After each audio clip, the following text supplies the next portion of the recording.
ExxonMobil is working to deliver reliable and affordable energy and products, while helping to advance climate solutions that improve quality of life and meet society's evolving needs.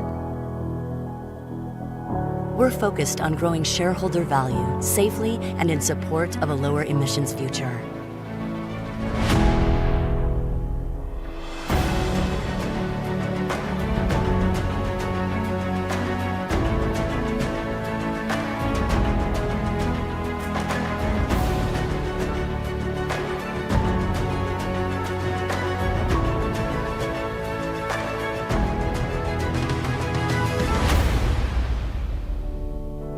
Creating value through our technology, scale, integration, functional excellence, and people.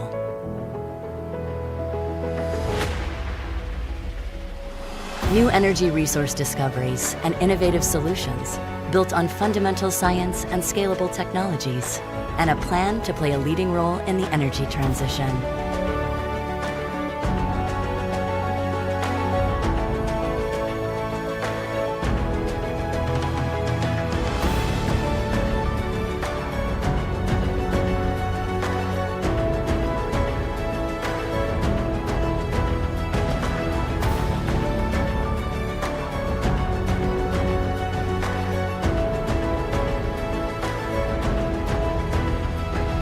ExxonMobil has the competitive advantages to play a leading role in a lower emissions future. That is why at ExxonMobil, we're creating solutions that improve quality of life and meet society's evolving needs.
It is essential that we bring inflation down to our 2% goal. Federal Reserve is raising the interest rate to raise interest rates. Highest inflation in 40 years. It's walking a real tightrope here. It needs to slow the economy without...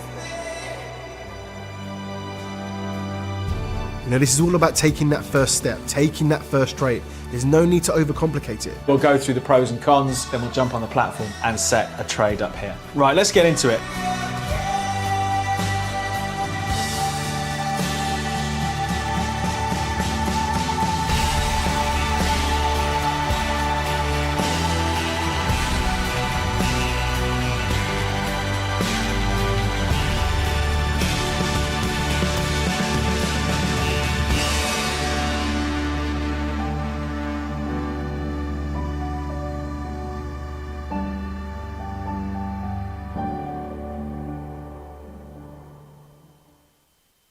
EcomBX boasts some of the best global tech gurus, experienced bankers, and finance specialists who created a platform to rule them all. Designed to provide solutions to meet your expectations, the platform provides you with access to your accounts, enabling you to execute instant and fast payments all over the world with the use of intelligence, giving you absolute control, freedom, and power to convert your money to multiple currencies and perform your transactions wherever you are, however you want. We believe in building trusting relationships that enable our customers to utilize our services to the maximum while working towards the future to enhance our offering with more trustworthy connections that provide safety and security. Our devotion to quality service and alignment with regulation enabled us to become a member of SWIFT and SEPA and helped us provide ideal and timeless solutions as well as enhanced protection for your funds. FinTech we are.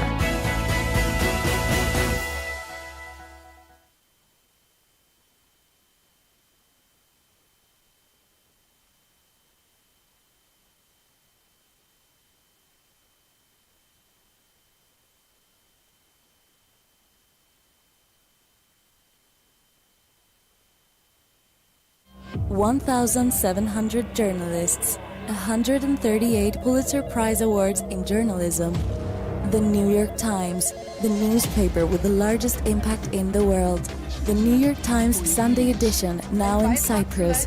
Enjoy 28 pages of award-winning journalism that determine worldwide agenda, together with the Sunday edition of Kathimerini at the same low price of €2.90.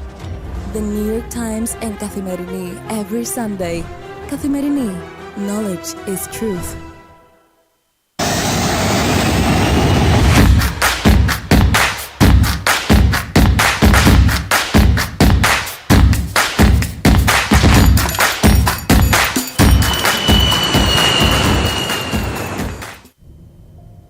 Everything and nothing has changed. Even if the world feels uncertain, it's reassuring to know things that were important before still matter today. Connecting people, sharing ideas, and solving problems. These things will always be in our DNA. Working across borders, helping to keep doors open, business flowing, and continuing to realize the hopes and ambitions of our customers and colleagues.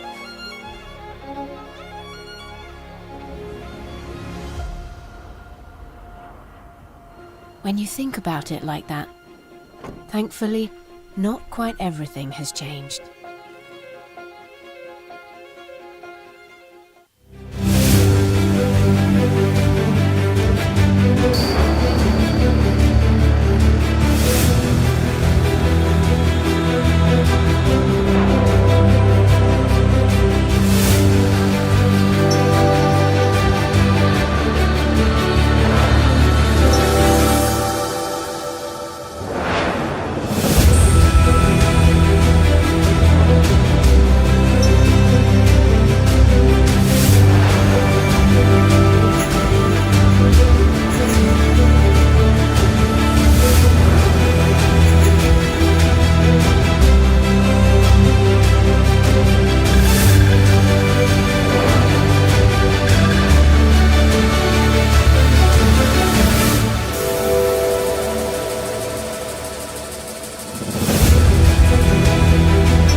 ExxonMobil is working to deliver reliable and affordable energy and products, while helping to advance climate solutions that improve quality of life and meet society's evolving needs.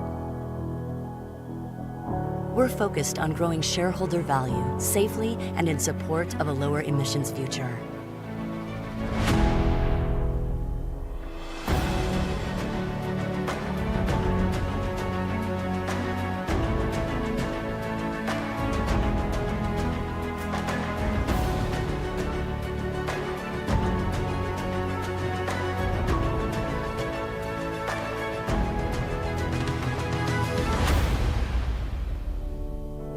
Creating value through our technology, scale, integration, functional excellence, and people.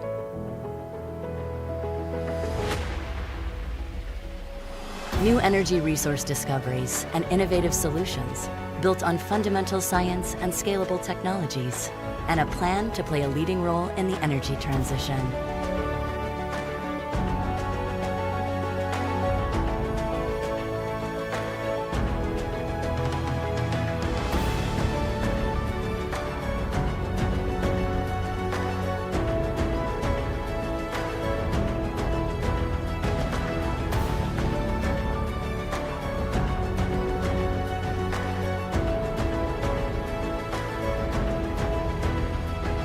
ExxonMobil has the competitive advantages to play a leading role in a lower emissions future.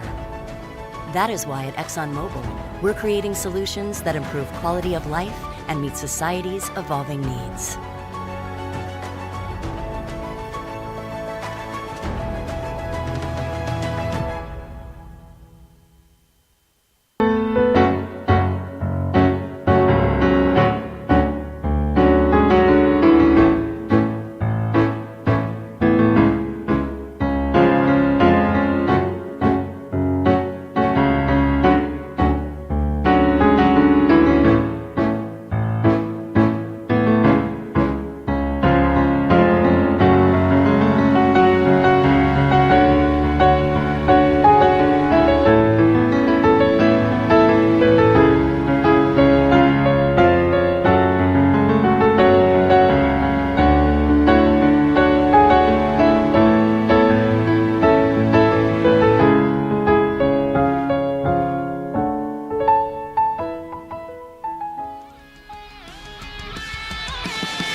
It is essential that we bring inflation down to our 2% goal. Federal Reserve is raising the Fed is interest set rate to raise interest rates. Highest inflation in 40 years. It's walking a real tightrope here. It needs to slow the economy without...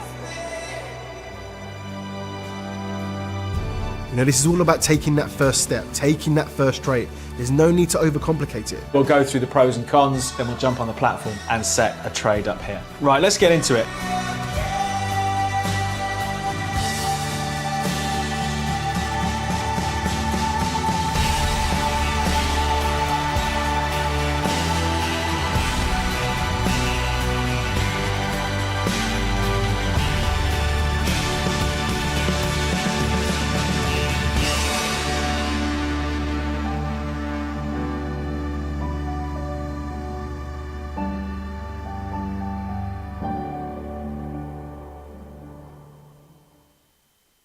EcomBX boasts some of the best global tech gurus, experienced bankers, and finance specialists who created a platform to rule them all. Designed to provide solutions to meet your expectations, the platform provides you with access to your accounts, enabling you to execute instant and fast payments all over the world with the use of intelligence, giving you absolute control, freedom, and power to convert your money to multiple currencies and perform your transactions wherever you are, however you want. We believe in building trusting relationships that enable our customers to utilize our services to the maximum while working towards the future to enhance our offering with more trustworthy connections that provide safety and security. Our devotion to quality service and alignment with regulation enabled us to become a member of SWIFT and SEPA and helped us provide ideal and timeless solutions as well as enhanced protection for your funds. FinTech we are.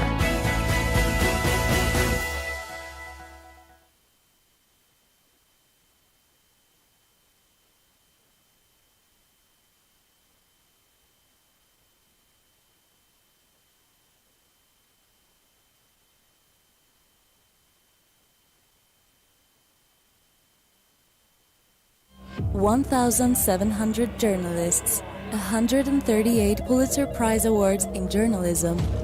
The New York Times, the newspaper with the largest impact in the world. The New York Times Sunday edition, now in Cyprus. Enjoy 28 pages of award-winning journalism that determine worldwide agenda, together with the Sunday edition of Kathimerini at the same low price of €2.90. The New York Times and Kathimerini every Sunday. Kathimerini. Knowledge is truth.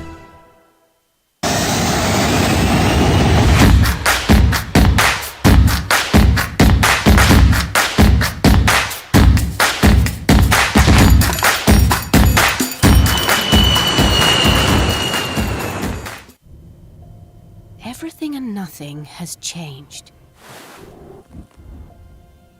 Even if the world feels uncertain, it's reassuring to know things that were important before still matter today. Connecting people, sharing ideas, and solving problems. These things will always be in our DNA. Working across borders, helping to keep doors open, business flowing, and continuing to realize the hopes and ambitions of our customers and colleagues.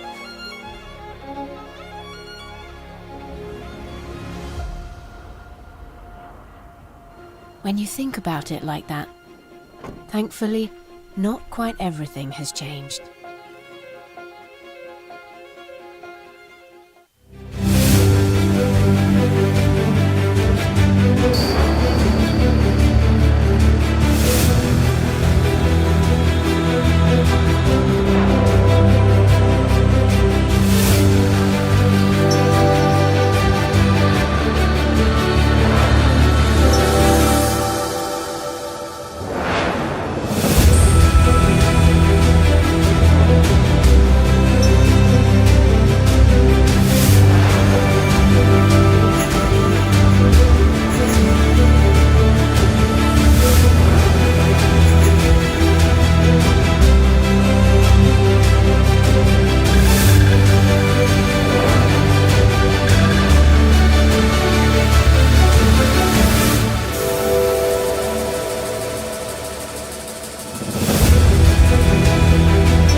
ExxonMobil is working to deliver reliable and affordable energy and products, while helping to advance climate solutions that improve quality of life and meet society's evolving needs.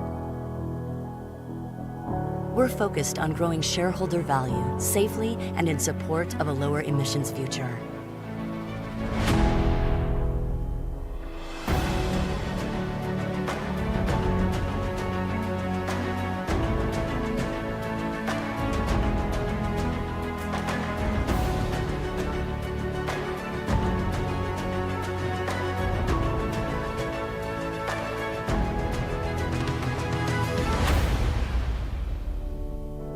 Creating value through our technology, scale, integration, functional excellence, and people.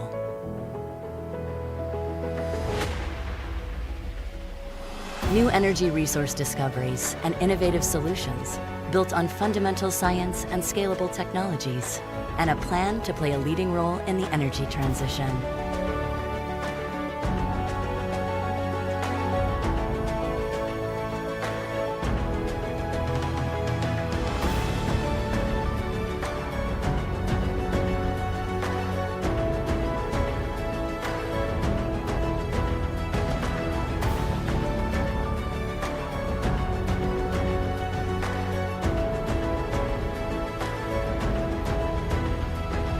ExxonMobil has the competitive advantages to play a leading role in a lower emissions future. That is why at ExxonMobil, we're creating solutions that improve quality of life and meet society's evolving needs.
It is essential that we bring inflation down to our 2% goal. Federal Reserve is raising the Fed is interest set rate to raise interest rates. Highest inflation in 40 years. It's walking a real tightrope here. It needs to slow the economy without... You know, this is all about taking that first step, taking that first trade. There's no need to overcomplicate it. We'll go through the pros and cons, then we'll jump on the platform and set a trade up here. Right, let's get into it.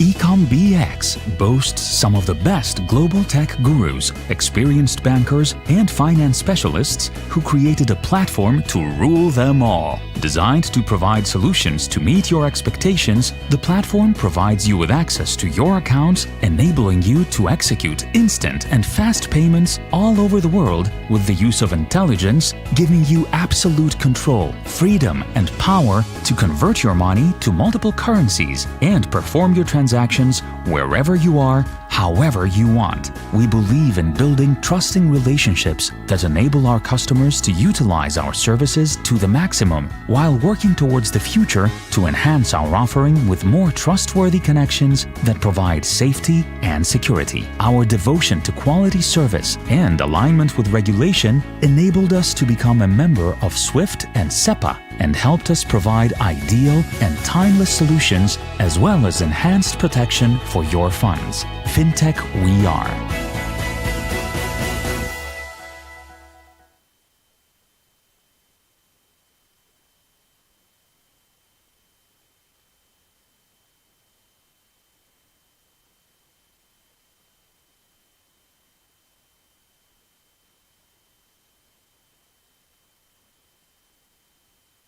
(1,700 journalists, 138 Pulitzer Prize Awards in journalism.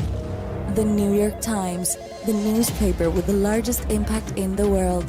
The New York Times Sunday edition, now in Cyprus. Enjoy 28 pages of award-winning journalism that determine worldwide agenda, together with the Sunday edition of Kathimerini at the same low price of €2.90. The New York Times and Kathimerini every Sunday. Kathimerini. Knowledge is truth.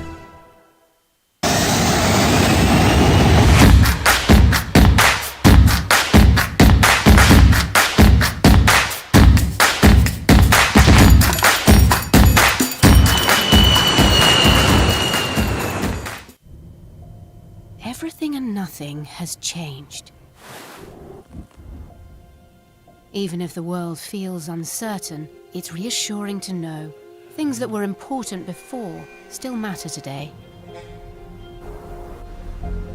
Connecting people, sharing ideas, and solving problems.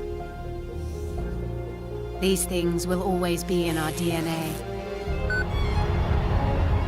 Working across borders, helping to keep doors open, business flowing, and continuing to realize the hopes and ambitions of our customers and colleagues.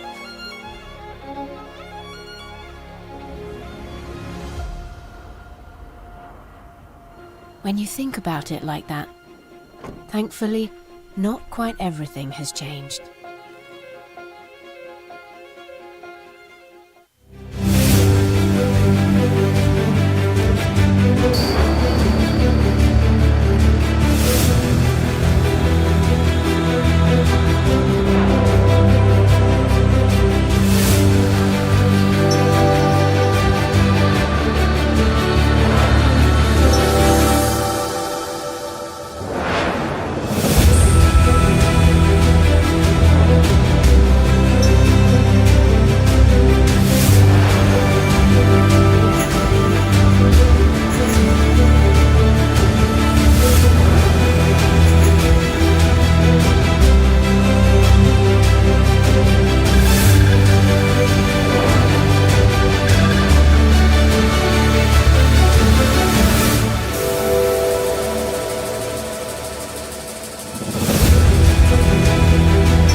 ExxonMobil is working to deliver reliable and affordable energy and products, while helping to advance climate solutions that improve quality of life and meet society's evolving needs.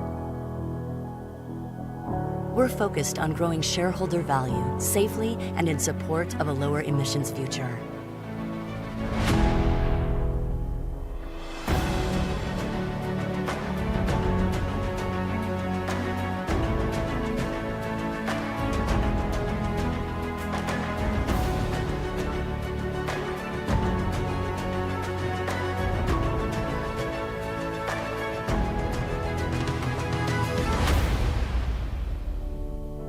Creating value through our technology, scale, integration, functional excellence, and people.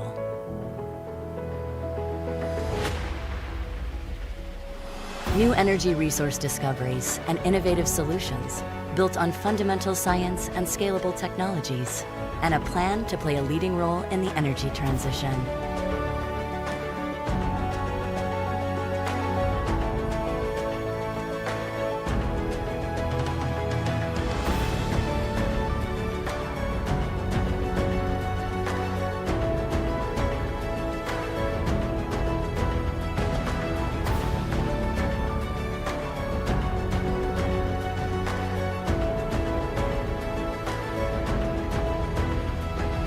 ExxonMobil has the competitive advantages to play a leading role in a lower emissions future. That is why at ExxonMobil, we're creating solutions that improve quality of life and meet society's evolving needs.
It is essential that we bring inflation down to our 2% goal. The Federal Reserve is raising the Fed is interest rate set to raise interest rates. Highest inflation in 40 years. It's walking a real tightrope here. It needs to slow the economy without... You know, this is all about taking that first step, taking that first trade. There's no need to overcomplicate it. We'll go through the pros and cons, then we'll jump on the platform and set a trade up here. Right, let's get into it.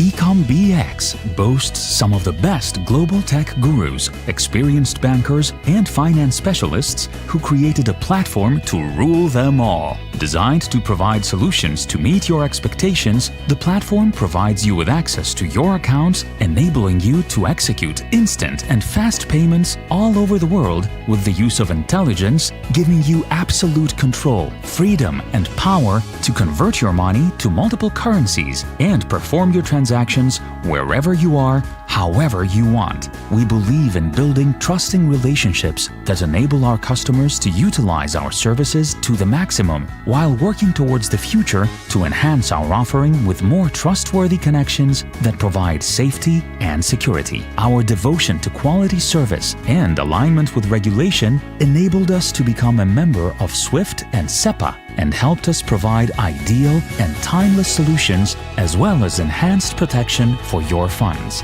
FinTech we are.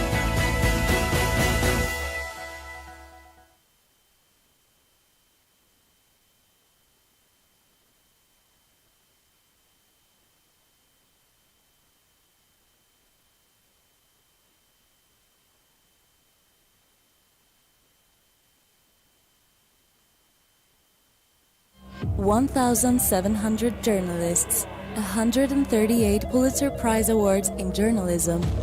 The New York Times, the newspaper with the largest impact in the world. The New York Times Sunday edition, now in Cyprus. Enjoy 28 pages of award-winning journalism that determine worldwide agenda, together with the Sunday edition of Kathimerini at the same low price of €2.90. The New York Times and Kathimerini every Sunday. Kathimerini, knowledge is truth.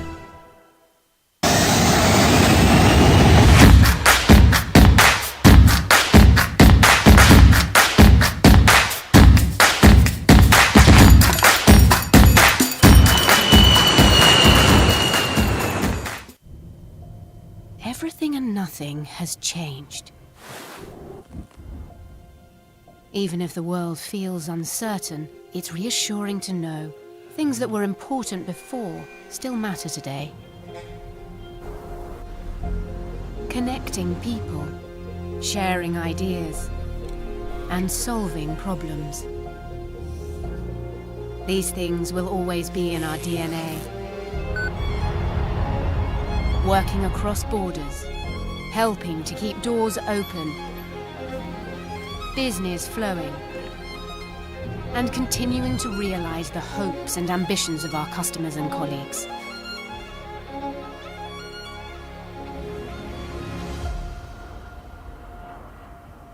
When you think about it like that, thankfully, not quite everything has changed.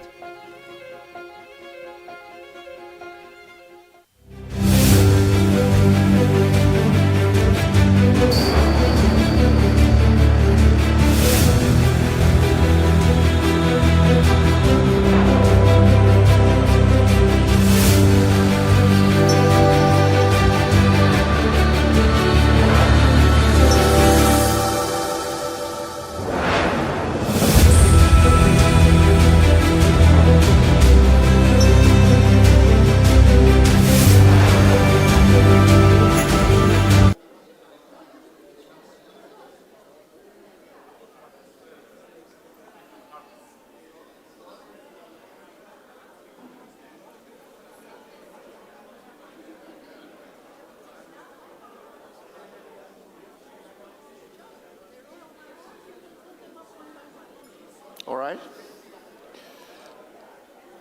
Yep. Are we ready, ladies and gentlemen? We're going to start.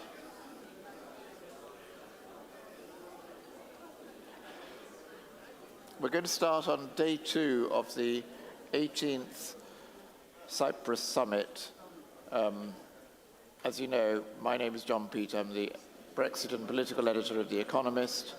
And we're discussing Europe's energy security and supply this morning, as we discussed it yesterday.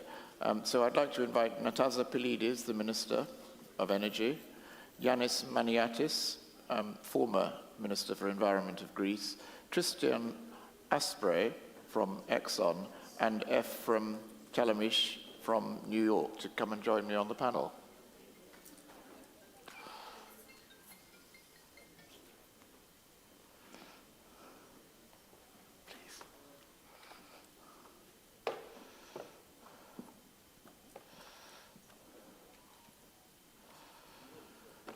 And as I say, we're discussing Europe's energy security and supply. So I would like to invite the Minister to open here, or perhaps better at the podium. In Greek is fine. We are in Cyprus. And we are going to have a video message from the Greek Minister, also in Greek. So the Minister will speak in Greek.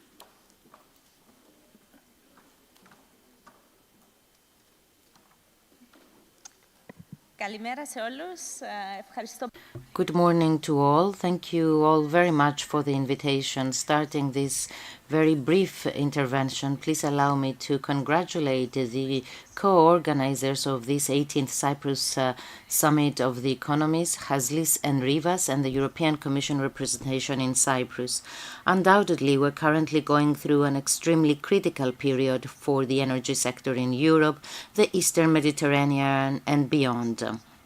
The ongoing pandemic and the war in Ukraine have created an unprecedented energy crisis and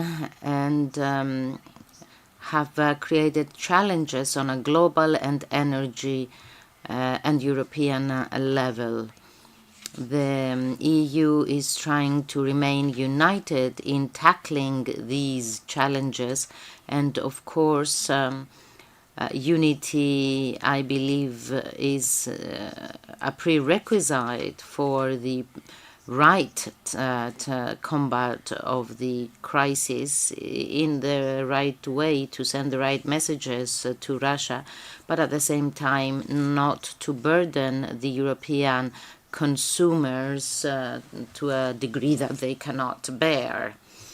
Cyprus, within these conditions, is implementing a multidimensional energy strategy, the main objectives of which are to enhance the security of our energy supply, to remove our energy isolation, and to operate a competitive internal electricity and gas market. In a way, as I've said, that will not heavily burden the consumers, and it is truly very difficult to combine all of these goals and to achieve them with at the same time and at a rapid pace, because definitely none of these goals can not be achieved. Therefore, it is important to promote new technologies and seek to upgrade the infrastructure here in Cyprus, and at the same time fund the market so that both consumers, private consumers and businesses, will be able to respond and therefore contribute to the green transition. That's why we have secured around 374 million of European funds to promote renewable sources and energy saving in a targeted way. Around 40% of the funds budgeted for the National Recovery and Resilience Plan Cyprus Tomorrow are earmarked for the country's transition to a green and circular economy. And of course, equally important are the reforms that have been included in the Recovery and Resilience Plan called Cyprus Tomorrow, and in our energy policy in general, in order to achieve the goals that we have set, but not just that, go beyond these goals.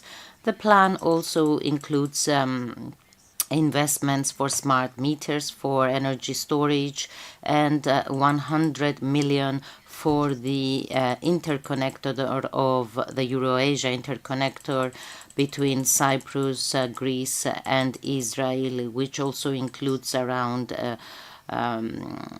several millions from the European funds.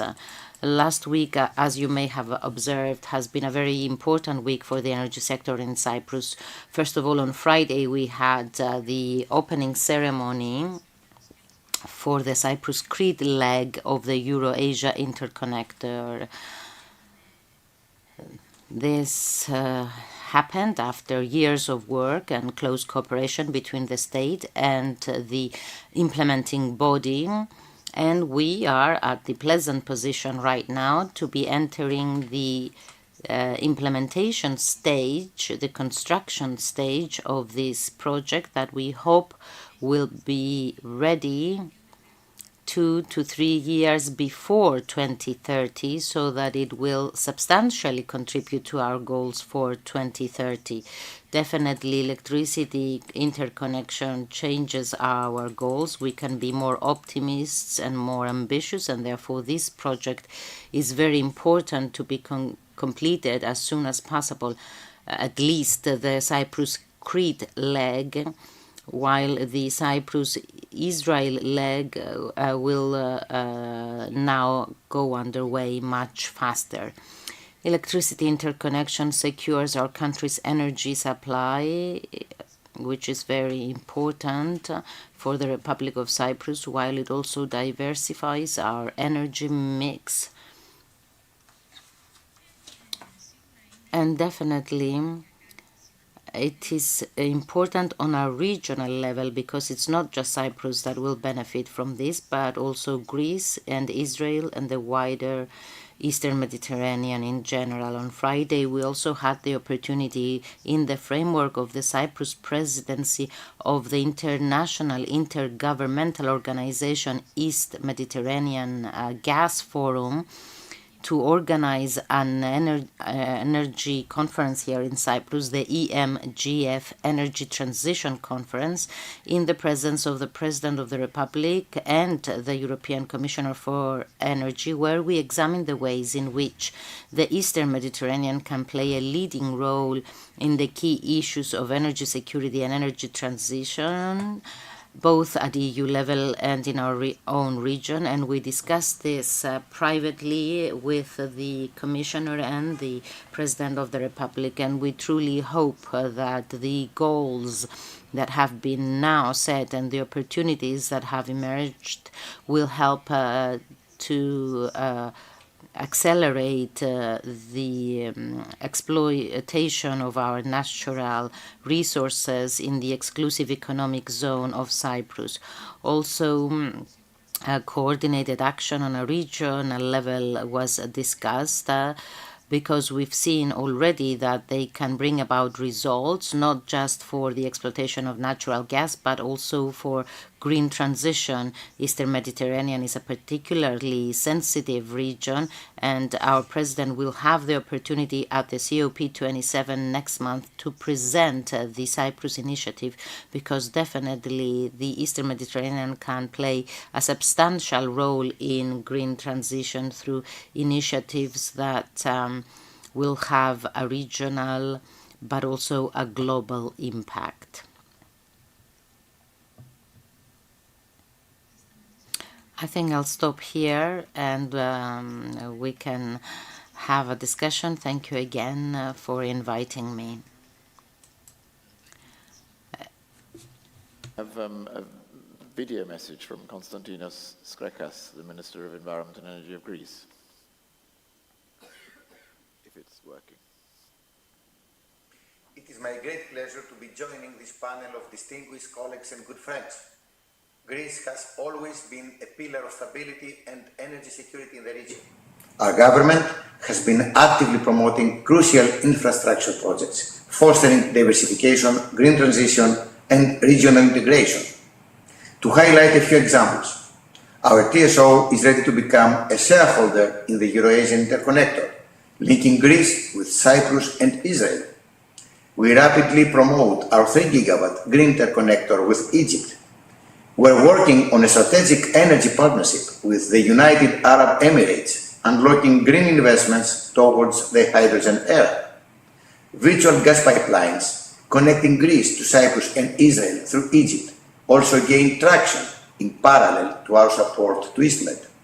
Reacting promptly to unprecedented challenges, Greece is being transformed to a regional hub not only for gas but also green energy. This year, the market share of LNG in our gas imports has exceeded 43%, with Russian gas declining to 35% and TAP accounting for almost 20%. We have exported more than 2 BCM of gas versus 0.7 BCM in 2021, demonstrating solidarity and responding to market signals. We are deploying a record level of renewables of 1.7 up to 2 gigawatt, which is 4 times the annual installed capacity 3 years ago. Renewables will exceed a market share of 40% in 2022 and may well reach 60% over the next 3 years and 80% by 2030. To enhance resilience, we increased the regasification capacity of our Vithusa terminal by 12%. We expanded LNG storage by 70% via a floating storage unit, acting as a fourth tank, allowing 2 ships unloading at the same time. The number of LNG cargoes has already doubled. To enhance further security of supply, DEBA Commercial concluded a breakthrough deal with Total Energy, shifting away from TTF indexation. The agreement foresees the option of 10 LNG freighters, 2 ships per month over the winter period. A game changer is the IGB pipeline, which started commercial operation on 1st October, connecting Greece with Bulgaria and gradually releasing a huge export potential from Greece to the north. Of course, we support its upgrading from 3 to 5 BCM. A strategic facility, the FSRU in Alexandroupolis, will be completed by the end of 2023, unraveling new export routes. Another FSRU in Corinth, near Athens, is close to the final investment decision, while 3 additional have been licensed by the regulator. Hence, LNG capacity in Greece may well exceed 20 BCM within the next 3 years. Regarding electricity storage, we conduct the first tenders in Q1 2023, having secured RRF funding, and we aim at 5 gigawatt by 2030. We recently legislated the regulatory framework for offshore wind and promote pilots with a target of 2.5 gigawatt by 2030. We double all our electricity interconnections with a new cable towards Bulgaria, being the first to be completed in Q1 2023. This massive infrastructure expansion, along with the ongoing green revolution in Greece, is the key to our strategic autonomy. Of course, a crucial dimension is that energy prices in Europe remain elevated at skyrocketing levels. As Bruegel revealed, Greece has directed the highest level of support as a percentage of GDP to absorb the price impact on our consumers. But to mitigate the crisis, we need European-wide interventions. We cannot allow a gas index, TTF, which represents 10% of the gas traded in the European Union, to be manipulated by a single player, destabilizing our economies and our future. In March, our Prime Minister Kyriakos Mitsotakis submitted a concrete proposal to control the irrational fluctuations of TTF. In July, we introduced a mechanism that detaches excess revenues from electricity generators, which is now becoming a European regulation. Last week, we presented a joint technical proposal working with several countries on a realistic gas benchmark, properly accounting for transactions and security concerns. Our proposals have been redefining the European energy framework. We only have one option: to remain united, to become more decisive and constructive, both within the European Union and our wider region, in order to save a resilient future for our nations with affordable prices and sustainable growth. Thank you. Thank you for that message. And now we turn to Yannis Maniatis.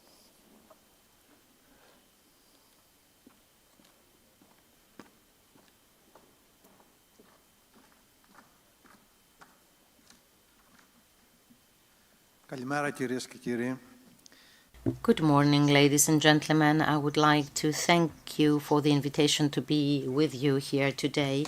Please allow me to start first of all, by congratulating the organizers and congratulate President Anastasiadis and my friend Nassos Ktoridis for the inauguration of the Eurasia Interconnector, a great historic project that 9 years ago was designed by us together, and we integrated it in the PCIs. And 8 years ago, in 2014, we integrated it in the Greek national strategic investments. I am so very happy, therefore, that today I'm in the pleasant position to celebrate the inauguration of the operations. If we can draw a historic conclusion from this for all of us, is that what we should do each and every time in politics is definitely to solve the solutions of the current events, but also work so that 10 years later, after 10 years or after 15 years, we'll be able to honor and celebrate decisions that we've taken 10 or 15 years before. That's the right function of politics and policies.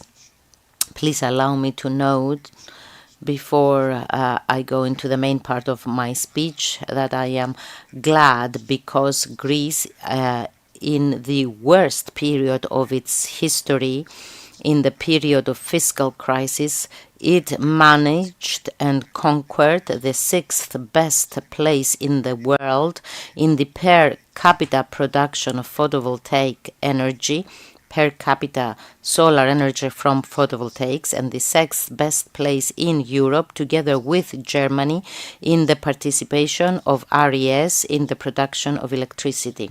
And of course, we've had one of the best saving programs, the Saving at Home, that was rated as the 2nd best in Europe right after the Spanish program. 2 words about the current energy crisis. The current energy crisis has certain characteristics, and please allow me to name 4-5. First, on a global level, in the last 40 years, natural gas production was increased by 180%, from 1,800 BCM in the 80s to 4,000 BCMs today. Contrary to what was happening in the rest world, in the last 6 years in Europe, we reduced the indigenous European production of natural gas by 35%, and the design was until 2030 to reduce our local production by 98%. I don't know if these plans still exist after the Russian invasion in the Ukraine. Third, in the US, when the natural gas prices hit new records, the average consumer bought natural gas at $40 per megawatt, when the European consumers, the households, the small and medium enterprises, paid $300 for 1 megawatt. This means incredible imbalances in international competition and, of course, in the households' capacities to survive. Fourth, within a year, since August 21 to August 22, we've reduced as Europe our dependence from the Russian natural gas from 39% to 11%. But on the contrary, we've increased, as it was expected, our dependency on LNG from 15% to 38%. These are the large sizes of the crisis, more or less. Have we made mistakes? In Europe, I answer honestly that yes, we did make mistakes. We made important mistakes. The main thing is that we thought that the green transition, the Green Deal on its own, could be a new energy dogma for Europe, and we forgot that for sustainable growth, sustainable energy, Sustainable energy doesn't have just one pillar, green growth. It has three pillars. Definitely Green Deal, green growth, that has to happen as fast as possible and with more investment. But the second pillar is energy security, what we are experiencing currently. And the third pillar is to combat energy poverty, that is to say, to have green energy, enough energy, but also cheap energy. What does that mean?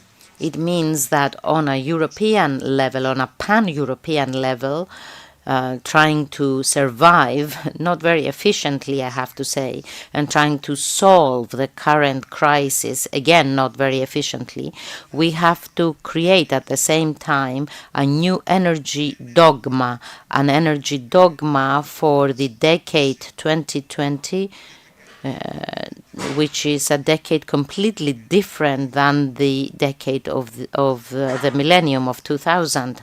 This new energy dogma has to be formulated on the basis of the experience that we've acquired from the right things we did, but also from our mistakes during this last period.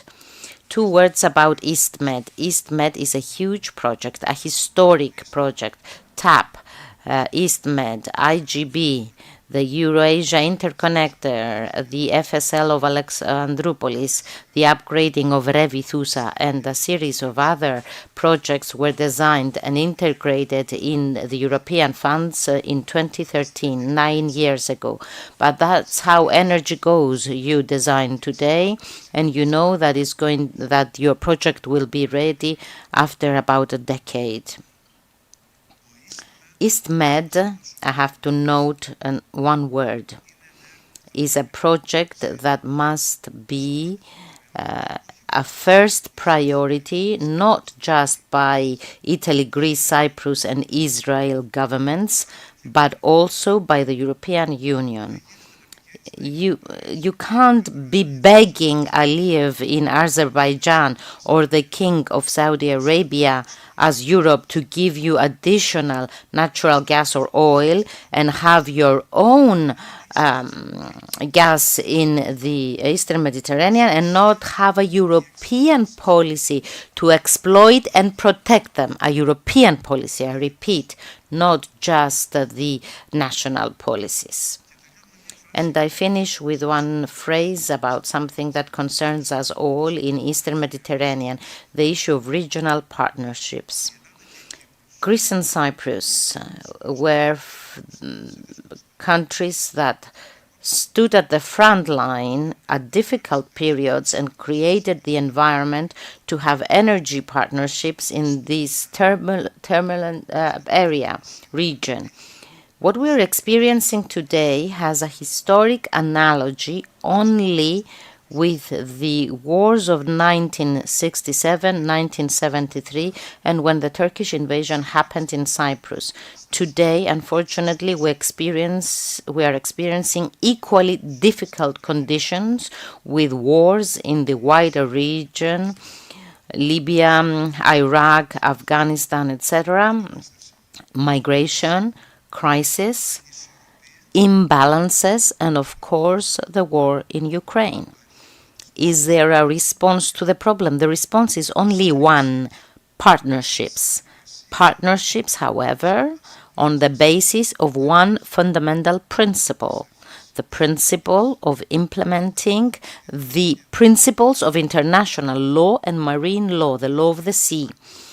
Greece and Cyprus participate not only in the EastMed Gas Forum, but also in a series of other initiatives. We have made it clear that these partnerships are not against any third party and are open to all who want to participate under the prerequisite that they will respect international law and the law of the sea. Therefore, in conclusion, I'm going to say 5 things. First, European policies affect the past, the present, and the future of all Mediterranean countries, North and South Mediterranean countries, and North Africa. Second, we have to learn from our mistakes. Third, We cannot remain indifferent in Europe about the Eastern Mediterranean, a region that can give great supplies of natural gas to Europe, which is desperately thirsty for natural gas. 4, we cannot leave our future energy system dependent 100% on imports of raw materials or other components from third countries. I remind you, dependency on Russian natural gas, and today depending on critical raw materials from China, or raw materials either as raw materials or processed products. 5th, we have to confirm that the key technologies are also produced in Europe. We have to make sure of this. They're not just imported from other countries. And last conclusion, we have to make sure and we have to exert pressure towards all directions to take advantage of all available natural energy resource that we have in our region. Otherwise, we're going to go down a path where future crises will be equally or even worse than the current one. The Eastern Mediterranean can appear as a new, hopeful source of energy supply for the whole of the European Union. This truth has to be understood in all European capitals, and this is the great national patriotic duty of all of us. Thank you very much. Thank you, Mr. Beniatis. Tristan Asprey from Exxon.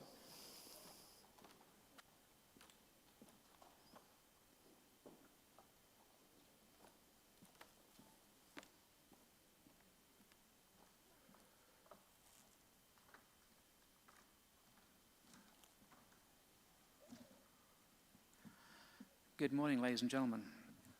Building on the remarks of my distinguished colleague there, I'd like to start by just emphasizing how important the Eastern Mediterranean has already become in being a supplier of energy, not just for local use in the surrounding countries, but regionally as well, particularly to Europe, and especially of natural gas. I last attended the Economist Summit here 4 years ago before moving on to roles that took me away from this region. Very glad to be back and reflecting on an enormous amount of progress in the Eastern Med in just those 4 years. In that period, new developments of gas have come on stream or are under construction that have taken gas production from around 70 billion cubic meters per year, or 7 BCFD in old money, to around 90 billion cubic meters per year in just a few years from now. Significant progress. We were about, as I last spoke here, to drill our first couple of exploration wells, making the Glaucus discovery with the second of those. Pleased to report that we successfully appraised that discovery earlier this year, including a very successful well test and some new seismic acquisition to help delineate and allow the development planning of that discovery. We also picked up additional acreage offshore Cyprus. We've now also picked up 2 blocks offshore Egypt, and we're working with Hellenic 2 blocks which we operate offshore Greece. So the region's becoming a lot more important for my company as well. Our own Glaucus discovery has been joined by recent discoveries offshore Cyprus by the Eni-operated Calypso and Kronos discoveries. If you add those resources to the discoveries made, some recent discoveries made offshore Israel and Egypt, just in the last 3 or 4 years, an additional 10 trillion cubic feet, or around 250 billion cubic meters of gas have been discovered, which is encouraging also for future exploration. So this ability, the importance of the Eastern Mediterranean in supplying energy is super important as we navigate and face 2 energy challenges. The first of these is the energy transition. This is the need to supply the world with ever more energy to its growing population and meeting growing economic aspirations, while simultaneously reducing the CO2 emissions resulting from that energy production.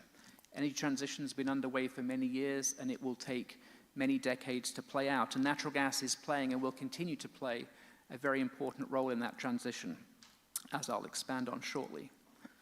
But we're also, as this conference has touched upon multiple times, facing a nearer-term energy supply shortage, an energy crisis. It's driven by a number of factors, including, but not limited to, the economic rebound following the worst of the COVID pandemic, and of course, Russia's invasion of Ukraine. This is impacting millions and millions of people around the world. It's damaging economies. It's actually also reversing progress towards the energy transition, as a number of countries, including some in Europe, that formerly burn natural gas for power generation have had to switch to burning coal or heavy sulfur fuel oil, with the consequent increase in emissions as a result. I don't think any of us would think of this as the age of coal, but 2022 is on track to record the highest ever production of coal in human history. Why do I stress the importance of natural gas in the energy transition?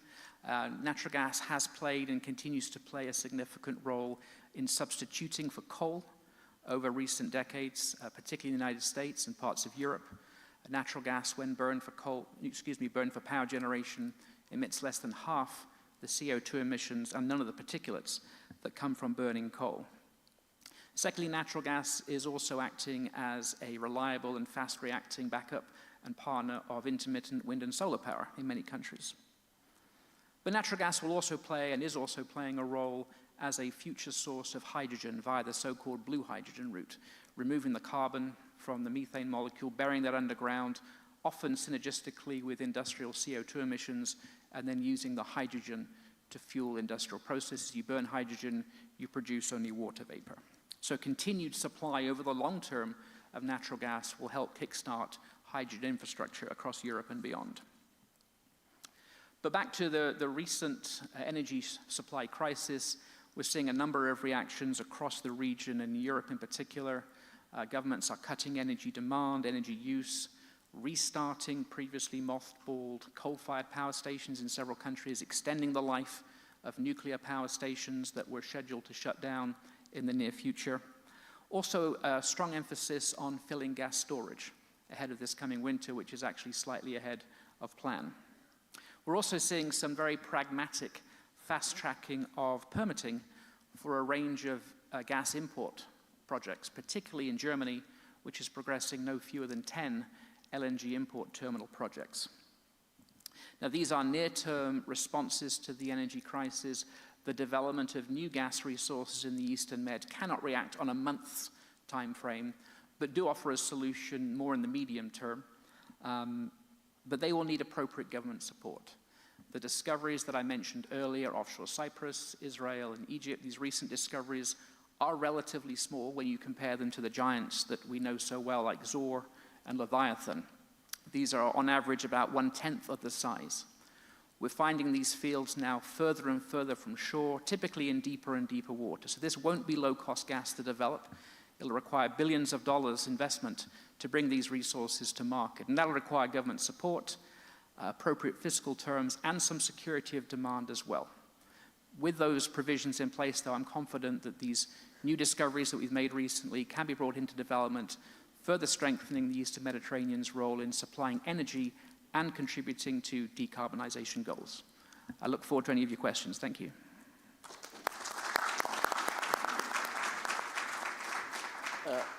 Thanks for that. And as a commenter on those presentations, Ephraim Chelemish.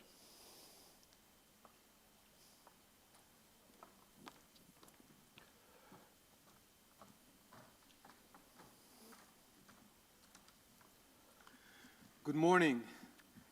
First of all, I want to thank the organizers, the President of Cyprus, ministers, guests for this very exciting event here in the East Med. I think it's an exciting story, as we heard from the speakers this morning. It's very hard to compete with the vision and optimism of the East Med region, especially when it comes to energy markets. But what I would like to do in the few minutes that I have is to put it a little bit in a context, to look at the world today, to mention a couple of themes, and to think very, very deeply how these themes are going to impact the sector, our lives, the economist, and many other things around us. First of all, the energy sector is very cyclical. We all looked at the energy sector this past year, and we were amazed by its performance, obviously driven by energy prices. But we tend to forget that the energy sector is very cyclical. And it really depends on, as we heard from our Greek friend here, on long-term planning, vision, and liquid capital markets. And as we know, over the last couple of months, many of these companies distributed dividends to many of their shareholders, and the performance was very positive. But as time goes by, and these companies will have to invest in many of these projects that we just heard from the sector, it will impact the way these companies operate, can invest, and the returns of many of these companies. So obviously, we really depend on liquidity of markets and the ability of global markets to support many of these projects. We've seen lots of innovation in this area, from ETFs to other innovative products. But the first thing I want all of us to think about is how capital markets are going to look like over the next couple of months and year in order to support these kind of visionary and important projects, especially in light of recessionary pressures. The second point that I want to raise is the political context. So we are in a perfect storm, not in terms of energy markets alone, but also in terms of politics and elections. EastMed alone, we're talking about elections in Israel just in a few days.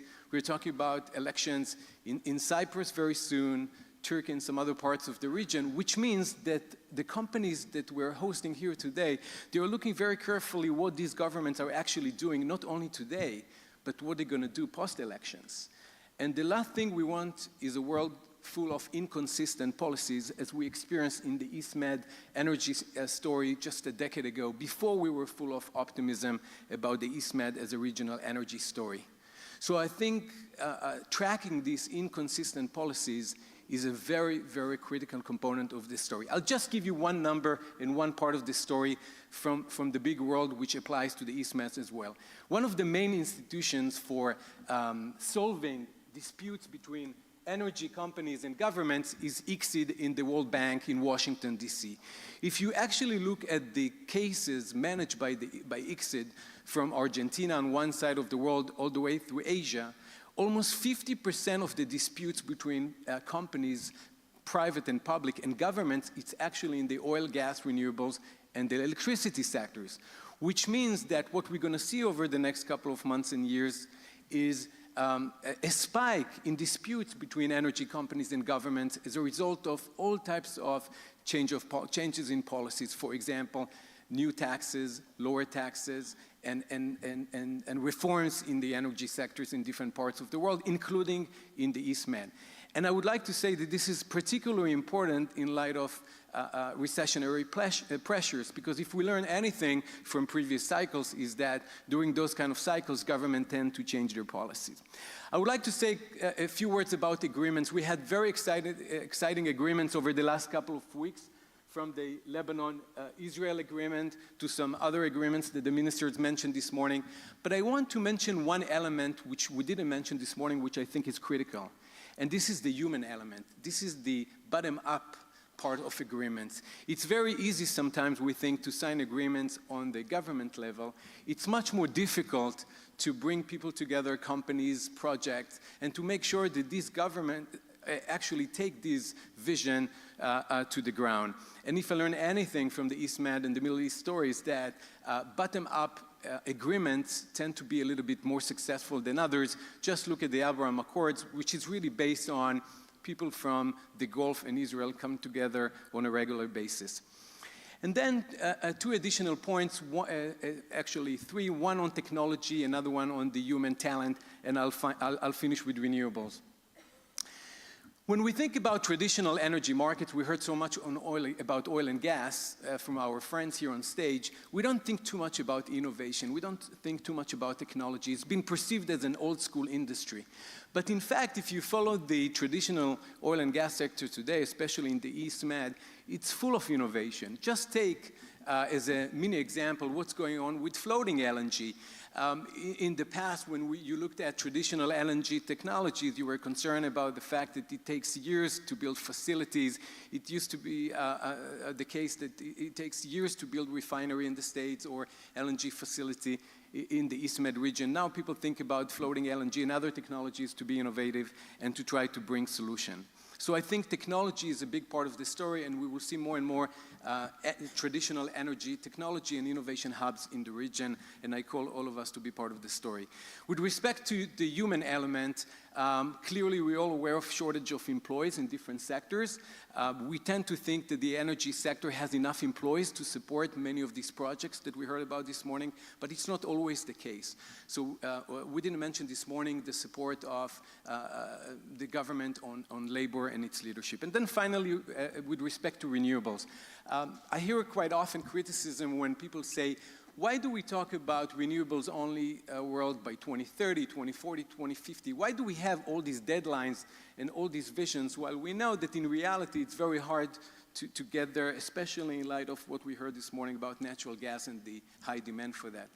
And I think the real story here is kind of a parallel dialogue. On one hand, we signal to the market that we want the next generation to do what it can to build the infrastructure for renewables, but at the same time, we really have to support the economy today. And I think that what we see now is that since we didn't achieve the renewable energy goals, we have additional sources and resources to support the natural gas projects that we just heard about. So thank you very much for this very important discussion, and I'm looking forward to hearing your questions. Well, thank you very much. We've heard a lot about different aspects of the energy security problem, gas. I'm interested to discover that this is the biggest year of production of coal in human history, which certainly wasn't something I had occurred. So this is your opportunity to ask questions. I'd like to kick off really with Natasa and also perhaps with Yanis Maniatis. I think it was Tristan who mentioned nuclear. Do you think a revival of nuclear is on the cards and is important for the future? It's definitely very much in the picture in terms of the discussions going on at EU level.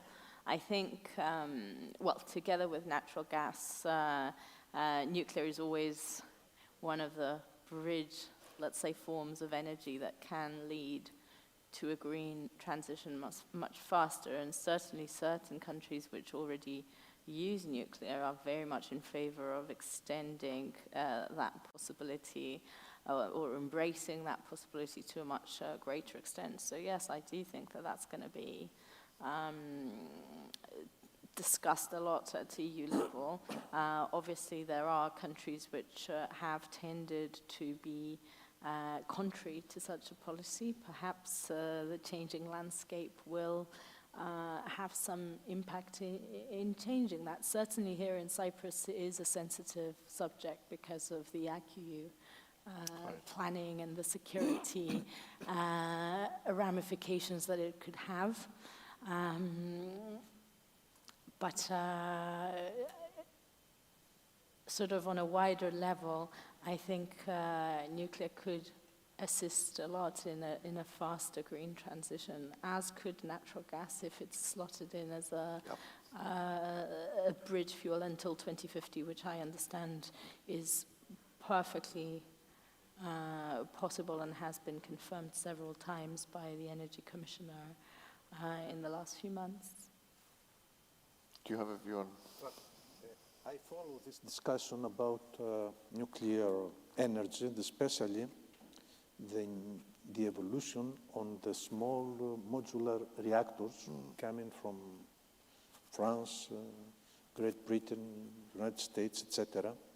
And I think that these solutions could be of interest in countries like France, Belgium, Slovakia, Sweden, etc.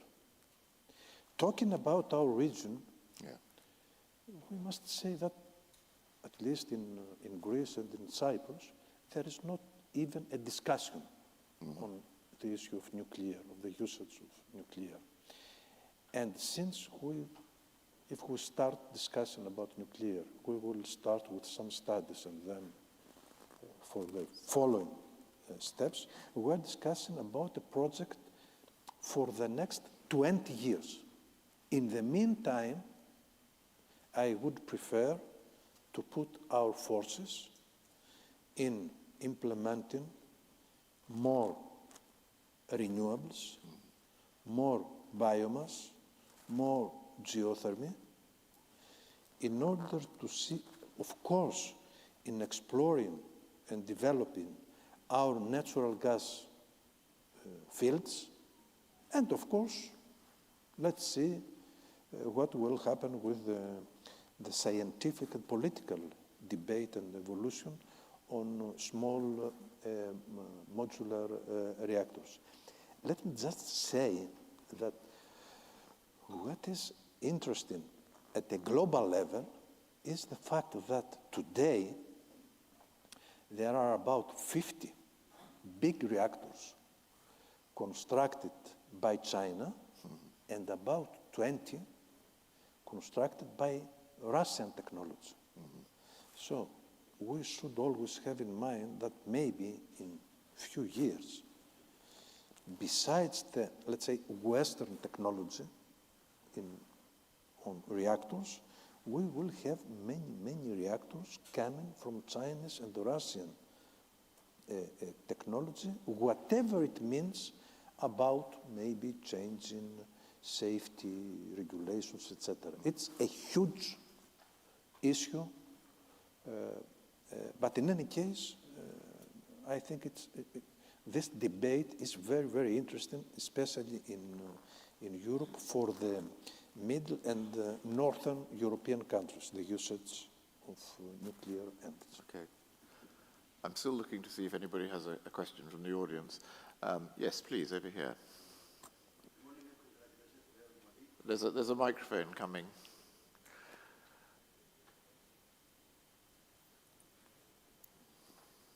Well, good morning to everybody, and thanks for the excellent presentations.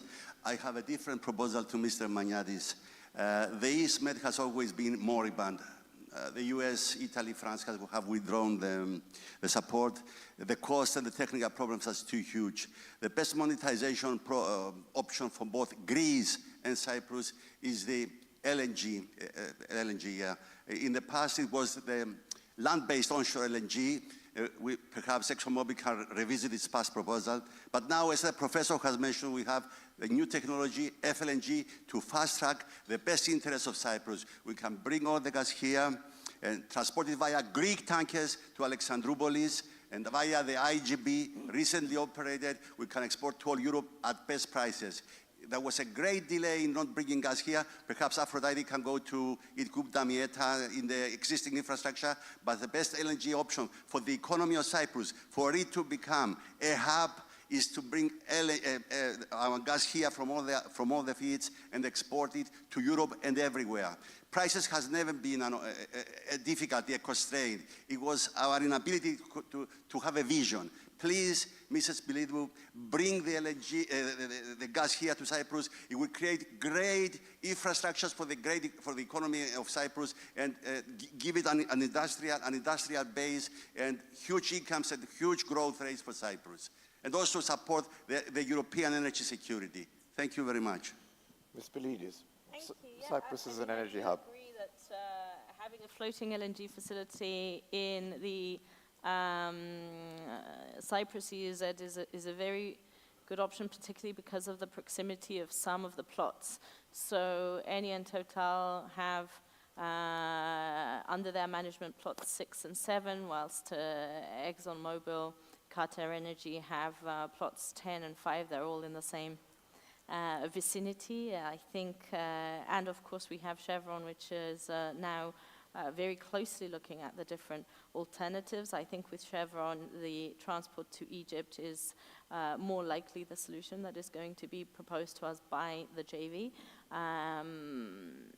We would very much like to look at this, at the option you mentioned. It's already something that we have discussed with the companies. It is something that they are looking at, which we have discussed with the Energy Commissioner as well last week in the meetings that we had. And I sincerely hope that the economics will actually work in our favor so that we can materialize such an option. Of course, it is important to mention that we have an ongoing drilling operation in plot 6 at the moment at target Zeus, which will be extremely important in its results on the amount of gas that is available in the area. If we are lucky enough where we have some increased quantities identified in Plot 6, I think that opens up a lot of prospects and opportunities. Thank you. Mr. Asprey, when people think of ExxonMobil, I think they think of an old-fashioned oil company. You've talked a lot about gas and the transition. I mean, yes, but that's still a fossil fuel. Do you think ExxonMobil will move into sort of sustainable, renewable energy in the future?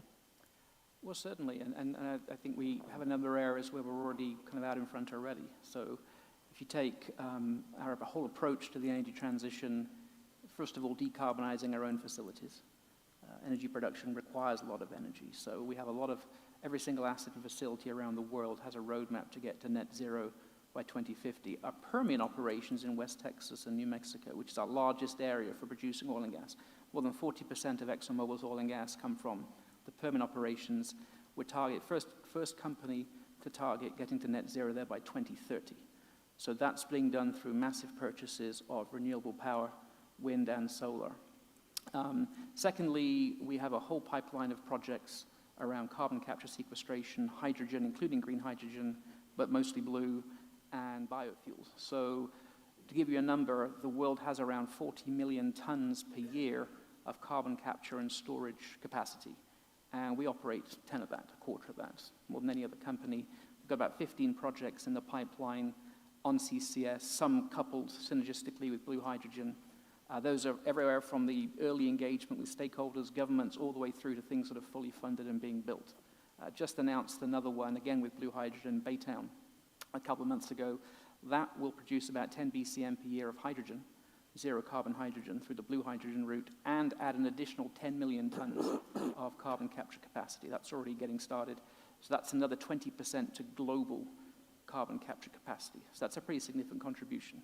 The third element, I think we are doing a lot of work on for energy transition. I'm glad my colleague here on the panel mentioned research and technology, a huge amount of research into new solutions. There are solutions that aren't there yet to deliver decarbonization at scale across the whole world, affordable solutions. So we have a lot of proprietary research, work with academia, work with government labs, work with the private sector on areas like biofuels, advanced biofuels.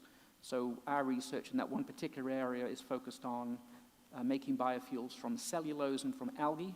Why do we focus on crop waste and algae? Because they don't compete in the human food chain, they don't use additional fresh water, and they don't require what's often happened, unfortunately, with first-generation biofuels, mass deforestation and land use changes. So those are a few areas where I think we are sort of taking a lead in pivoting to energy transition. Okay. If I could just say something about natural gas, though, John, I'd hate that the audience here to think of natural gas and think of methane as a sort of fossil fuel, historic fuel that we have to move away from. I think that's a dialogue I hear repeatedly, we hear repeatedly.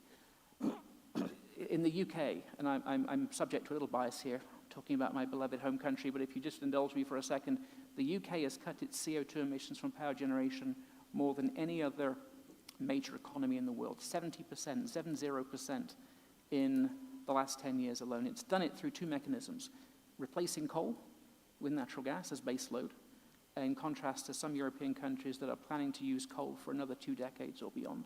Secondly, UK has built an enormous amount of offshore wind, can generate on a very windy day about 40% of its power needs from wind, but there are days when there's no wind. And the more wind you install, the deeper those valleys are that you have to fill. And so that's what the role that natural gas plays with fast-reacting turbines. So those two uses of natural gas, replacing coal base load, filling the gaps in intermittent wind, have driven down power gen emissions in the UK by 70%. And that's the sort of scale and pace emission we need to decarbonize elsewhere. Interesting. Time for one or two more questions. I might just ask, in that case, Ephraim to comment, or anybody else, on this contrast between gas prices in the US and Europe. I mean, my understanding of the main reason for that is it's that the US has embarked on a massive program of fracking. But fracking is very unpopular in Europe. I mean, well, Ephraim, what do you think about that? I mean, do you think Europe should be doing more fracking, or doing fracking at least? So there are a couple of reasons why you see this kind of differentiation in natural gas prices. And people started asking these questions a couple of years ago, even in the kind of pre-crisis world. So we have to remember that the natural gas world is very regional by nature, and that's why we heard so much about the unique characteristics of the East Med. So we focused this morning on pipelines, on infrastructure, on innovation, because if you are in the front of all these things, you can actually get to a world where you have enough supply and the prices are very competitive. So the US market realized that many years ago and did many different things in order to keep the prices more affordable. First of all, you have more facilities. You have more LNG facilities, old and new. You have more players in the market. You mentioned fracking. Obviously, it's also a state-based within the US federal system. So you have to look more carefully which part of the states you're actually looking at. So it's not really a US story. Sometimes it's a regional story. Also, we didn't mention shipping and transportation, right? One of the reasons natural gas prices were so high a couple of years ago, especially in Asia, because the shipping component was so significant. I think now what we see in the US is a reduction in certain shipping costs. And then finally, I'll just mention the fact that the reason why it was so important for the US to be so involved in the Israel-Lebanon agreement that we all heard about is because America sees the story not only as a way to stabilize the Middle East and the East Med region, but also as a way to play a bigger role in the global natural gas story that you referred to, John. So today, the U.S. actually became the biggest exporter of the gas, which is really a game changer for the global natural gas market, and we have one company here on stage. But the reality is that it's not only about being a large exporter, it also means that the U.S. can play a significant role in helping certain disputes like this one, where you can actually achieve stabilization in the region and bring these natural gas resources to new regions for better prices. Okay, any final thoughts from either of you? If I make a comment, please. Concluding comment, I think that in our region, we should follow the strategy and instead of the strategy either or. Okay. What I mean, I would like to see all the possible projects to be matured, financed as studies. I'm talking about pipelines, LNG facilities, whatever. And finally, let the market decide.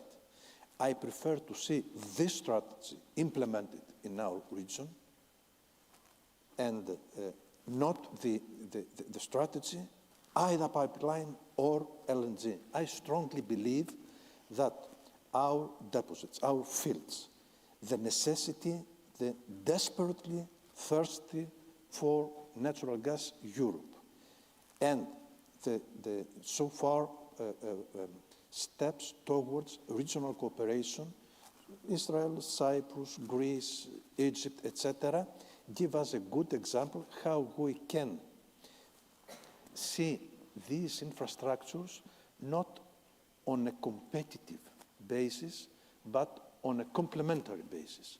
And I think that this should be the pan-European strategy, not only coming the strategy from the local national governments, but as a total European strategy. Okay, well, thank you very much. That's a good moment on which to end this panel. We've run out of time, so we'll move on to the next panel. But thank you very much.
in the East Med.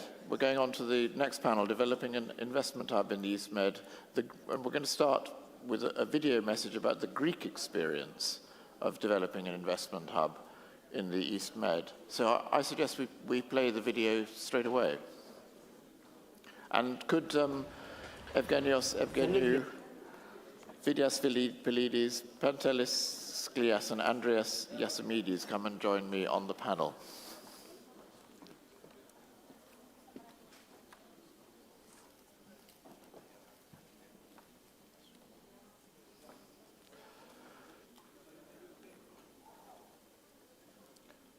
So we're going to hear a message from Adonis Georgiadis, Minister of Development and Investments in Greece.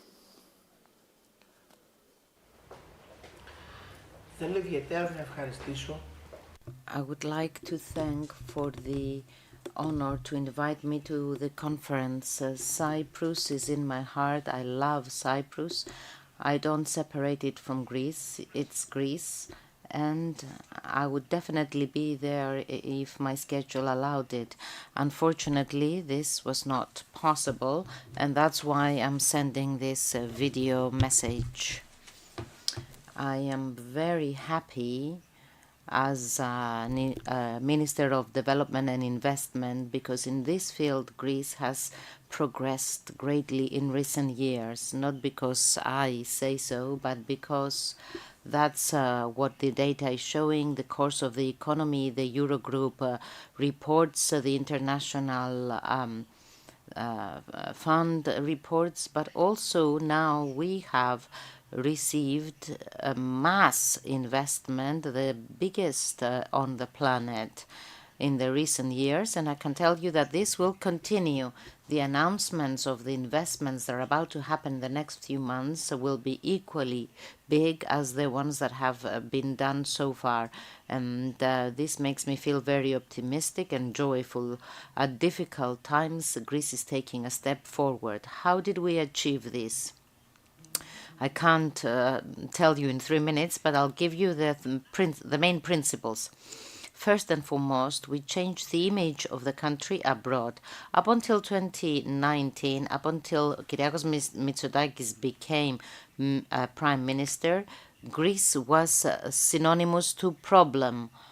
You're going to go to Greece and you're going to be in trouble. But we showed the investors that we respect their time and their money. Investments come to the countries who want them most and remain to the countries that appreciate them most. If you start bringing about just problem to investors, they'll just go to a neighboring country. This, of course, has changed. And, of course, hard work is not enough. You need reforms. You need to reduce red tape. You need to do digitization. Excellent job has been done by our digitization expert, because he's creating this positive image for investors. And also the faster licensing, because Greece had a great advantage to do this, and also the excellent job that the Prime Minister has done, who talks everywhere about the investments that have already been done in Cyprus, and he's an excellent advertiser of the investment opportunities in Greece. So you need joint work, collective work, vision and belief.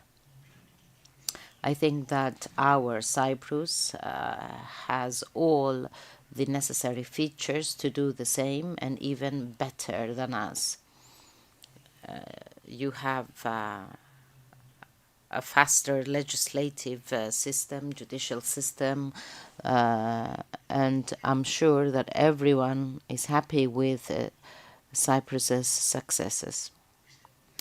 I truly believe that the cooperation of the Republic of Greece and the Republic of Cyprus will be further deepened with investments. We're already involved in Eurasia, in East Med. These projects will change not only the Mediterranean but the world. I wish you every success to the conference. Thank you. Thank you for that message. Well, now we move on to transforming the Cypriot economy, and we begin with Evgenios of Invest Cyprus, formerly PwC.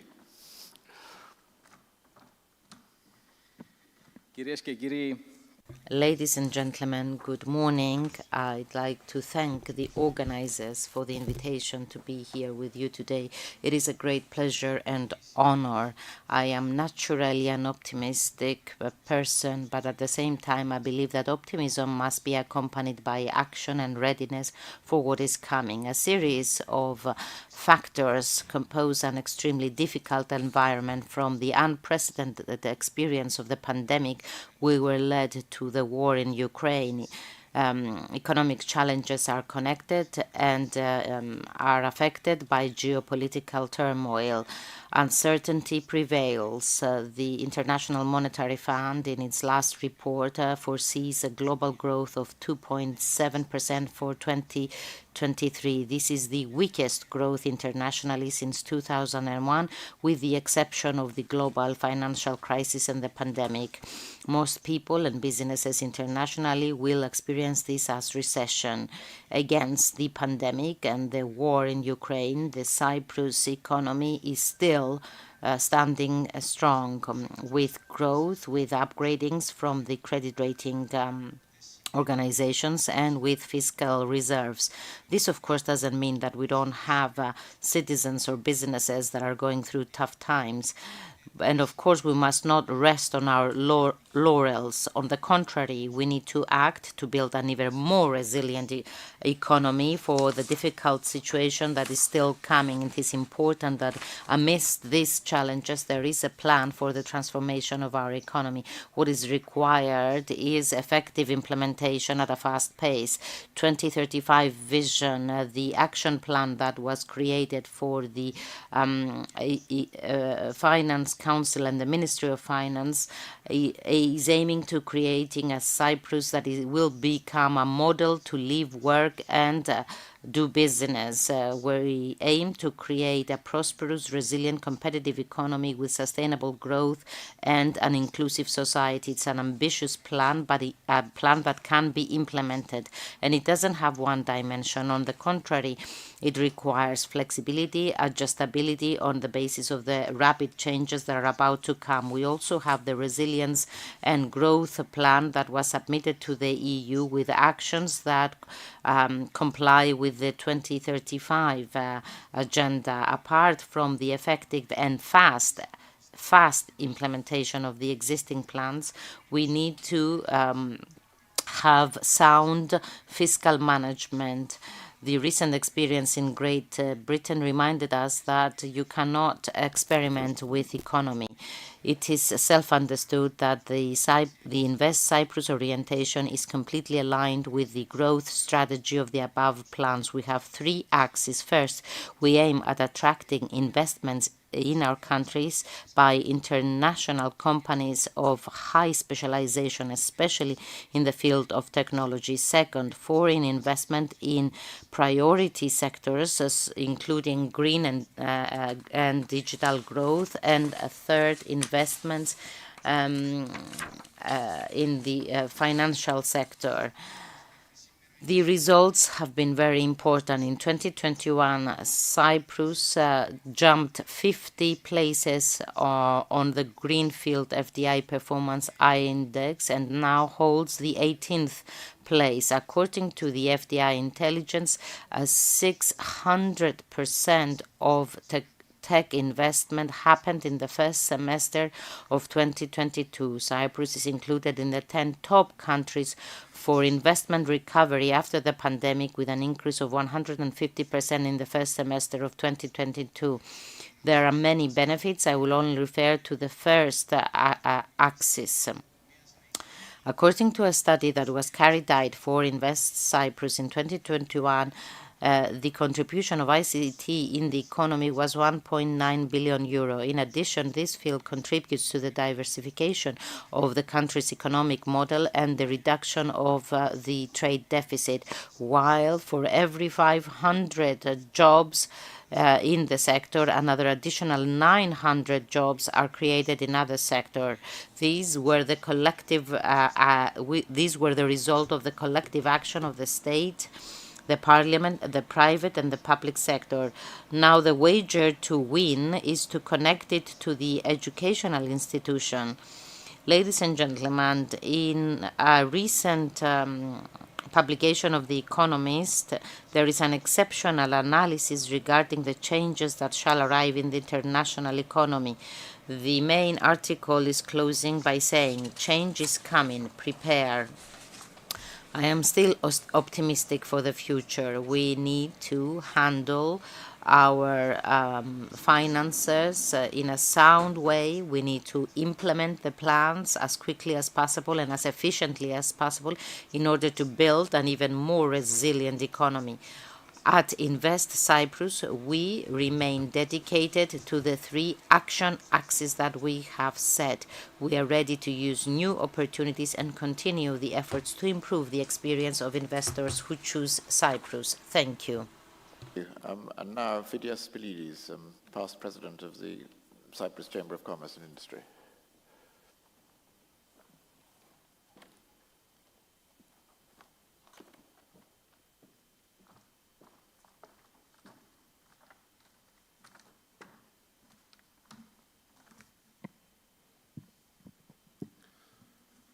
Thank you, Mr. Chairman, ladies and gentlemen.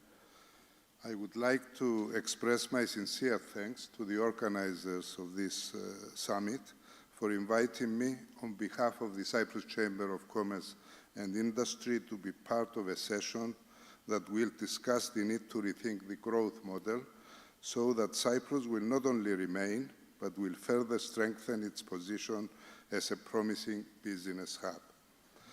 The need for the diversification of the growth model has been repeatedly stressed by the Chamber. I believe that this time round, we are in a better position to seriously try to implement a long-term plan which will effectively attempt to introduce reforms that will greatly contribute towards the sustainable growth of our economy. I am saying this because several studies have been completed to achieve this aim, most notably the one carried out by the Cyprus Council of Economy and Competitiveness. The study was prepared with the support of the European Union and international consultants and relevant institutions, including the Cyprus Chamber of Commerce and Industry. It is perhaps the first time that the holistic plan for the growth of the Cyprus economy, addressing the long-term sustainability of its growth model, has been prepared. Some 30 years ago, the World Bank classified Cyprus as one of the 20 fastest-growing economies.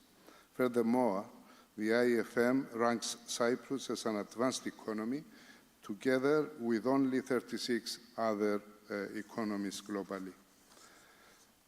However, recent indicators suggest that we are falling behind as compared to the EU average economies. Going forward, Cyprus must capitalize on its comparative strengths in the economic, social, and environmental fields. To mention but a few, its highly qualified workforce, language proficiency mainly in English, a favorable tax and regulatory environment, EU regulation, a healthy population, and an efficient information and communications sector. We must also underline nature's gifts. Its climate and natural beauty make Cyprus an attractive place to live and work in or to visit. The island also has a natural advantage in renewable energy generation, and its geographical location provides a bridge between Europe, the Middle East, North Africa, and Asia. All of these factors have helped Cyprus sustain its economy through the economic crisis and the pandemic so far. But in order to unleash the full potential of the economy, Cyprus needs to overcome several long-standing structural weaknesses. It needs to diversify its economy to combat over-reliance on certain sectors, namely construction and real estate, tourism and travel, and limited variety in the range of exports of goods and services. Other structural issues include mismatches between labor skills and business needs, other labor-related issues, scarcity and cost of capital, and low productivity. More weaknesses include the inefficiency of the justice system and the enforcement of contracts and intellectual property rights. Several other weaknesses revolve around the wider public sector, in how the government is structured, how the civil service operates, and how state-owned enterprises are run. The lack of digitalization, low investment in research and innovation, and the high corruption perception also present significant constraints to growth. Other challenges such as technological change, climate change, demographic change, and Brexit cannot be overlooked. Despite the challenges, the opportunities are evident and we must capitalize efficiently on them. In the interest of time, I will confine myself to mentioning the headings of such opportunities, but I will be happy to expand on them during the discussion that will follow. Professional services, educational hub, energy, in particular solar energy, ICT, tourism including cultural and agro-tourism, agri-tech, light manufacturing. But capitalizing on these opportunities will strongly depend on how Cyprus deals with its weaknesses. High on the agenda must be the digital transformation, green economy, social sustainability, educational reform, research development and innovation. Last but not least, effective government and governance. I am confident that the discussion that will follow will provide the opportunity for more interaction and debate on these highly important issues. Thank you.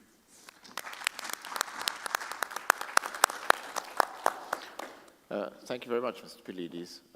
Pantelis Sklias from the Education Sector.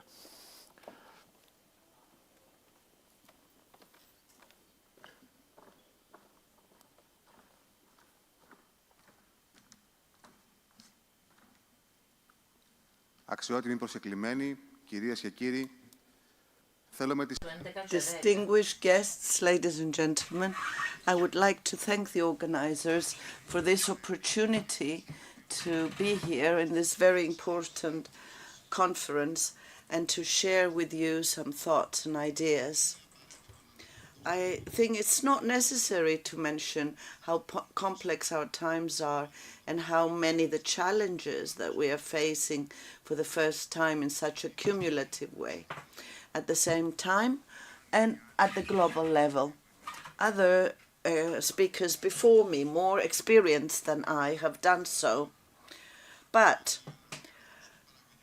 let's look at this particular parameter that we take for granted, because the restructuring of the country's production model is not called upon to take into account current conditions and be carried away by them with petty and small-minded choices and short-term.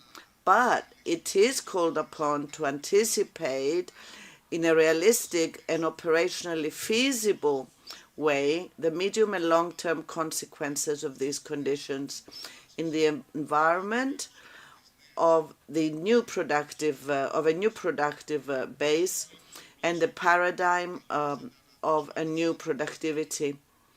In this context, we are called upon to highlight the components of this fabric: resilience, sustainability, and inclusion. I emphasize, not just because I'm an academic, but because I realize the crucial importance of what was said, I want to give the central role of the university education to this new environment. With a contribution of almost 4.5% of GDP, university education can add further qualitative and quantitative dimensions, with a view to ensuring quality, extroversion, synergies with international academic institutions, R&D. So university education can be the link between the initiatives undertaken. In this context, the state is called upon to strengthen the institutional framework, to rationalize the functioning of colleges, and to give incentives for international partnerships and stimulating R&D as well as for investment. Strengthening Cyprus universities participating in European university alliances is in the right direction. At the same time, the possibility for graduates and students from third countries having the opportunity to work for a specific period of time under specific conditions that will not create inconveniences in the balance of labor in their fields of study, following the model of the UK and Ireland within a strict institutional framework, is one of the initiatives that the state must take, and also the creation of English language programs without burdening the budget. At the same time, stimulating and supporting regional universities in an objective and transparent manner to the calls of R&D will also give an impetus to efforts which objectively meet specific qualitative criteria. Now, attracting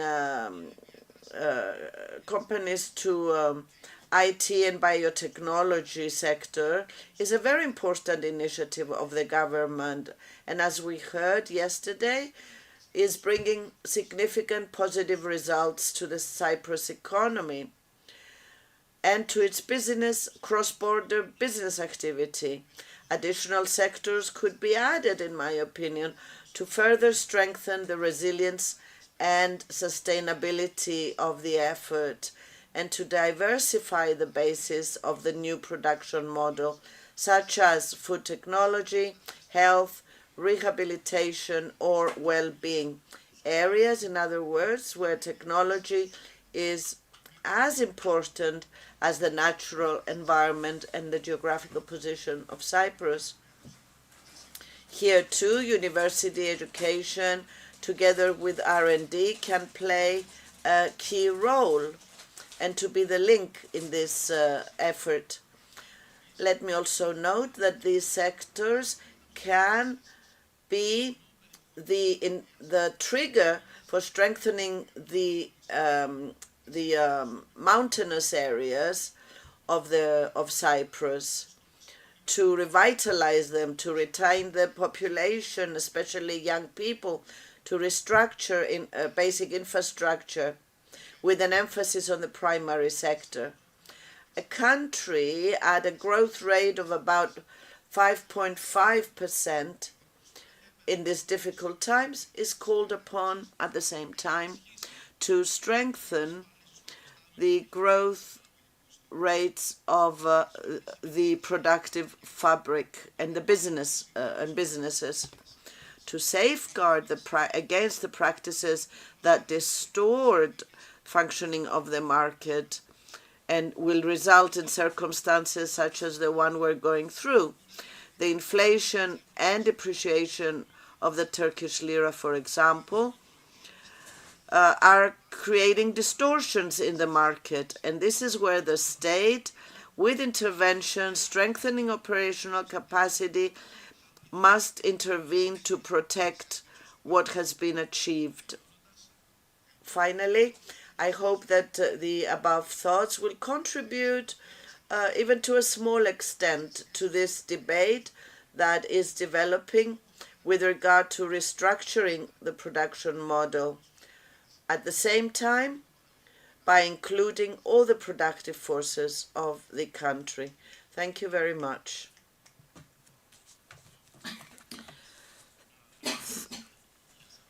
From the Cyprus Investment Funds Association.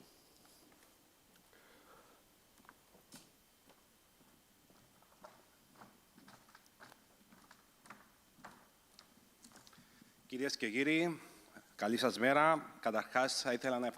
Ladies and gentlemen, good morning. I would like to thank the organizers, first of all, for giving me the opportunity to address a very distinguished audience on this matter of investment funds. As Mr. Bilidis says, this is one of the pillars of the Cyprus economy, and it's on good foundations, and it can develop further. The pandemic period has been very difficult for all of us, and our resilience was tested on many levels. Uncertainty and pessimism in these past 2 years were evident. However, data shows that investment fund sector is resilient and has prospect, because it not only was it not damaged, but it continued to grow, attracting investment funds and managers from abroad. According to the official statistics of the Cyprus Securities and Exchange Commission, there was an increase in managed assets amounting to 34.3% during the pandemic. At the same time, the increase of licensed investment organizations was 53.3%, and the managed assets amounted to 11.1 billion euro during the first quarter of 2022. Let's note that the total assets managed in 2018 were 6.3 billion. In 2019, it rose to 8.3 million. When we started our efforts in 2012, the assets was only 1.6 billion euro, just to show you the progress of the sector. And while the sector proved its robustness, the consequences of the war in Ukraine are burdening even more the difficult economic environment. And these challenges, of course, impact the investment funds as well. We can see that very clearly in the data given to publicity recently by EFAMA, the European Fund and Asset Management Association. More specifically, there is a global drop in the assets of investment funds in the range of 5.5% during the second quarter of 2022. The drop in the largest markets, those of Europe and US, was 12% and 6.9% respectively. China, however, had an increase of assets by 7%. This trend has impacted the sector in Cyprus, and we see that the managed assets of the collective investment organizations show a small drop in the order of 3.9% in the first quarter of 2022. As CIFA, we believe in the resilience and dynamic of the sector. Of course, there are challenges, but also many prospects, and challenges sometimes favor, and this time more than ever, favor collective investments, given that our country has become an important hub for investment funds, wishing to capitalize on prospects in Europe and the broader region of the East Med and Middle East. Dear friends, the effort to deal with the challenges and to capitalize on prospects is collective and is based on the continuous assessment of conditions and parameters to safeguard the dynamic and the upgoing trend of the sector. And we are here to think again on the development model of our country, and the funds contribute to that goal. So we have to be at the same, or ideally on better levels from our competitors on issues of operation framework, tax incentives, and monitoring. Also, it's very important to note the improvement of the legislative and regulatory framework, which is a catalyst in attracting new organizations for collective investments from various countries. And of course, Cyprus, this is working, and Cyprus has attracted managers, investment funds, and also providers of different services from around the world. And we have great names of specialized services choosing Cyprus as their European base. And that is a great development for our country. And Cyprus is established in the sector of investment funds. And we are turning challenges into opportunities. We are in a small jurisdiction. However, we have a lot of development in recent years. This is recognized by everyone and is the foundation for further extension and establishment of the sector. We have believed from the outset to the dynamic and the prospects of the sector, and we are here to guarantee its resilience despite the difficulties. And we continue and strengthen our efforts to improve and modernize the regulatory framework, together always with the competent monitoring authorities. Thank you for your attention. We've got 15 or maybe a few more minutes for comments, questions. So anybody who has one, please. Yes, let's start over there. I've got one or two myself. But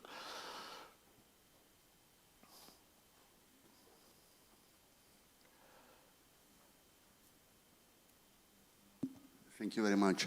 First, in response to Mr. Maniatis' comment, I don't need to remind us of the recent blow-up of Nord Stream 1 and Nord Stream 2, and crisis in Ukraine, 2003, 6, 9, TANAP, etc., etc. Pipelines render the exporting country hostage to both the transit states and the importing countries. Now, to this panel, has there been any quantification of the impact of Russian sanctions on the Cyprus economy, and whether there will be any permanent scarring of the Cyprus economy?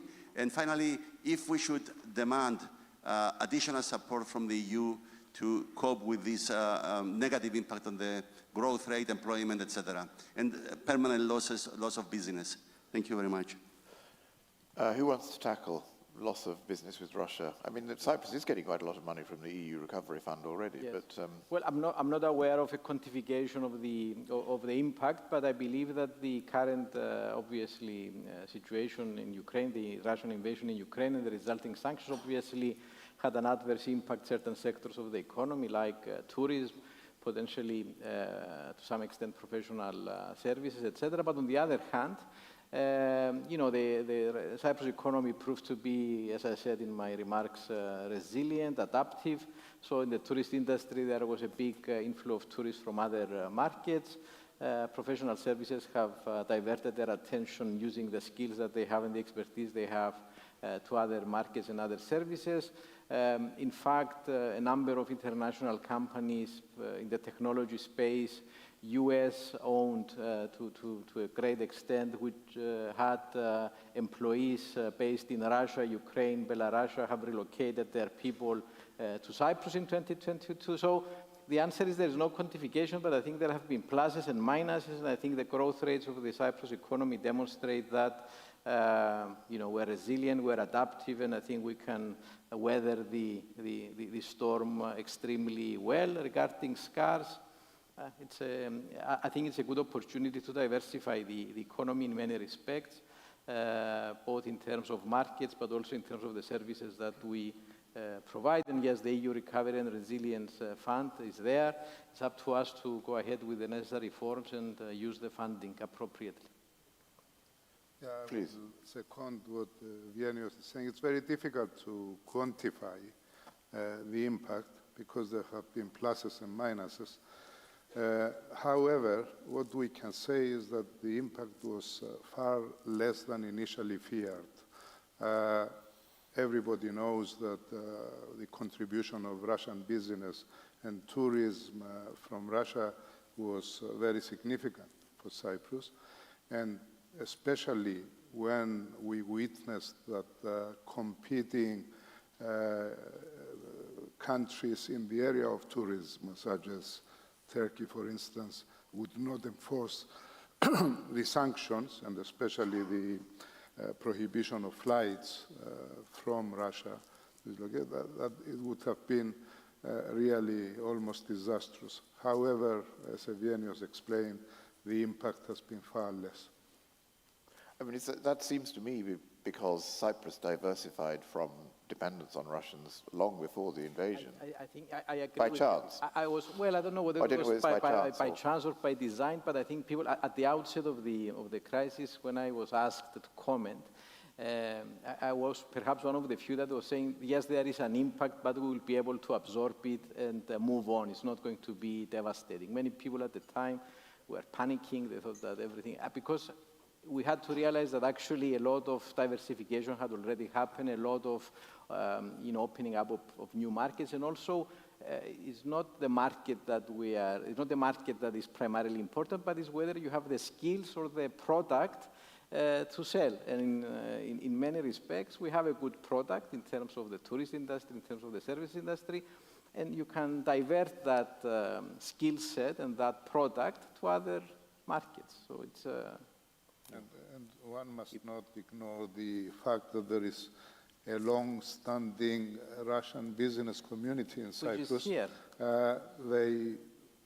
Lots of them are not on the sanctions list. They live here, they work here, they do business from here, and they haven't been affected. Of course.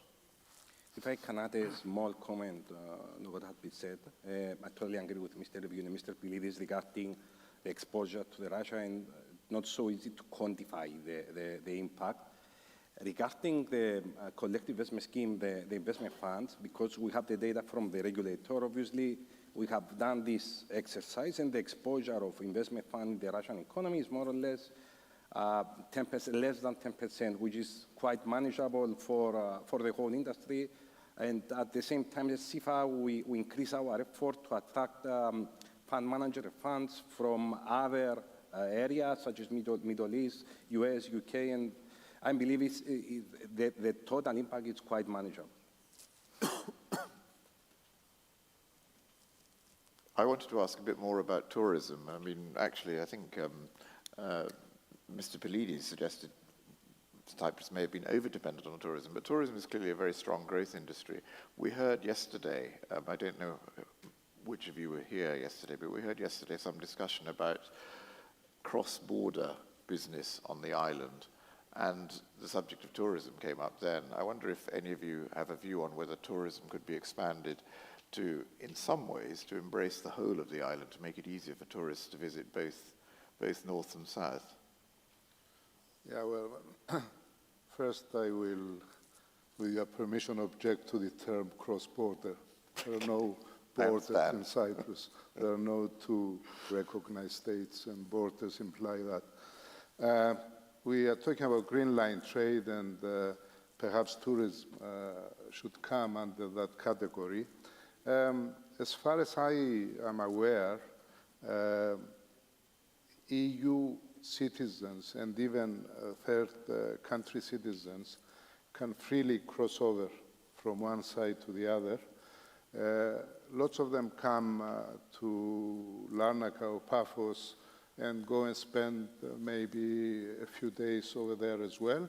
And it's totally legitimate because they want to see the whole of the island, the differences, etc. There is a problem with Turkish nationals when they come to what we call not recognized airports in the north, and when spotted, they would not be allowed to cross over. Yes. Any other thoughts? Well, I think that I mentioned in my short presentation that there are also some, I would say, dynamics which somehow distort the function of the economy, and this is particularly because of the devaluation of the Turkish lira. Yes. And this is also a dimension that has to be taken into consideration. And that's why I also mentioned the need for institutional and operational capacity building. And do you think it's time to have a Cyprus airline again? If tourism? my view, well, if a private company wants to establish a Cyprus air carrier, I suppose they can go ahead and do it. In terms of a national carrier, I think that's for the government, obviously, to decide, but I think the experience we had was not that Not good. such a happy one. Okay, any more questions? I have one more question on education I'd like to put to Pantelis Sklias, without seeming to feel too self-absorbed. I wonder what the effect of Brexit has had on the education sector. I mean, the UK has left the Erasmus scheme, which, and it's also being excluded now from the Horizon Research Programme. I don't know, has that had an effect on business here? I mean, on one level, it makes it harder and perhaps more expensive for students from the EU to go to the UK, but on the other hand, it reduces the competition. Well, the British universities still are part of Horizon. Yes. They are not part of Erasmus. But they may not be forever. Yeah, exactly. I mean, okay, the main element that we have to take into consideration is that now the Cypriot universities are a mature choice for the applicants. Yes. And this is mainly due to the fact that quality assurance procedures have been greatly developed, have been greatly evolved, and nowadays it's really value for money, I would dare to say, for not only the Cypriots to remain in the island, but also other EU nationals to come to Cyprus, and we are doing a great effort towards this direction.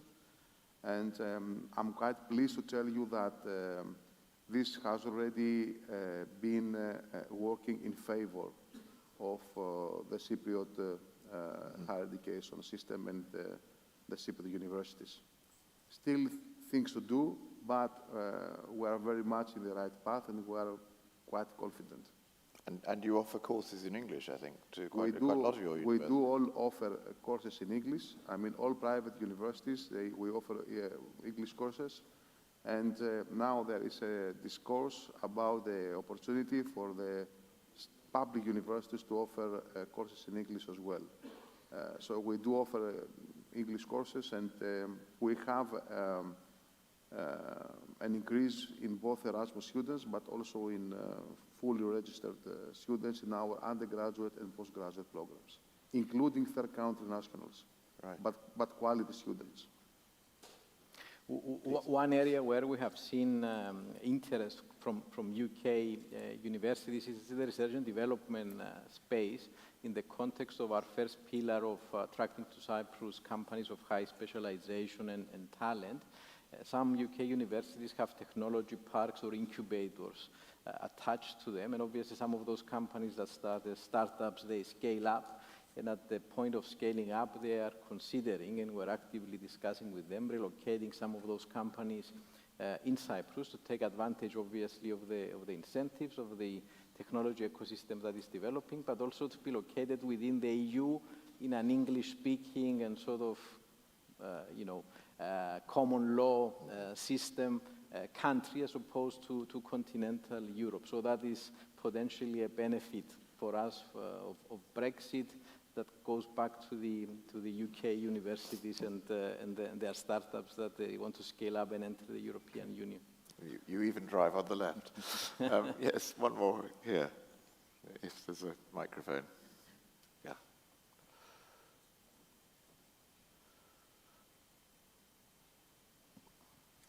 Thank you. So usually when you have programs like Invest in Cyprus, or the former head of the chamber also experienced that, the idea is to create jobs, people on the ground, real investment, on the ground, bringing people to Cyprus. And when you look at remote work and post-COVID era, when programs like that are competing against other programs, the question is always how many jobs you actually create in Cyprus. So people know of like nomads visas, tech visas, people are taking advantage of this beautiful place. But I'm just curious how this whole revolution I just mentioned impacts your ability to bring real investments into Cyprus. Well, I mean, there are, Please. I mean, the companies that have been coming to Cyprus over the last couple of years and have contributed to the significant rise of the position of Cyprus regarding the FDI investment index are companies that are coming to Cyprus. They have offices and they bring people as well to Cyprus and they recruit people from Cyprus. So just to give you an indication, just in 2022, 7,000 work permits were given to third-party nationals who were brought to Cyprus by companies, not exclusively in the technology space, but primarily in the technology space, to come and work in Cyprus. In addition, these companies have recruited Cypriots. Datart, a US-based company, I'm sharing the name because they issued a press release, they brought to Cyprus, to Nicosia, 50 people, and they recruited 50 Cypriots in the technology space. The study I mentioned, if I recall the numbers, for every 900 jobs in the ICT sector, 600 jobs are created in other sectors of the economy. So the impact is huge.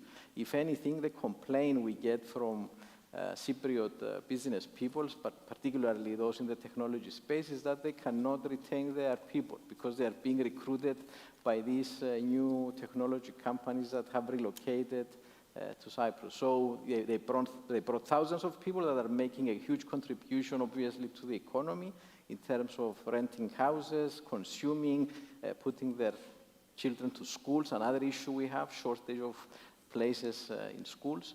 And obviously recruiting Cypriots as well. And going forward, we want to, that's why I mentioned in my remark, we want this ecosystem to be linked up to the educational system, not just universities, but also high schools, universities to get the ability to place students, especially third-party nationals, to these companies on secondments, and to create more quality jobs for Cypriots and also for people who came to Cyprus to study. It's a medium to long-term plan, and we should stick to it. And the results are there, it's working. Please. Just to add a small point, if I may, there are even incentives, tax concessions to high-earning salaried people to locate to Cyprus, relocate to Cyprus. And this is strengthened by the fact that lots of people now can work online without having to be present in a particular geographic area. In the area of investment funds, obviously the tax incentives are very crucial because provide the incentive to high-ranking executives to relocate to Cyprus to be portfolio manager, risk manager in the whole structure. Specific incentives have been given in order for a fund manager to establish a structure in Cyprus, and the corporate tax rate is not 12.5%, which the normal corporate tax rate is 8%. So there are specific incentives, and we have seen fund managers that they establish a structure in Cyprus to create new employment opportunities, not only for foreigners to come in Cyprus, but also for local staff, local personnel. I can give a very good example is Mitsubishi decided to have a regional base in Cyprus. They're going to have hundreds of employees in Limassol. They have their offices, something that is public information. That's why I mentioned also the name, which is a very important contribution towards the reduction of unemployment in Cyprus. Okay. Unless there's a single last question, I think we might call a conclusion to that. But thank you very much to the panel for a very interesting session. Thanks. You have to have a photograph.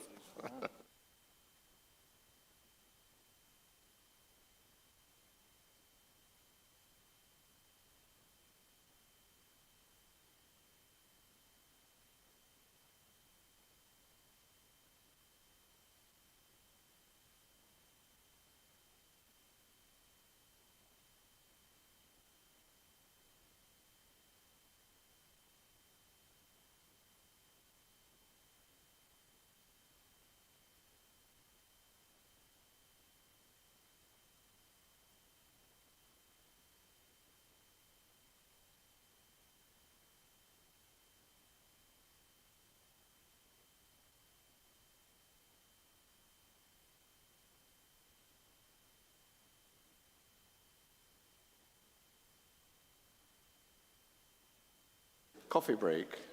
If Alexandros Exarchou, if you are mic'd, yes, you are mic'd up. Excellent. Please. I'm fine. It's fine. It's all right.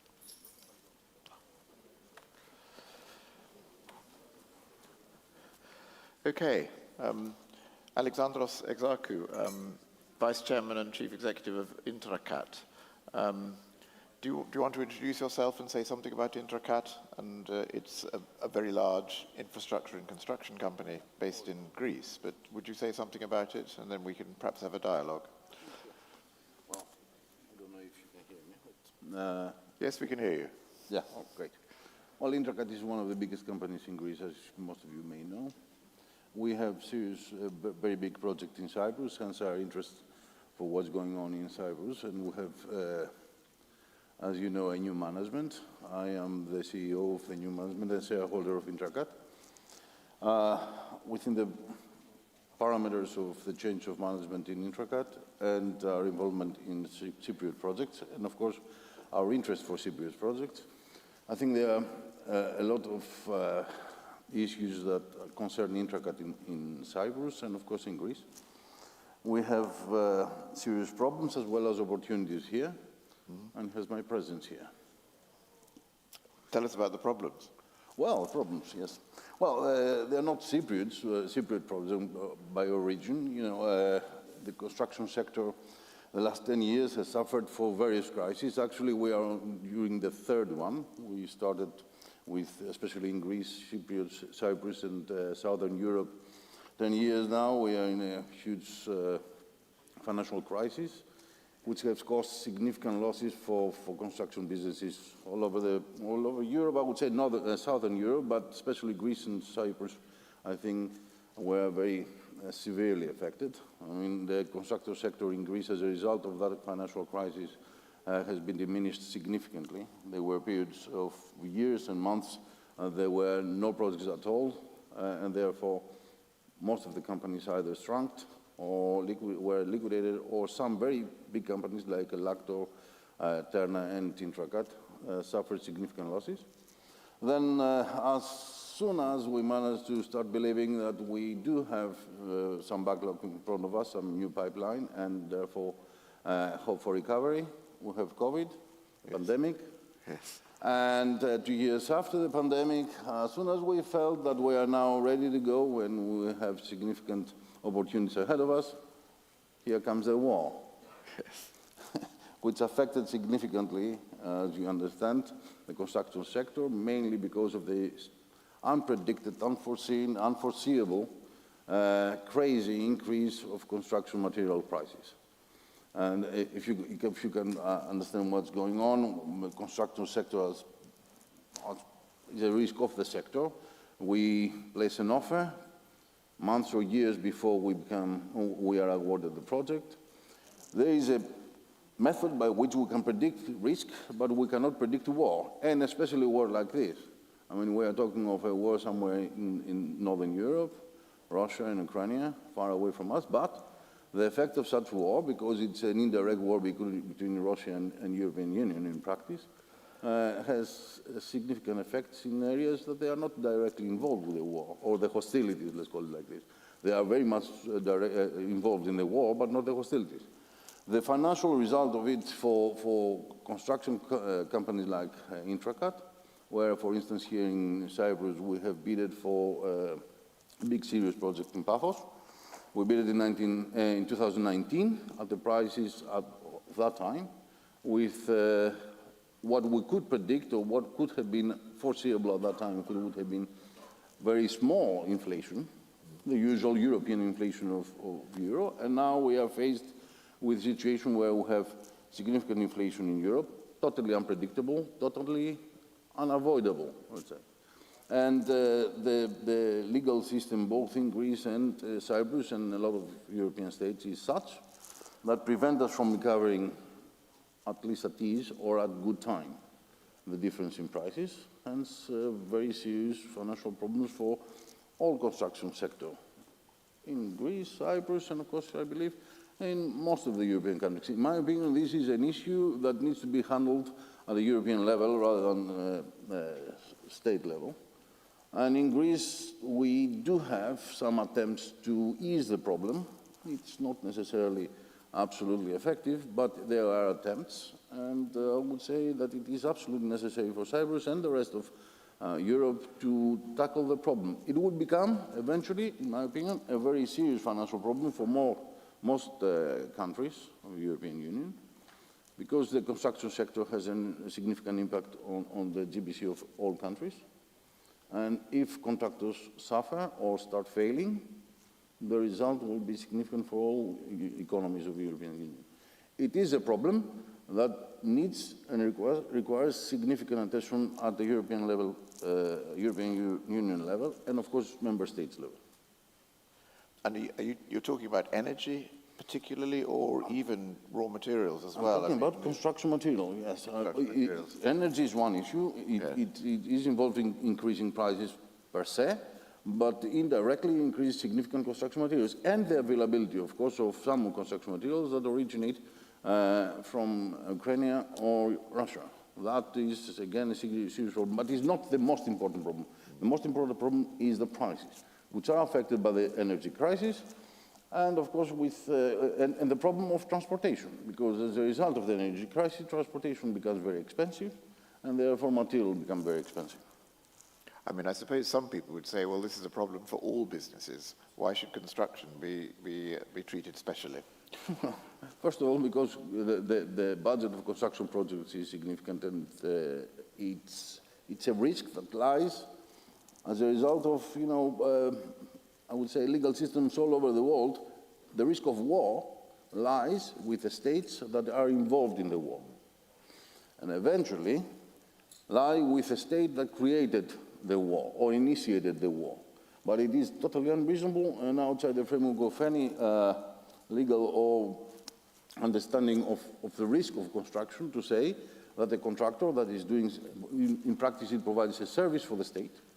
It's not the end user, it doesn't bill for itself, will suffer the result of an event such as a war, which is an event of force majeure. So therefore, it is practice, best international practice, that it is not for contractors to suffer the result of a war. And do you have a sympathetic hearing from, I mean, you're talking particularly public sector construction projects. Do you have a sympathetic hearing from central governments, regional governments, other parts of the public sector that obviously their budgets are also under pressure, partly because of the war and the effect on energy prices and so on. So it's quite difficult for them to find more money. Indeed, in many countries, I would think they are actually reducing they're trying to reduce their spending. They can reduce their spending for future projects that would have been understandable, but they cannot reduce the spending in relation to projects already awarded. Yes. And the problem here is what happens with awarded projects. I understand that they may slow down some future investments of theirs, but the problem is with what happens now of the projects that they were awarded before the war, and we need to construct it during the war. Right. Is one answer to slow down the construction process? Slow down is that happening anyway? Slow down is one thing. Again, it's a significant risk for the contractor, because the contractor has a contract and is obliged to perform per time, and not necessarily all awarding authorities understand to provide an extension of time, which would have been one of the solutions. I mean, in Greece, actually one of the measures taken by the Greek government was to allow later completion, so therefore to allow us to reduce the productivity rate, waiting for better days. Fine, that is a solution. But what I'm trying to say is measures like this are necessary.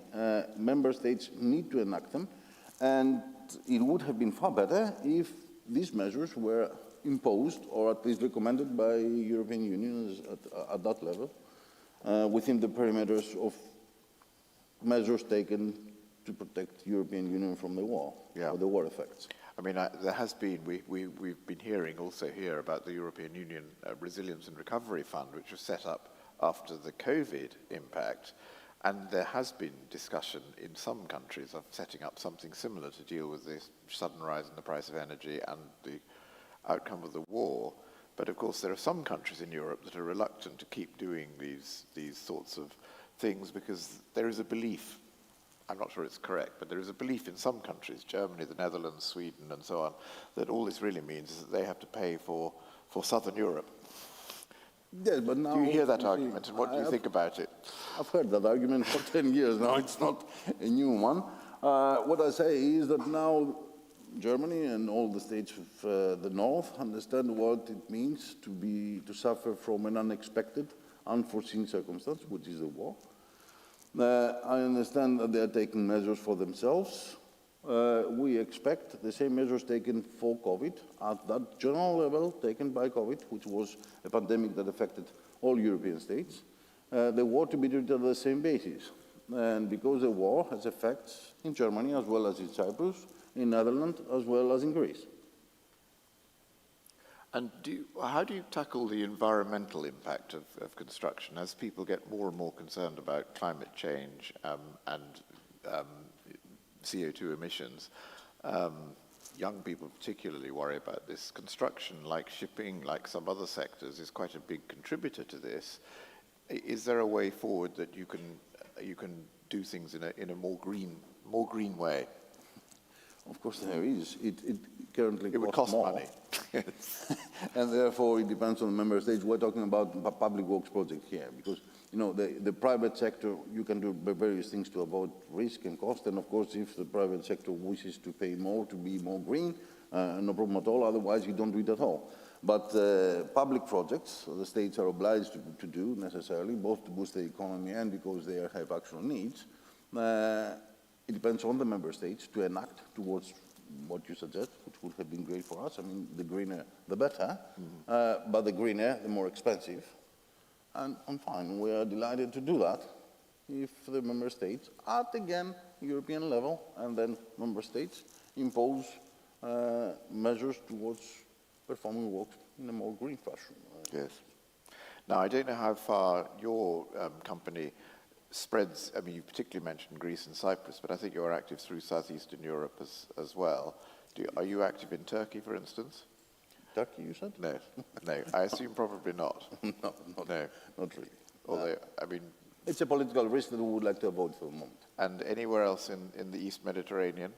East Mediterranean, but we have projects in Romania and Northern Macedonia. We intend, of course, to increase our renewable energy sectors to the Balkans. For us, that is very important. We are investing more than 1.5 billion in constructing parks of 1.8 gigawatt of renewable energy. For us, renewable energy is the biggest bet for the future. Okay. And transport links as well? Transportation in general? Not for us. We're not involved in this for the moment. Okay, right, okay. I mean, the big construction opportunity eventually may be to rebuild after the war.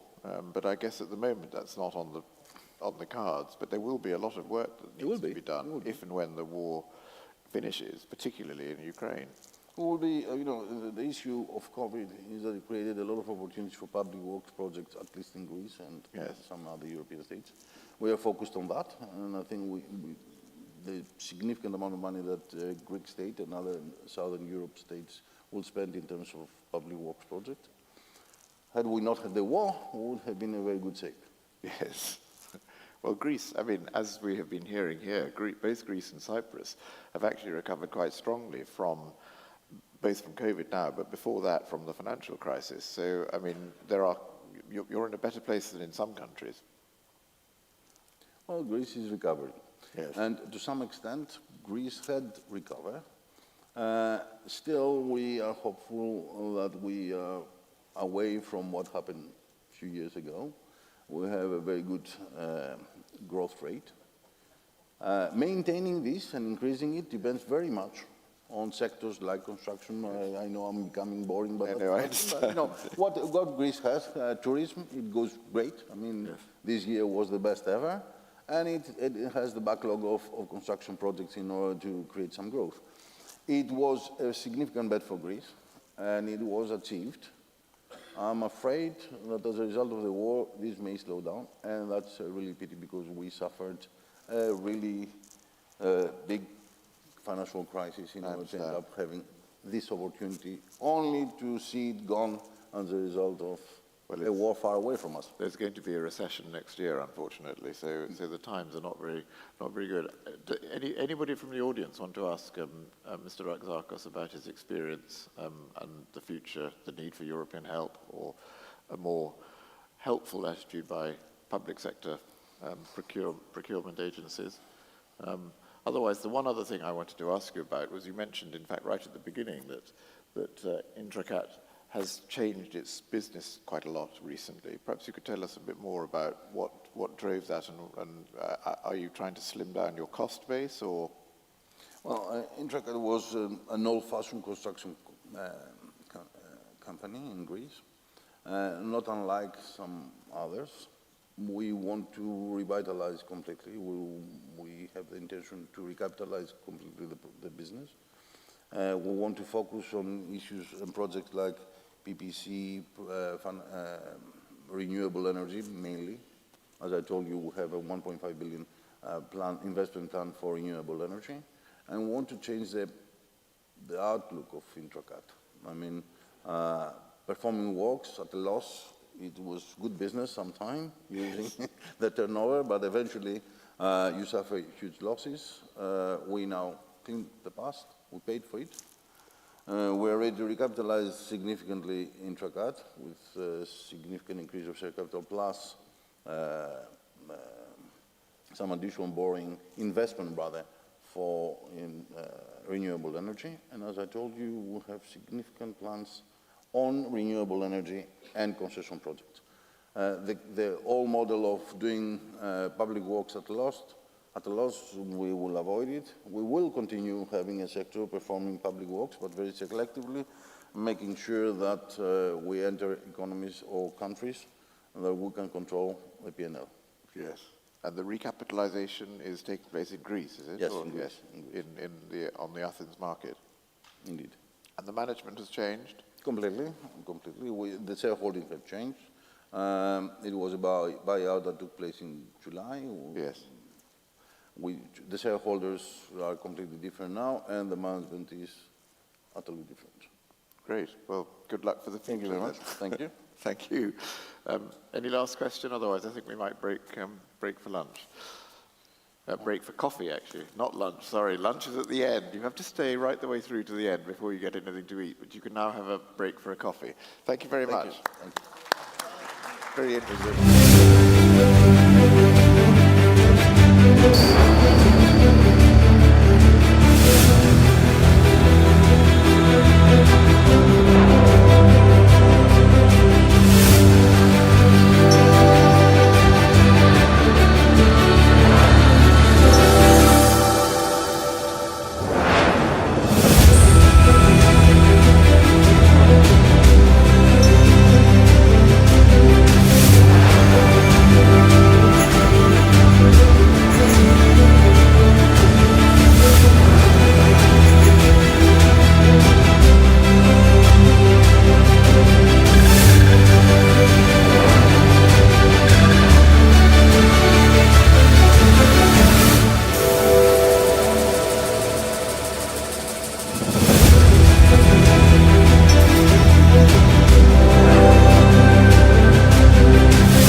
ExxonMobil is working to deliver reliable and affordable energy and products, while helping to advance climate solutions that improve quality of life and meet society's evolving needs.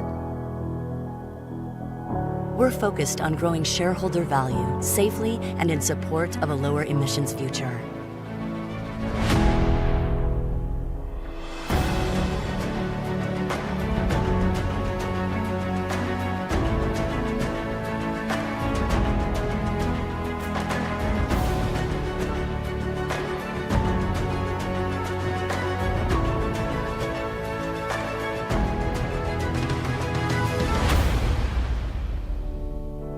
Creating value through our technology, scale, integration, functional excellence, and people.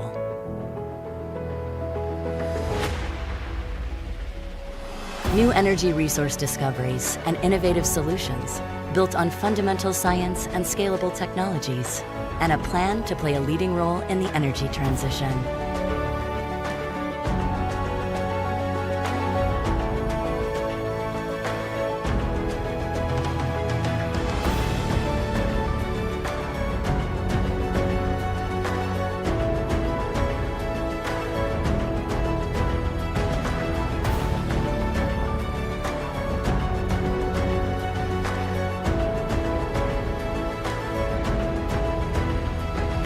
ExxonMobil has the competitive advantages to play a leading role in a lower emissions future.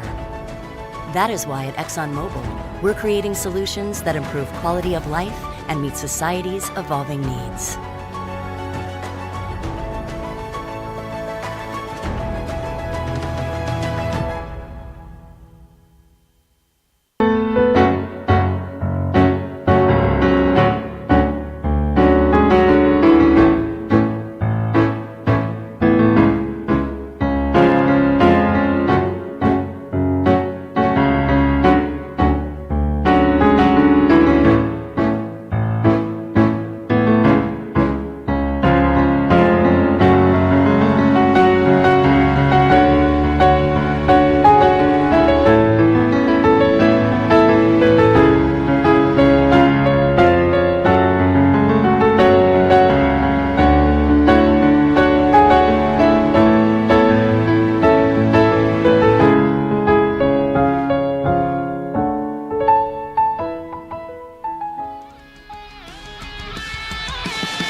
It is essential that we bring inflation down to our 2% goal. Federal Reserve is raising the Fed interest is set rate to raise interest rates. Highest inflation in 40 years. It's walking a real tightrope here. It needs to slow the economy without...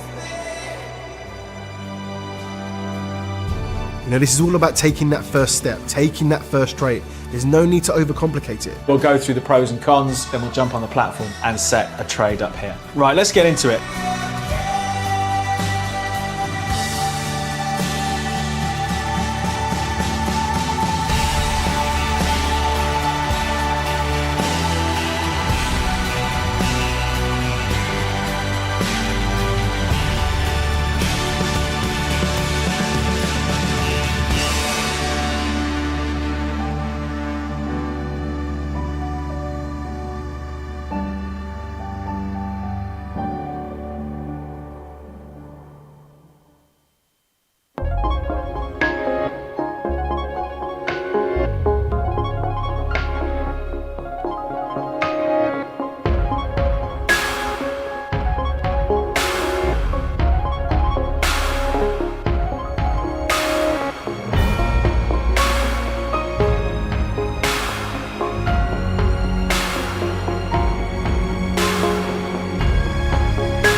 Ecom BX. With us, the future is today.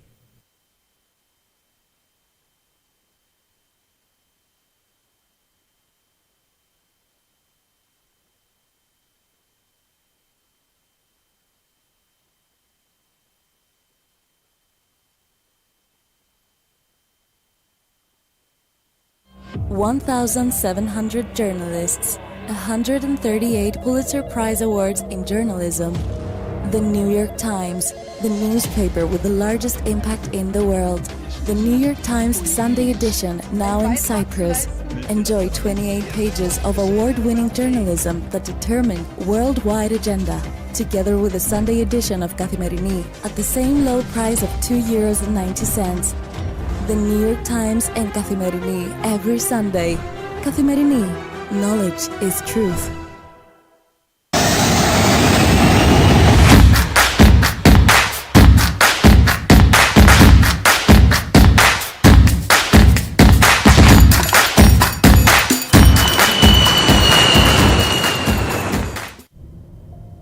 Everything and nothing has changed. Even if the world feels uncertain, it's reassuring to know things that were important before still matter today. Connecting people, sharing ideas, and solving problems. These things will always be in our DNA. Working across borders, helping to keep doors open, business flowing, and continuing to realize the hopes and ambitions of our customers and colleagues.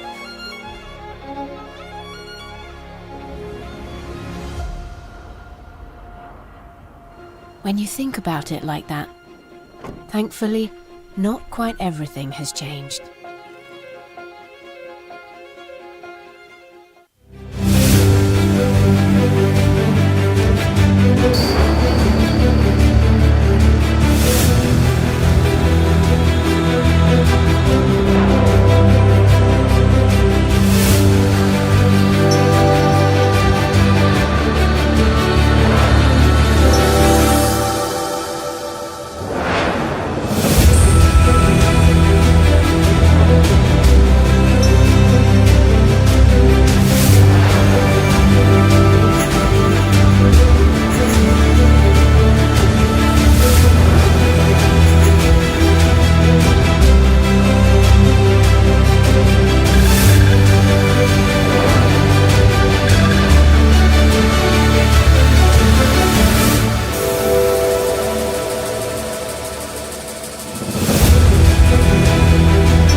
ExxonMobil is working to deliver reliable and affordable energy and products, while helping to advance climate solutions that improve quality of life and meet society's evolving needs. We're focused on growing shareholder value safely and in support of a lower emissions future.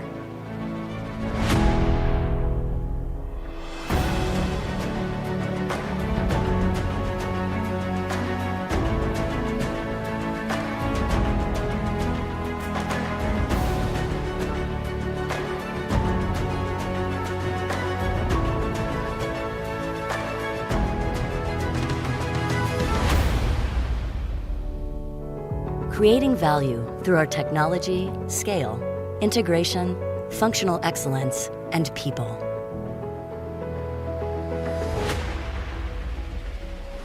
New energy resource discoveries and innovative solutions built on fundamental science and scalable technologies, and a plan to play a leading role in the energy transition.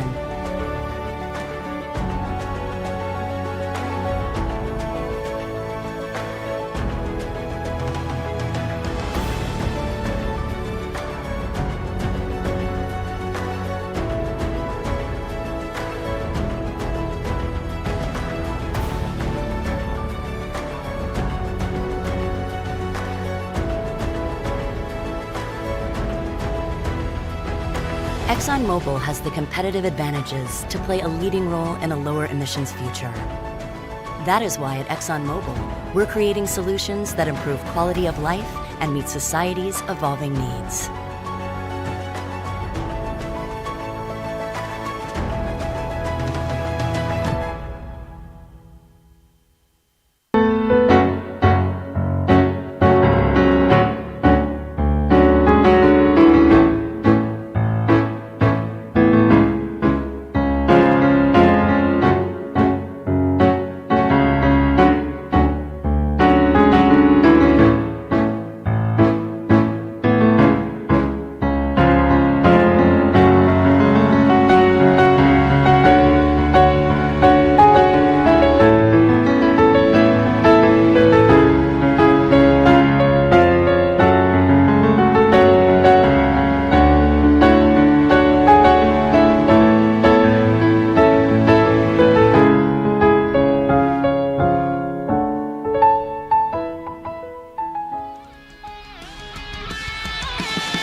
It is essential that we bring inflation down to our 2% goal. Federal Reserve is raising the interest rate to raise interest rates. Highest inflation in 40 years. It's walking a real tightrope here. It needs to slow the economy without... You know, this is all about taking that first step, taking that first trade. There's no need to overcomplicate it. We'll go through the pros and cons, then we'll jump on the platform and set a trade up here. Right, let's get into it.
EcomBX. With us, the future is today.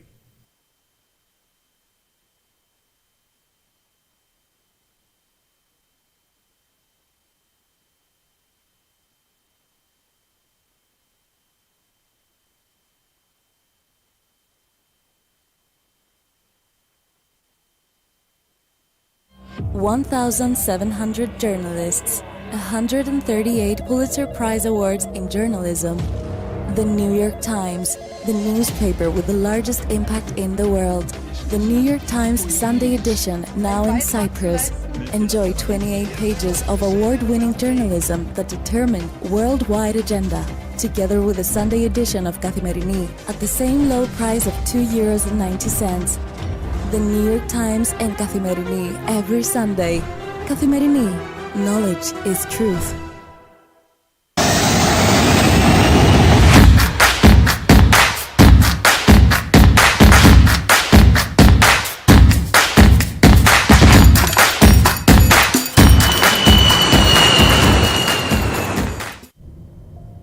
Everything and nothing has changed. Even if the world feels uncertain, it's reassuring to know things that were important before still matter today. Connecting people, sharing ideas, and solving problems. These things will always be in our DNA. Working across borders, helping to keep doors open, business flowing, and continuing to realize the hopes and ambitions of our customers and colleagues.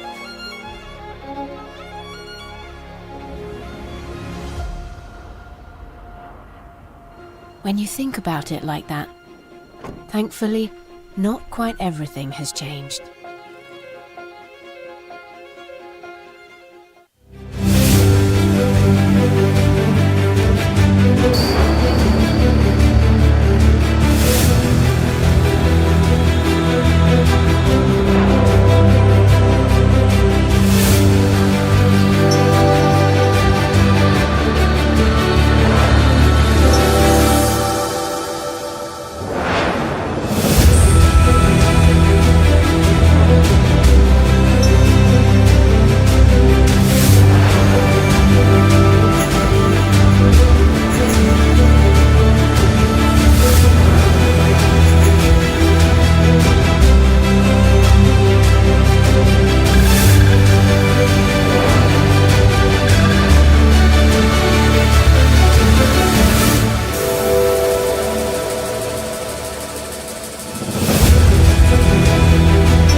ExxonMobil is working to deliver reliable and affordable energy and products, while helping to advance climate solutions that improve quality of life and meet society's evolving needs. We're focused on growing shareholder value safely and in support of a lower emissions future.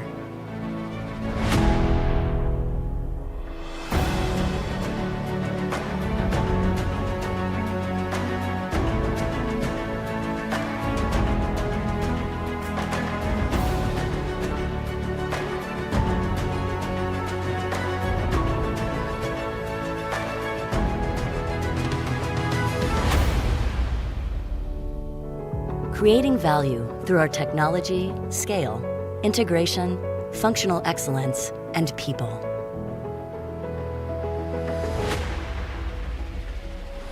New energy resource discoveries and innovative solutions built on fundamental science and scalable technologies, and a plan to play a leading role in the energy transition.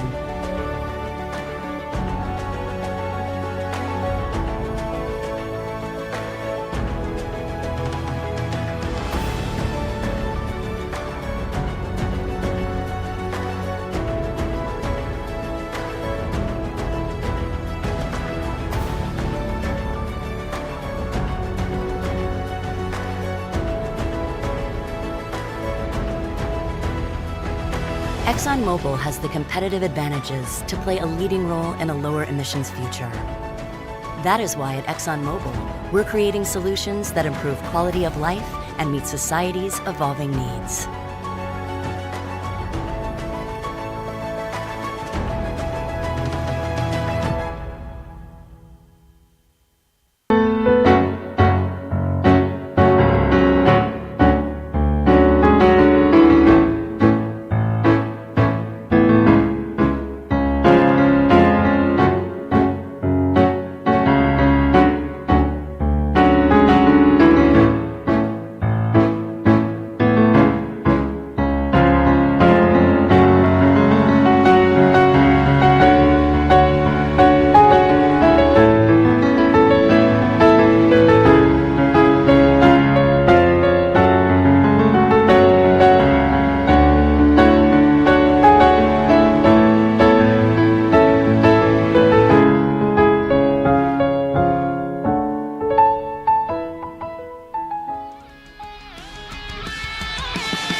It is essential that we bring inflation down to our 2% goal. Federal Reserve is raising the Fed interest is set rate to raise interest rates. Highest inflation in 40 years. It's walking a real tightrope here.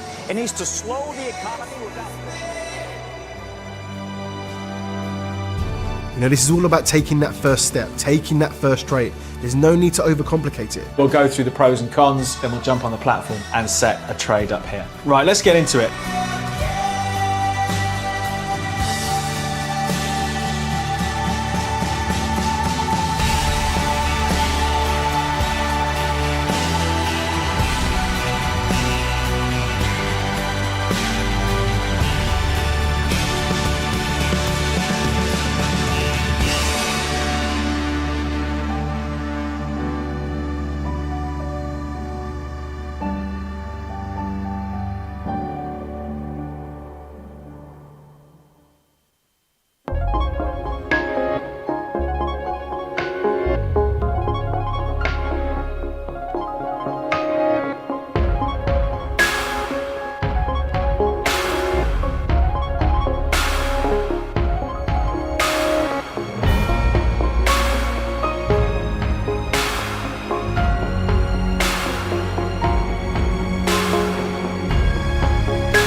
EcomBX. With us, the future is today.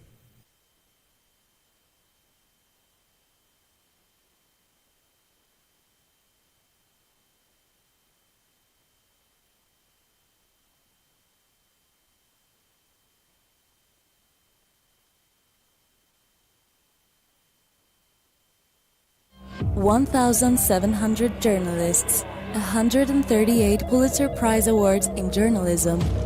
The New York Times, the newspaper with the largest impact in the world. The New York Times Sunday edition, now in Cyprus.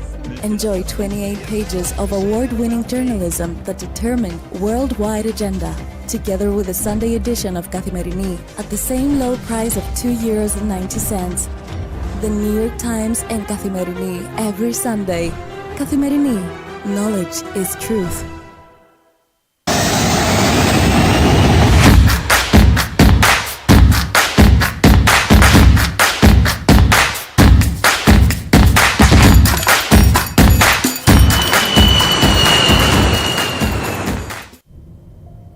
Everything and nothing has changed. Even if the world feels uncertain, it's reassuring to know things that were important before still matter today. Connecting people, sharing ideas, and solving problems.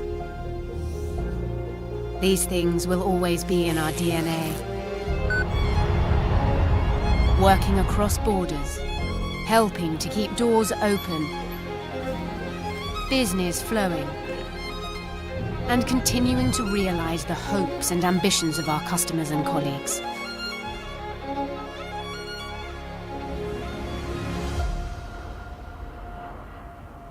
When you think about it like that, thankfully, not quite everything has changed.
ExxonMobil is working to deliver reliable and affordable energy and products, while helping to advance climate solutions that improve quality of life and meet society's evolving needs. We're focused on growing shareholder value safely and in support of a lower emissions future.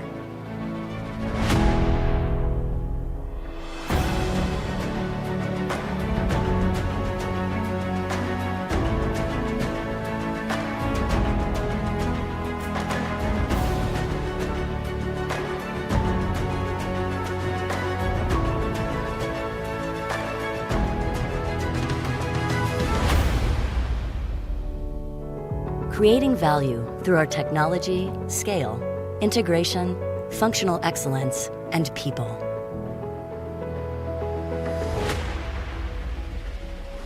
New energy resource discoveries and innovative solutions built on fundamental science and scalable technologies, and a plan to play a leading role in the energy transition.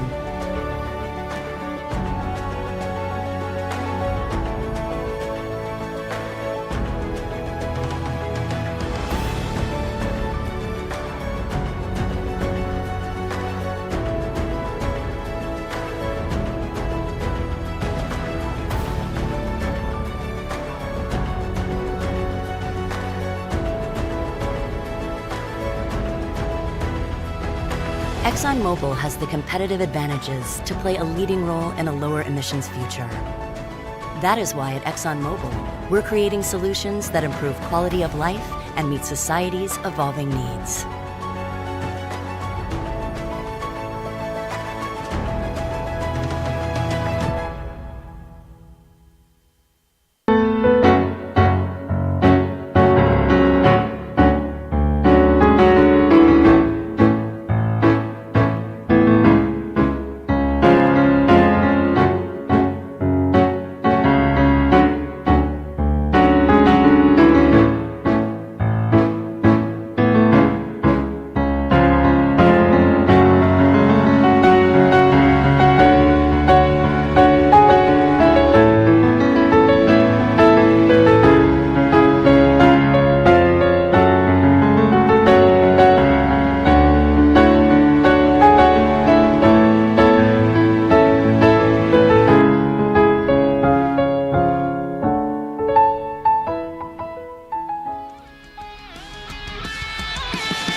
It is essential that we bring inflation down to our 2% goal. Federal Reserve is raising the Fed interest is rate set to raise interest rates. Highest inflation in 40 years. It's walking a real tightrope here. It needs to slow the economy without...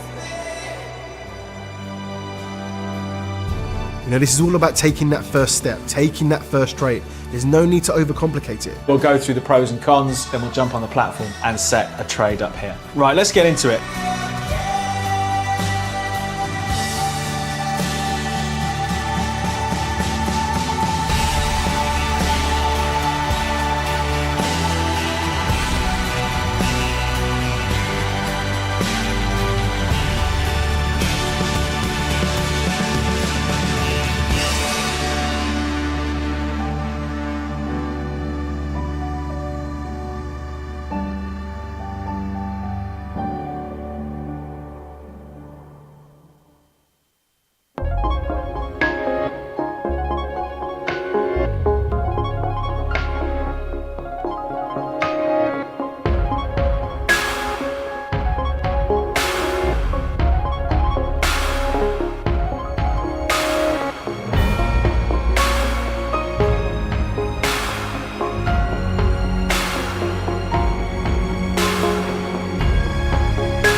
EcomBX.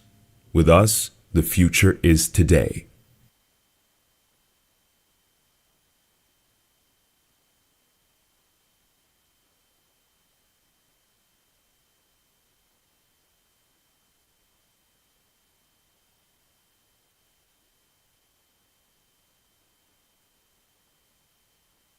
(1,700 journalists, 138 Pulitzer Prize Awards in journalism. The New York Times, the newspaper with the largest impact in the world. The New York Times Sunday edition, now in Cyprus. Enjoy 28 pages of award-winning journalism that determine worldwide agenda, together with the Sunday edition of Kathimerini at the same low price of €2.90. The New York Times and Kathimerini every Sunday. Kathimerini, knowledge is truth.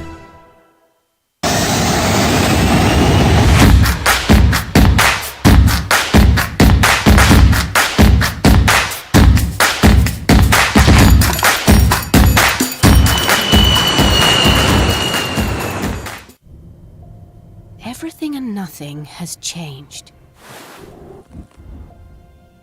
Even if the world feels uncertain, it's reassuring to know things that were important before still matter today.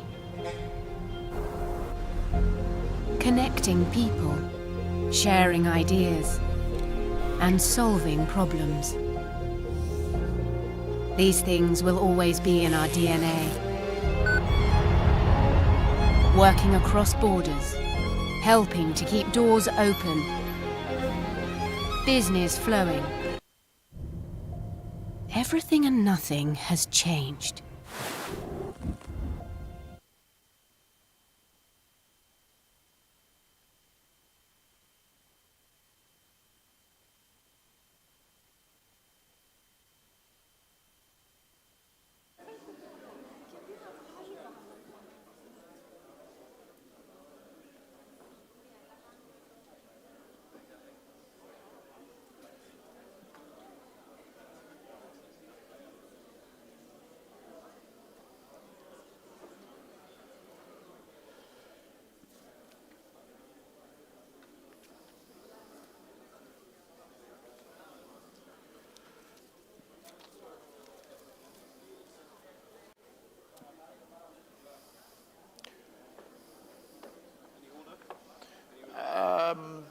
Kyriakos first, I suppose. Yes. Not you. Then Panos, Petra, and Kypros. It doesn't really matter. We're looking for Kyriakos.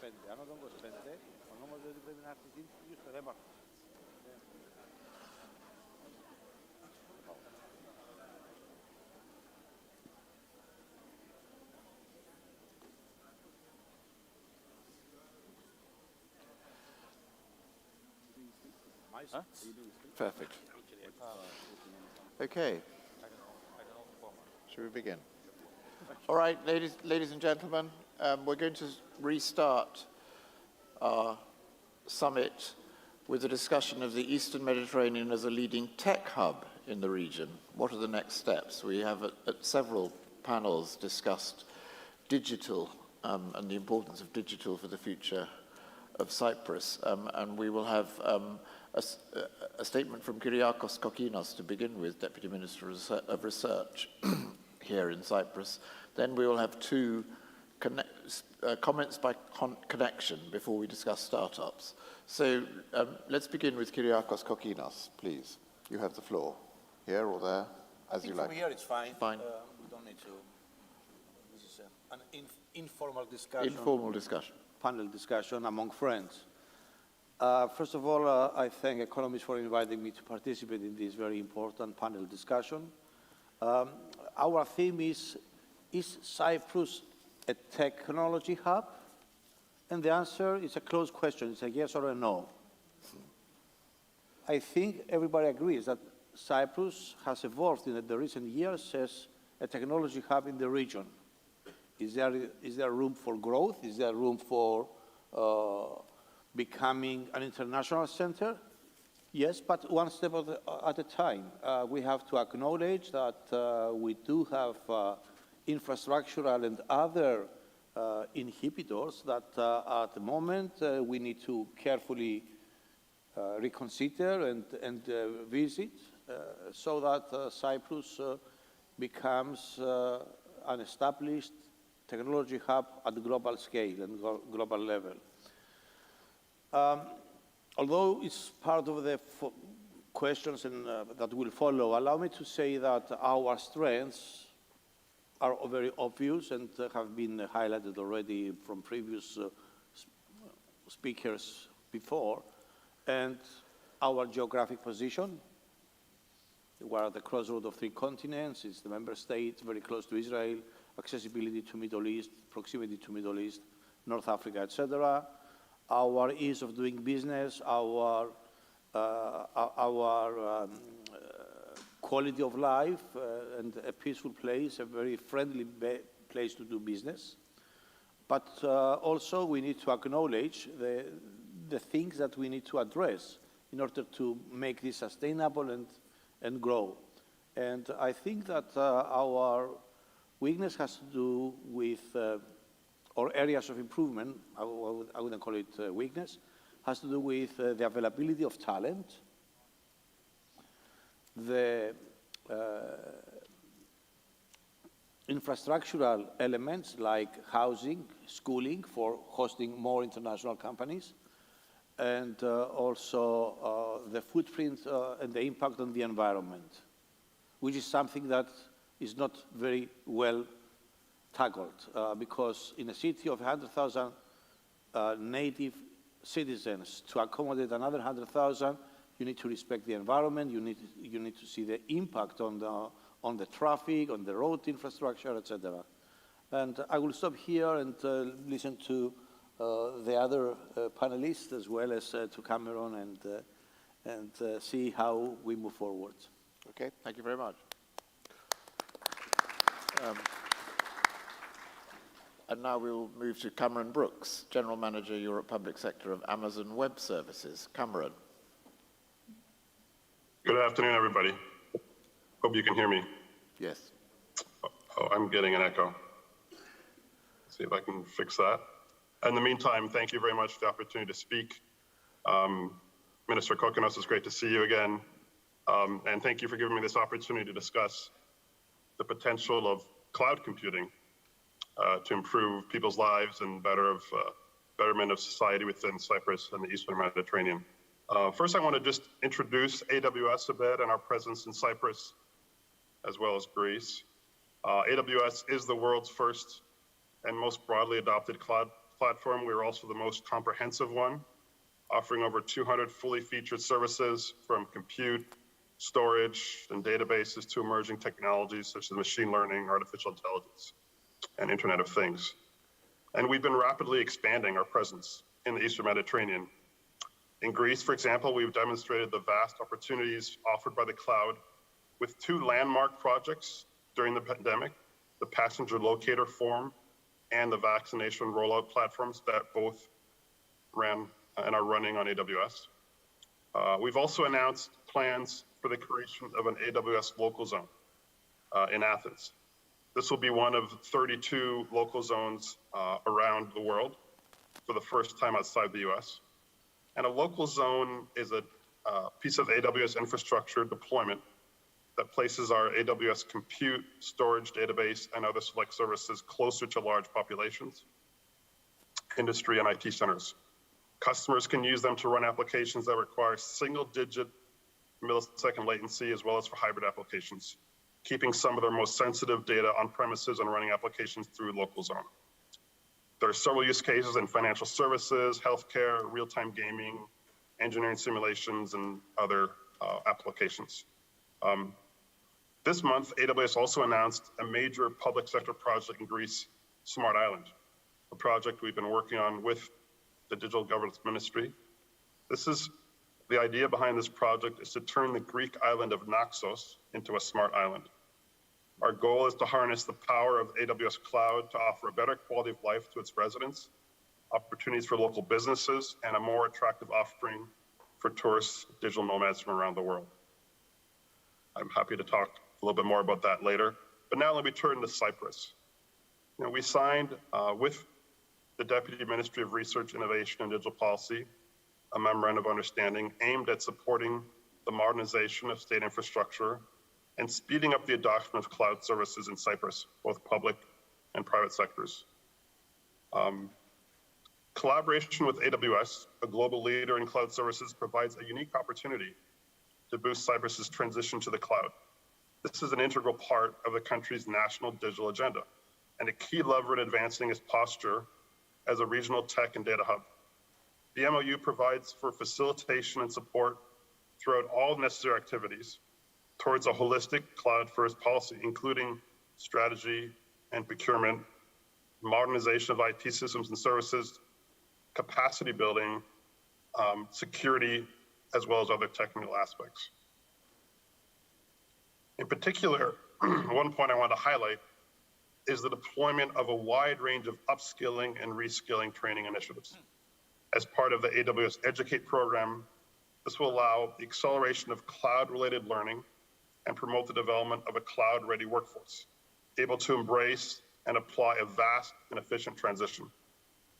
AWS will provide services to enable and facilitate cloud adoption in small, medium enterprises as well, and technology startups in Cyprus through a number of AWS programs such as Awesome Days, Cloud Start, and our Activate credits aimed at creating company-specific cloud adoption frameworks and roadmaps.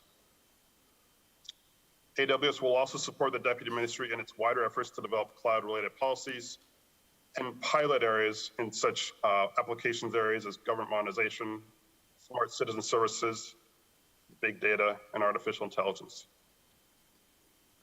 The main challenge in the Eastern Mediterranean for governments and cities and other public sector entities is the need to build secure, scalable, and cost-efficient solutions to solve problems and pursue their unique goals. Millions of customers trust AWS for this, including the fastest growing startups, largest enterprises, and leading government agencies. They're using AWS to lower their costs, become more agile, and innovate faster. Many regions also face a shortage of digital skills. In fact, the World Economic Forum predicts that by 2025, more than half of the workforce will require significant reskilling or upskilling to do their jobs. And this is why we encourage lifelong learning, which will ensure that digital innovations do not overtake human resources. This will include upskilling students as well as retraining existing workers. Another issue is the concern related to sustainability and energy consumption. AWS supports the sustainable use of technology, and we're committed to running our business in the most efficient way to reduce our impact on the environment. We are excited about the impact our investments can potentially bring in the region. And we've seen that countries worldwide leverage the cloud, gaining in cost, speed, accessibility, and data security of citizens and businesses. This can also happen in the Eastern Mediterranean.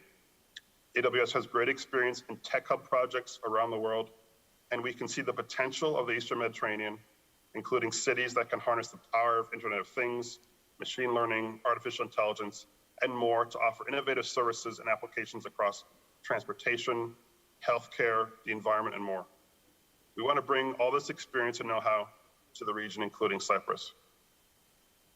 The Cypriot government is making significant steps to modernize and offer better services to citizens.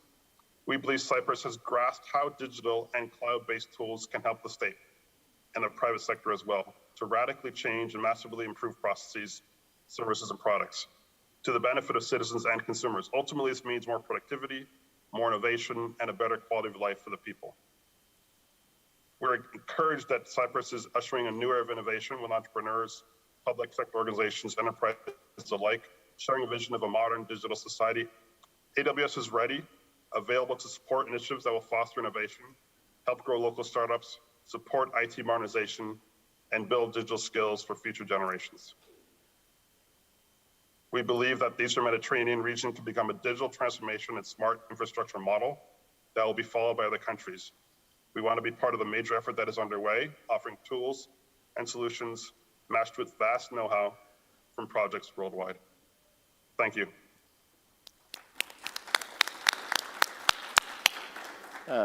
Thank you very much, Cameron Brooks. And now we will turn to Angelo Mazzetti, from Head of Public Policy, Italy and Greece for Meta. Good morning. Hope everyone can hear me well. So first of all, I wanted to thank the Economist Group for the invitation and for the opportunity to have such a discussion. I want to apologize as well because I have to connect remotely. Unfortunately, I couldn't be in Cyprus today, even though I would have loved to. But I really wanted to participate to this conversation because I think it is incredibly useful to have this debate in public, because I'm deeply convinced that for a healthy innovation ecosystem to thrive, we need everyone involved. And I think this has been made clear by better remarks from Minister Kokkinos. We need companies, we need institutions, we need universities, we need the civil society and experts to chime in, and obviously we need in general, a strong synergy between the private and the public sector. Today, I wanted to bring you Meta's perspective, our perspective of what we're focusing at the moment in terms of innovation and what we think will be the next chapter for the internet. And I'll also try to highlight what we think it is important for an ecosystem to have in order to allow this kind of transition. So, it's not a secret. I think it is very public, and we've made it very public. We even changed our name. As you all know, a year and a half ago, I would have been called a representative from Facebook and not from Meta. And that's because we're investing heavily in building technologies for what we think is the next chapter for the internet, notably the metaverse. We see the metaverse as a new phase of the internet where people will be able to connect and express themselves more naturally with a feeling of presence. And thanks to a world of interconnected virtual experiences that are based on technologies such as virtual, augmented, and mixed reality. And our hope, our time frame is that within the next 10 years, within the next decade, the metaverse will be able to host hundreds of millions of dollars of digital commerce. We're not alone in this. We have several studies that are actually highlighting this. But we also hope that those technologies, we also believe that these technologies will change the way in which we work, our productivity, and will support jobs for millions of creators and developers that will be the key collaborator to this to the metaverse in building this interconnected digital experiences that I was talking about.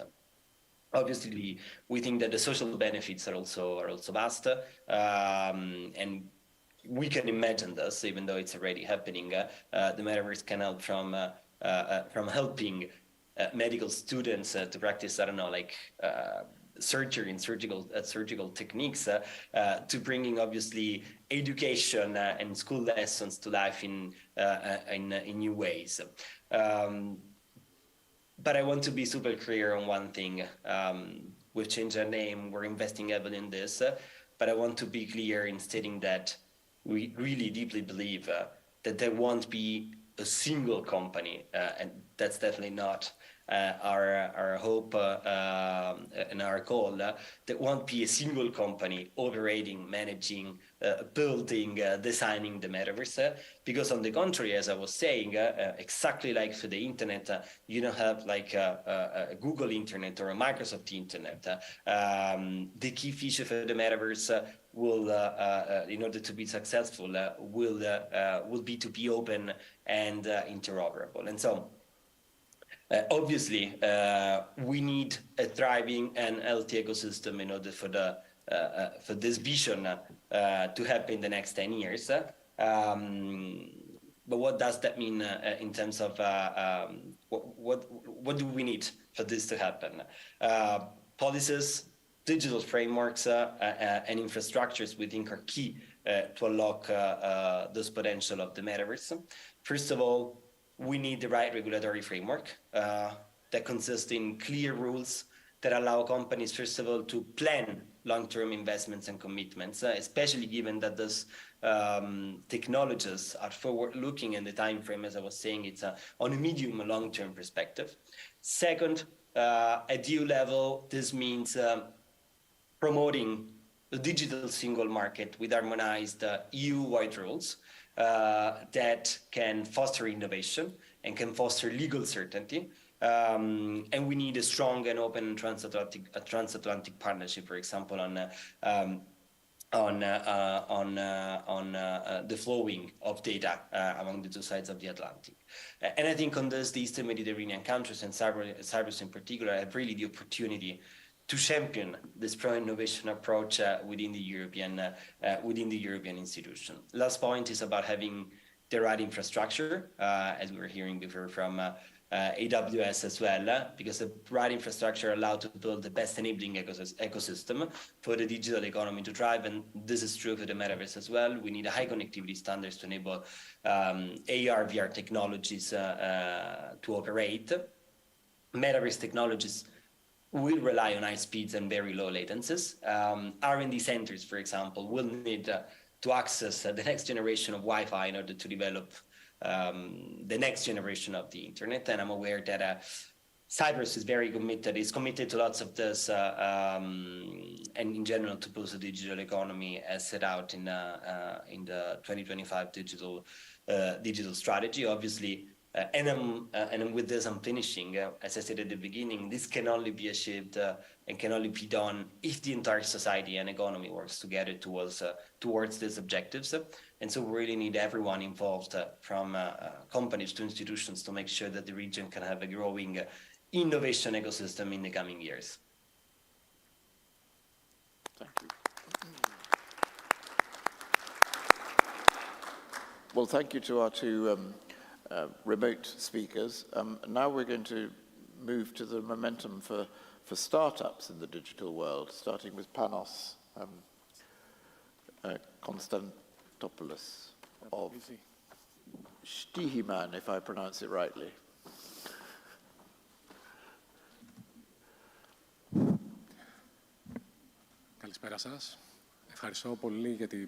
Good afternoon. Thank you very much for this invitation.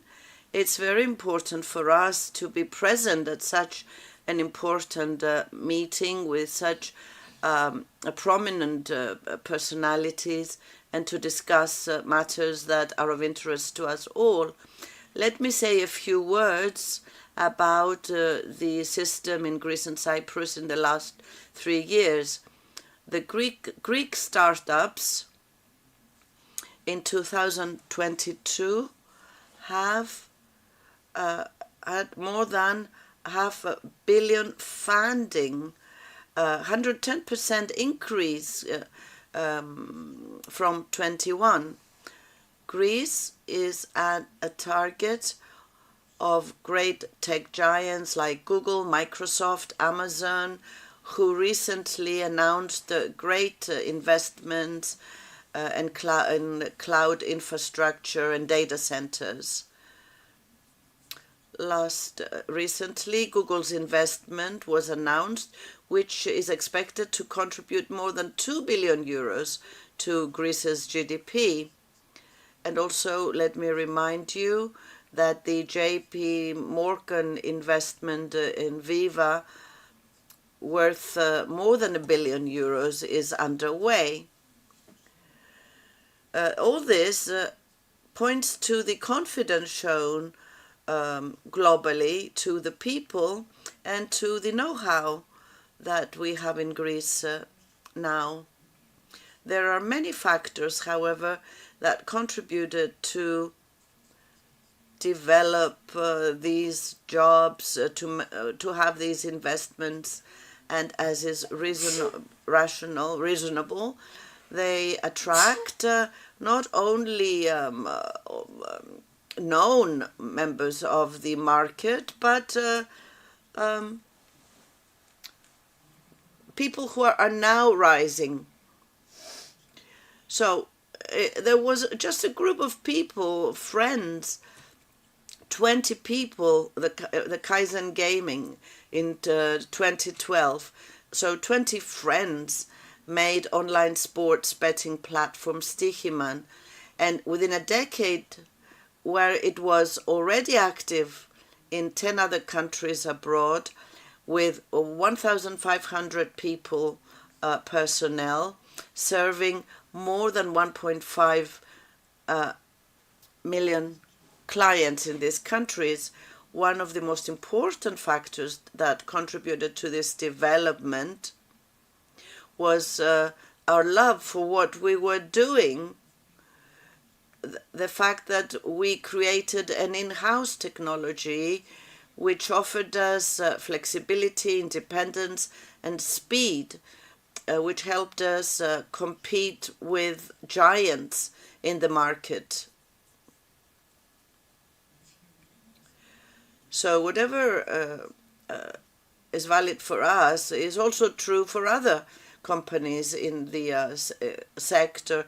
It was difficult during the crisis to approach architects, engineers. So what did we do? We created incentives. We created a program called Try This at Home. It was an incentive for talented young people to come back to Greece and work with us, and more incentives were given, offered as well. As you know,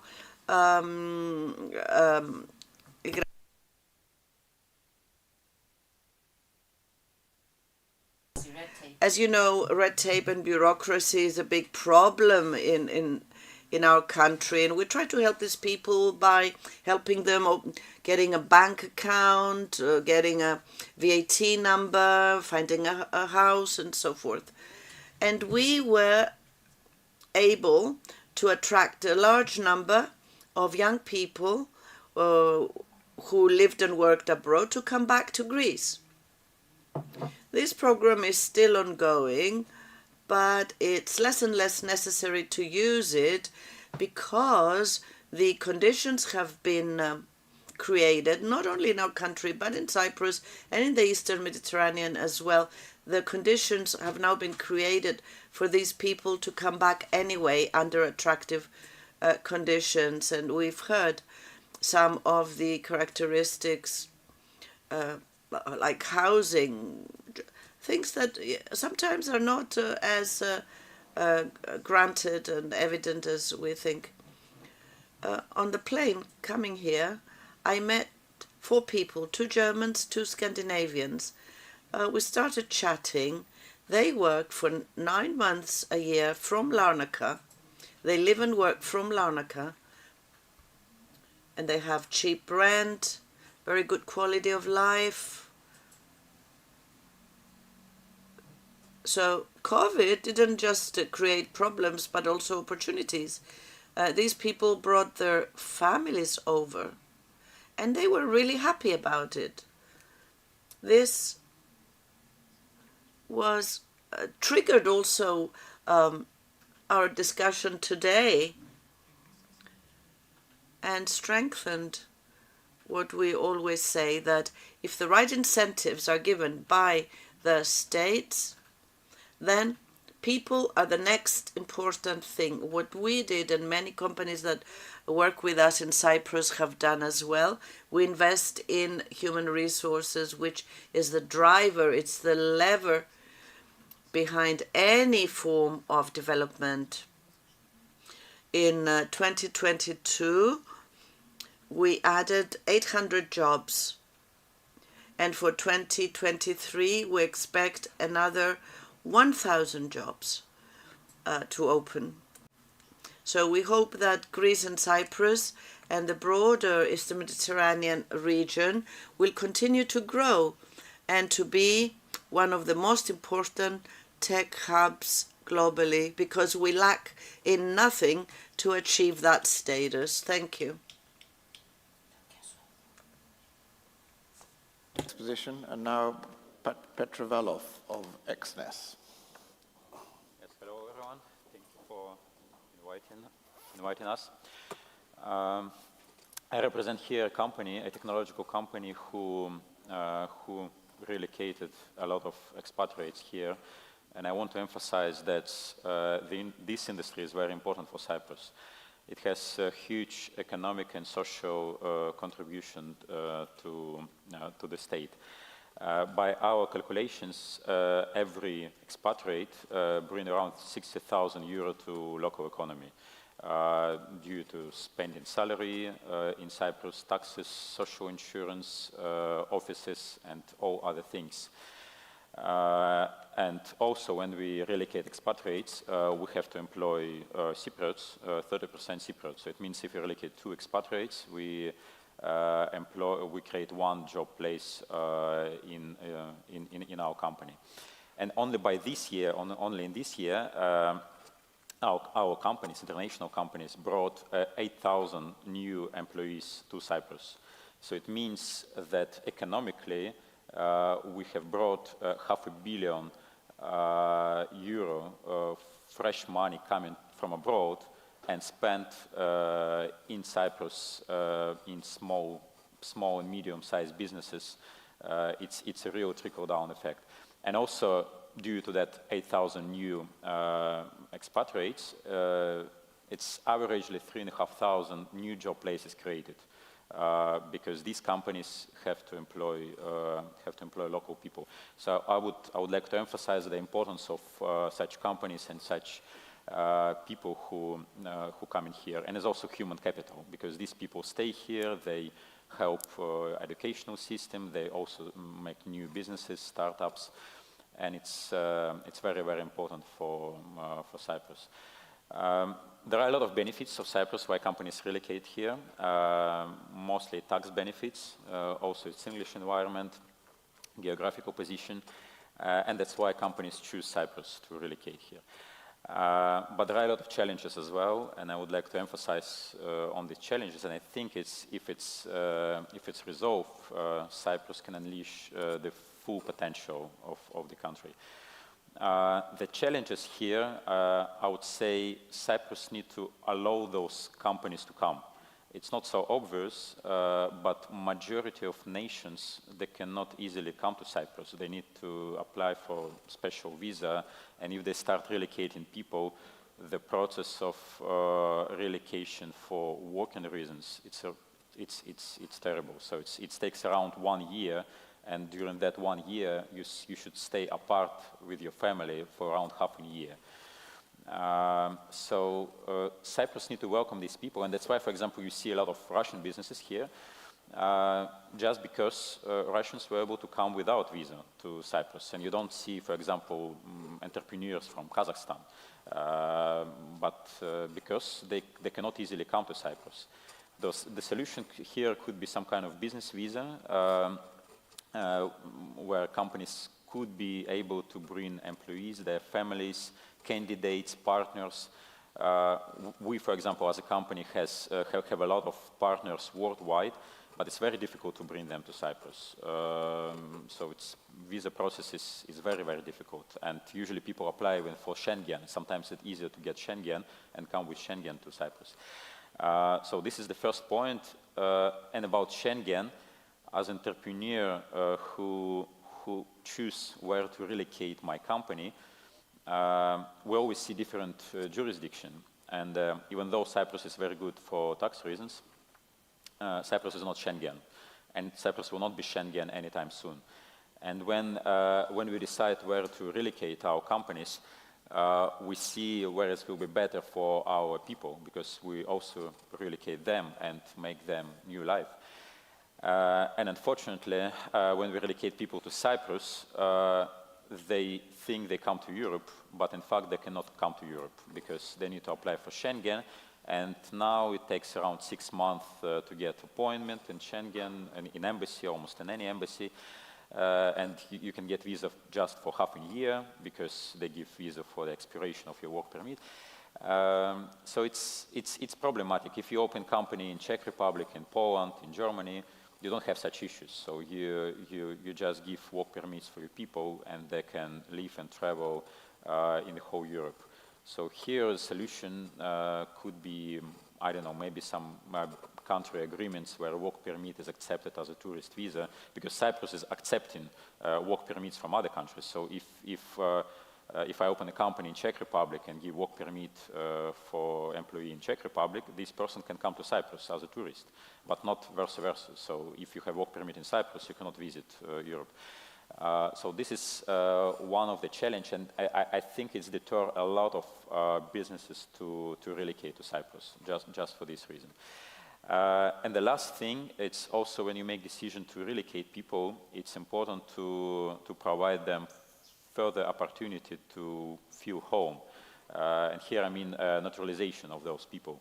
So Cyprus used to have naturalization program for rich people, and I got citizenship because of that. I would say I wouldn't be here if I didn't get citizenship. So it wasn't bad, but now it looks like it should be tailored to, the citizenship program should be tailored to talents, to professionals. If you're a professional, so you still need to apply for citizenship in 7 years counting by days, so realistically it's around 9-10 years. So for example, refugees can apply for citizenship in 5 years, but if you're IT professional, you can apply only 9-10 years, and also you need to wait 4-5 years to get that citizenship. So realistically, it's from 13 to 15 years to get citizenship. So it's well known among employees, so they share this information. So that also should be improved because entrepreneurs again choose countries where they can provide future for their people. So the main thing what I want to say is Cyprus need to welcome these people and these companies. So they need to allow them to come to Cyprus first of all, and second, it should give a impression that they can feel home in Cyprus. Because now, if you, for example, terminated, you have to find a job in 1 month, otherwise you have to leave the country.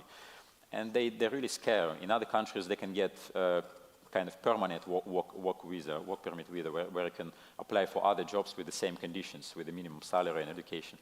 So Cyprus also does not exist.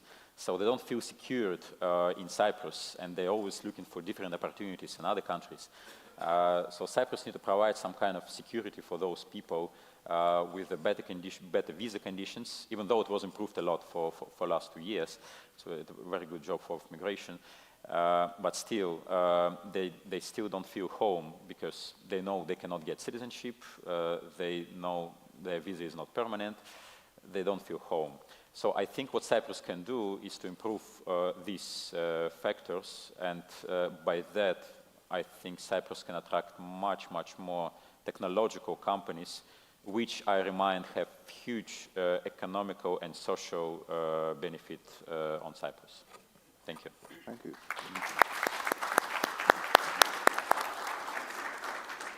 And we finish with Kypros Zoumidou from Capital Com, one of our sponsors. Thank you. I think I can scrub visas from the bit I'm talking about here, so I might be able to save some time on my speech. So I thought about a few different ways of approaching talking about this, and landed on sharing some real-world experiences that I thought were good examples that might open up discussion and debate about the East Med becoming more of a tech hub. So to set the scene a little bit, introduce myself. I'm British-born, Greek Cypriot. I've been working in brokerage industry since 2002. Over the past 20 years, I've worked 12 years in the compliance part of the business and 8 years in commercial roles, the last 8 years. So the two examples I want to share with you. In 2014, I moved out to Dubai from London to set up a business for a UK FTSE 250 company, listed fintech brokerage firm. For the project, we landed on opening in the Dubai International Financial Centre. Over the next 4 years, we built that office into a successful multi-million-pound business. The reasons we chose to locate in the DIFC: first and foremost, a clear regulatory framework with an engaged regulator. Secondly, they had a solid legal and court system with very clear jurisdiction. Thirdly, a solid infrastructure, physical infrastructure of offices, restaurants, hotels, housing, airports, flight routes, banks, those sorts of things. Then a solid digital infrastructure as well, so fast connections, multiple telecoms providers, reliable electricity sources, access to hardware, those sorts of things. Fifth, fast, efficient and reliable support services. I think that's one thing that we really have to underline. That needs to be available to help tech firms set up properly. The likes of government offices, so as you've covered, to issue visas and licenses, as well as regulatory consultants, law firms, legal consultants and company registrars, all having to be commercially focused in what they do. Also, an engaged business development team from the DIFC. So actually, they approached us as a business and said, we'd like you to be there. They invited us to come. They came to London to meet with us and invited us over to their country. And that's one of the reasons that we went there. We knew we had support at a government level that were encouraging us to be there. Lastly, for this particular business, probably the most important of the factors of choosing there were access to a wealthy client base. Clients who were digital savvy and had an appetite for our product. That's very specific to that business. So at the time I moved over to Dubai, I had been engaged in conversations with CISEC for a couple of years, having first met the senior representatives, some of whom are here today, of CISEC, an industry event, and I pitched internally for the next office opening to be in Cyprus. I was personally keen to spend time here. And wanted to be part of the exciting and growing CFD industry that was a driver of growth and jobs at the time that the Cyprus economy needed it. So bringing me on to my second example. Fortunately, I got the call in 2018 that the group I was working for needed to establish a new European regulated business, and I put forward the case for Cyprus again. We were building a pan-European multilateral trading facility and needed a market-making business. We could operate for 24/5, so 24 hours a day, 5 days a week, providing liquidity. We needed an EU license, a board, a good staff, and all the right facilities to support this kind of business. To me, Cyprus was the ideal place. I'd continued to develop conversations with CISEC, and they understood the MTF model, and they knew why we were building this business. Cyprus had a deep pool of talent, to your points earlier. They knew trading. They were highly educated, spoke fluent English. In fact, we ended up hiring staff who had degrees in big data, statistics, maths, risk management, accounting, finance, all from top universities. Obviously, Cyprus is an EU member state. I don't need to say that, and we can operate on a pan-European basis. There was already a cluster of online brokers, albeit they were mostly retail CFD brokers. To some degree, Cyprus had all the good reasons that I listed in Dubai about physical and digital infrastructure. It didn't have a local market, and I do say to some degree because it has many of those things, but not to the scale that other places have today. And I think that's one of the things we can work on. Pretty important, Cyprus was somewhere that people were happy to spend time building a team, a business we could sell to people internally, a great secondment destination for skilled people that might need to relocate if we needed them to. I think this last point is particularly important. We can unpack it. Personal consideration, because building a tech hub isn't just about physical and digital infrastructure. It's about people. People need to run those businesses, and like many other tech hubs around the region, firms often have to fly in executives to work with local teams, build up knowledge, build up experience. Those executives lucky enough to pick and choose locations have personal considerations. They're often about the quality and standard of life, like the quality of schools, the amount of school places that are available, housing, restaurants, clubs, activities, variety of experiences that they're going to enjoy in that set location. One last thing that I noticed when comparing Dubai and Cyprus was that Dubai had successfully branded itself worldwide as a special place.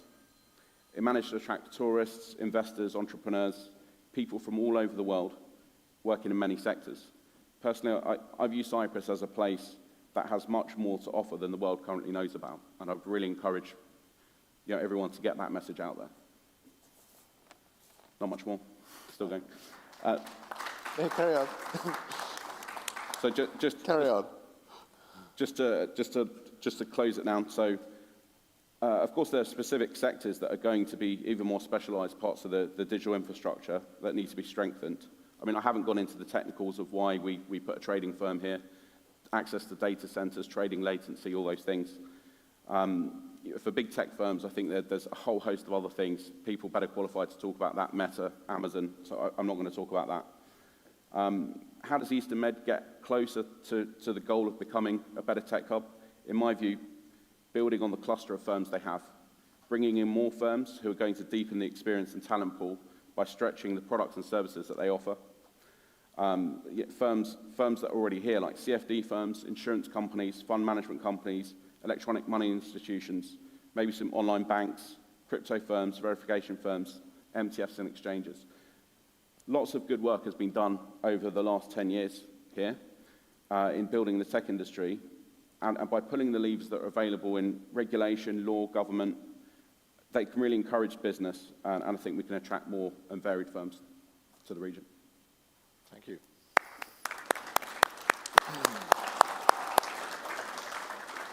Well, thank you very much for those presentations, most of which were fantastic. I wonder if I could ask the Minister, Deputy Minister, do you have any thoughts on particularly visas and people, which came up twice?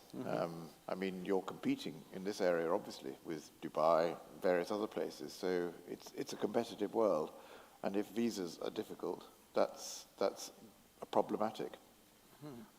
Absolutely. The visa issue is something that has been extensively discussed, and we're trying to find ways to overcome these challenges. The Schengen dimension of visa is something that we cannot tackle because it's a challenge that depends on external factors. Internally, though, we set up the business facilitation unit for accelerating and digitalizing the whole application process. It is something that will be ready for deployment, the digitalization path in about 4 to 6 months from today. It's still work in progress, but I believe that even without it, the process has been improved. Here are the people to largely.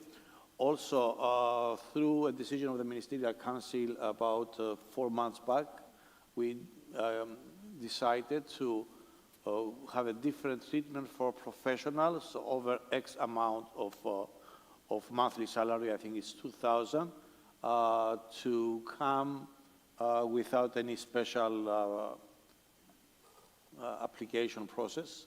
So this has been already, and this addresses not only on the digital professionals, but also life sciences, innovators, startups. We simplify the startup setup and the digital nomads visas as well. So it is work in progress. We're not where we want to be, but it's getting there. On the talent dimension, which means the people working in the industry, at the moment we have 2 different ecosystems. The local IT professional, let's take the IT for example, which is about 11,000 Cypriot professionals, and another 14, or probably it's a bit more now, 14,000 of IT professionals from third countries. So the import of talent is bigger than the local. What is happening here is that these 2 ecosystems work separately. And we want to encourage, through interaction of locals and talent from abroad, we want to bring them together for cross-fertilization, the osmosis, the upgrading and the upskilling of the locals to the needs of this market. And again, because there is a shortage of local talent, we are making interventions for upskilling and reskilling our workforce to serve this industry. Is to the benefit of companies like yours to use locals and people from abroad because of the cost, because it's the local economy that is being benefiting from it. And I believe that we have already done a lot on this aspect. And we're announcing very soon a program that the government will subsidize the upskilling, reskilling up to a certain level of certification for people that will be working in the technology sector in collaboration with the companies that are ready to adopt and accept these people. So the program goes like this. the company will apply, not the individual, but I'm ready to hire and employ this person. In fact, it has been hired. It's on a 6 months, 12 months program for upskilling, reskilling. The government will subsidize this, and then this person will be working for the company. And of course, what we need as help is we want their input. What kind of skills to be? Is it data scientist? Is it agile methodology? What are the skill set so that we address the capacity and the skills gap issue that we have? So it's a close collaboration between the private sector, academia to a certain extent, and the public. And I think that we're on the right track. Happy with that? Yes, I mostly refer to the visa to come to Cyprus. Yes, the process of getting work permit here become much better. But still for many nations, in order to bring candidates or partners, it's a challenge. That's the problematic area. And yes, we are happy to cooperate with, so we don't have like discrimination of employee, Cypriots, non-Cypriots. But it's real shortage. So most of engineers work in companies like CETA, EPIC, and many other Cyprus companies. We don't want to harm them. But there is also a skills gap. There is a skills mismatch. What kind of IT professionals you require, what kind of skill set exists in the market. So we need to address that as well. Yes, partly, but also how many, for example, engineers could be in Cyprus. So Cyprus population is quite small. It could be, instead of 1,000, could be 3,000, maybe 5,000. Yes, absolutely. But still, it will be a limit. The opportunity for Cyprus is if more technological companies come here, and together with bringing expatriates, they also employ Cypriots. Our model is not to substitute the people that are working with Cypriots, is to make available local workforce so that more companies will come. Yes, correct. I wonder if either Cameron or Angelo have any thoughts on visas. And also, if I may ask both of you another question, do you have any issue about energy, particularly electricity, availability and price of electricity? I mean, data centers in particular use a lot of electricity. Cameron, I don't know whether you have a concern about that. Thanks for the question. So first of all, I'm glad the topic of skills is coming up. We firmly believe that that's a critical part of the investment. In fact, if you think about the impact on economic development, skills, digital skills, and training in that area has just as important, if not more, significant impact on economic development than an investment in physical infrastructure, right? So from a cloud computing perspective, this is why we have a lot of focus in that area, and happy to collaborate more with the government on skills programs, because the capability of the cloud is only limited by the understanding and the imagination of citizens and professionals that want to use it, right? So that's why that's part of our investment in Cyprus as well, going forward. Regarding sustainability and energy, the cloud is in fact one of the most energy efficient ways of running your digital programs. In fact, studies have shown that running in the cloud is 3.5 times more energy efficient than in a data center.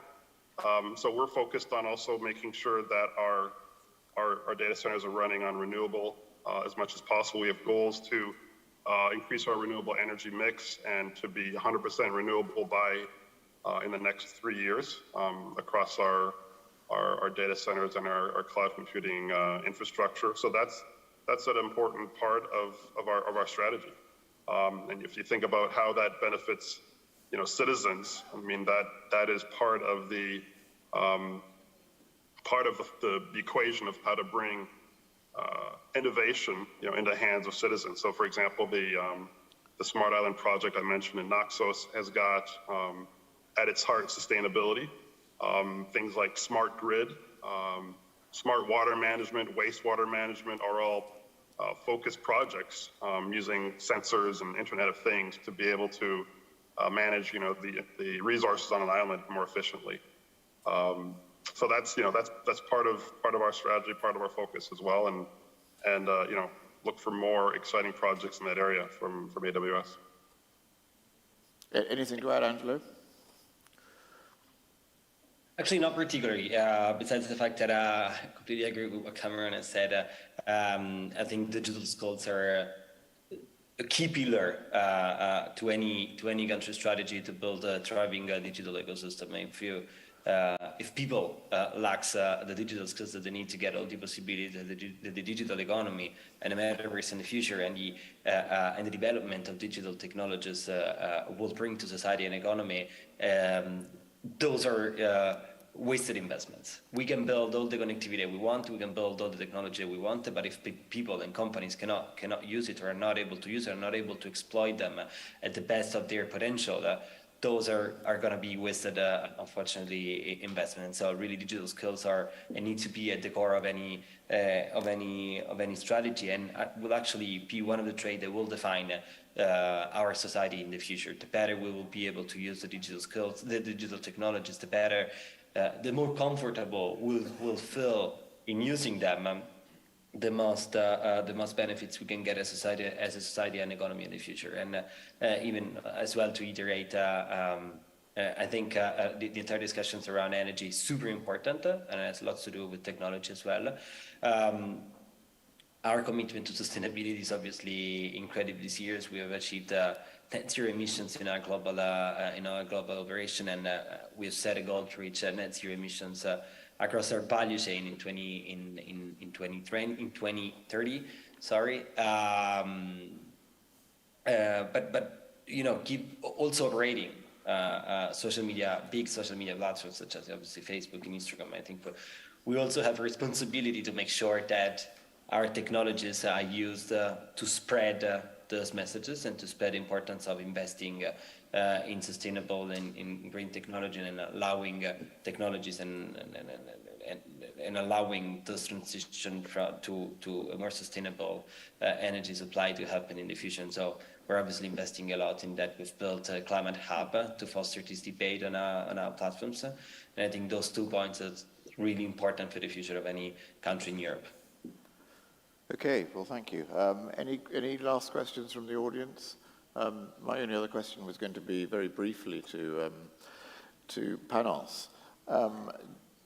I mean, it's a competitive world, the online gaming world. Do you feel that there is competition, particularly from the north of the island, that is not always fair? Look, non-regulated markets, like the one you mentioned, will always be a challenge for every company, for every regulated company that pays taxes, hires people, spends a lot of money in marketing. So this is how we do it in every market, and this is how the Cypriot government and the local authorities should treat it. Okay, blocking of ISPs, blocking of payments, and in general, awareness of the problem that derives from, this market, this illegal market, is a solution. Because people, most of them at least, are not aware of the risks that come from, having transactions with illegal markets and illegal operators. Yeah, I get that. Okay, well, that was very interesting. I'd like to thank the whole panel for their discussion. Thank you.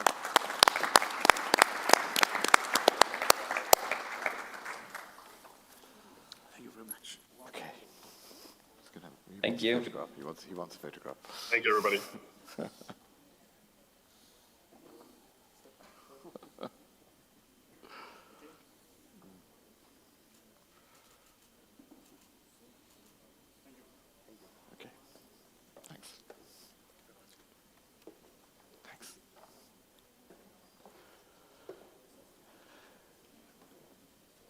And I think we're going straight ahead to our next panel. And because Gus Bilirakis is not joining us, yes, Gus Bilirakis is not joining us. So we're going, after this next panel, we're going to go straight in to hear about the presidential election from 3 of the leading candidates, which should be at about 2:20 if we keep more or less to time.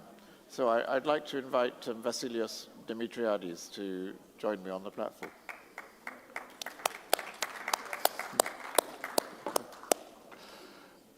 Oh, okay. This is for you. Oh, I'll explain. Very nice. Can I use the podium for the introductory and then? So Vasilios Dimitriadis wants to, shipping deputy minister to the president, Cyprus, wants to talk about the potential of the blue economy, shipping and sustainability. Shipping is well known to be quite a big contributor to carbon emissions. So yes, please, Mr. Dimitriadis, you have the floor. Thank you.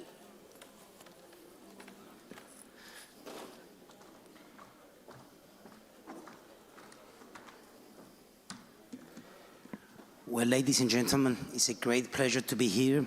I'd like first to thank Economist and the organizers for the opportunity to present the recent developments of Cyprus shipping, but also to explain how this sector is navigating through the crisis and the current challenges. Exactly a year ago, we have presented a strategic vision for Cyprus shipping. It appears in this compressed paper boat. You can scan on the QR code and access to the strategy, which appears in Greek, English, and Japanese. And this strategy is not only a political statement of how we think and how we vision Cyprus shipping, but also is a new mindset and a new working approach on how we are perceiving this sector. Is under the name Sea Change 2030, where for us C stands for sustainability, E for extrovertness, and A for adaptability. The whole idea is we would like to become more extroverted, to collect intelligence, to listen to the views of the industry, the NGOs, evaluate all this data and intelligence, and become more adaptable in order to adapt it to our legal framework, policies and incentives, and then turn it to sustainable actions. So with this strategy, we have presented 35 sustainable actions, and the way this strategy is structured and the Shipping Deputy Ministry is that each directorate and each person in the Shipping Deputy Ministry has a task to deliver on these 35 actions. I'm glad to say that we have already managed to deliver 22 out of these actions. When it comes to the main challenges of the sector, which is, as in every other sector, decarbonization and digitalization, I must say that Cyprus is the only EU member state, and possibly globally, that we have launched green tax incentives.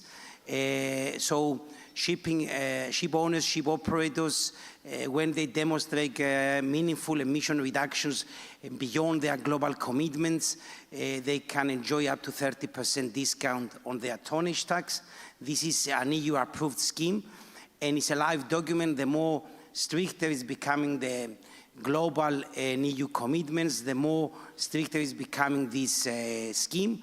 And of course, this is not only to incentivize the shipping industry to move towards greener approaches, but it's also very important to know at any given time the proportion of our fleet that is considered green.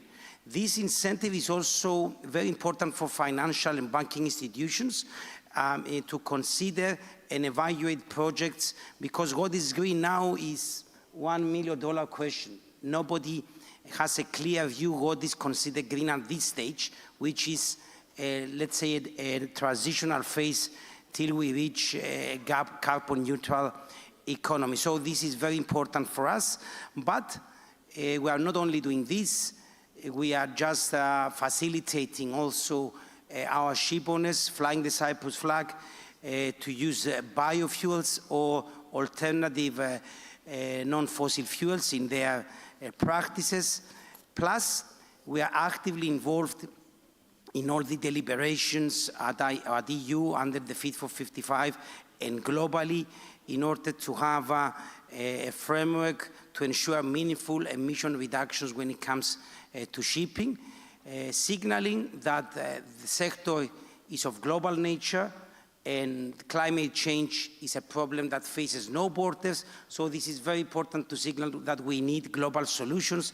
So we are actively involved in this process in order to ensure that we will soon have a global framework in place. When it comes to digitalization, I'm glad to inform you that the Shipping Deputy Ministry has already launched and signed a contract for the full digitalization of the Shipping Deputy Ministry. Is a project under the EU Resilience and Recovery Facility with very tight deadlines, and our aim is to become fully paperless by beginning of 2024, but the progress on the whole digitalization of the sector will be evident towards the end of this year by having a mobile app, so any service of us that goes digital, you can experience it through your mobile apps. We have recently launched, agreed and adopted a bill on the establishment of the maritime entity, which basically means that all the shipping companies will be registered through simplified procedures under the Shipping Deputy Ministry and not through the company's registrar. So this is a major development towards completing the one-stop shipping shop. Companies are already taxed under the special EU-approved tonnage tax regime within the umbrella of the Shipping Deputy Ministry. They will now be registered under this, under our entity, so they will experience, let's say, one-stop shipping service. When it comes now to crisis, and when I'm saying crisis, I do mean the COVID pandemic, but also the Ukraine war, and of course the EU sanctions that we have to follow. For the COVID, I think shipping has been a success story and a prime example how we have turned the crisis to an opportunity. From the first day of the pandemic, we have recognized seafarers as essential workers, and from Cyprus it was made possible to make crew changes and repatriation of more than 65,000 seafarers. Cyprus was the only country globally that proposed a global vaccination program that was adopted in the form of an ILO resolution, and we have nationally established a vaccination program to cover 40,000 seafarers. All these actions by the Cyprus government, I think they were well appreciated, especially from the cruise industry. That's why you have witnessed the last couple of months in Cyprus a number of cruise ships calling and anchoring at our ports, including Cyprus as part of their itinerary, trusting Cyprus. And I do believe that this is a sector of enormous potential for our tourists, for our economy, for the next few years. When it comes now to the Ukraine war, for the first few weeks of the war and Russian invasion to Ukraine, we have received a number of requests by the shipping companies how we could respond to this crisis, to the fact that a huge number of crew couldn't access their salaries. We have acted directly and through the support of the Cyprus Central Bank, all the financial institutions, all the associations that are dealing with electronic payments. We made possible that all seafarers that are affected, they can open current accounts on a fast track from Cyprus banking institutions, responding and helping the shipping industry. But throughout the process of the formulation of all the sanction packages, we have signaled to our EU partners and to the European Commission the importance of shipping and the importance of having sanctions with the less possible loopholes to be uniformly applied, to be effective. And I must say that we have managed to convince, especially under the 8th package, that all these measures should go hand in hand with strong implementing tools in order to make sure that ships, they will not flag out, fly the flag of a third country and continue to trade with Russia. I think now our voice is heard of a level playing field in order to make sure that the EU shipping industry will remain strong, because we do believe that a strong EU shipping and a strong global shipping is a driver to energy independence and is a driver towards a carbon neutral economy. I do believe that by implementing in full scale our strategy, Cyprus shipping will become more resilient to crisis, more competitive, and of course will continue to contribute to a positive change at global shipping. Thank you.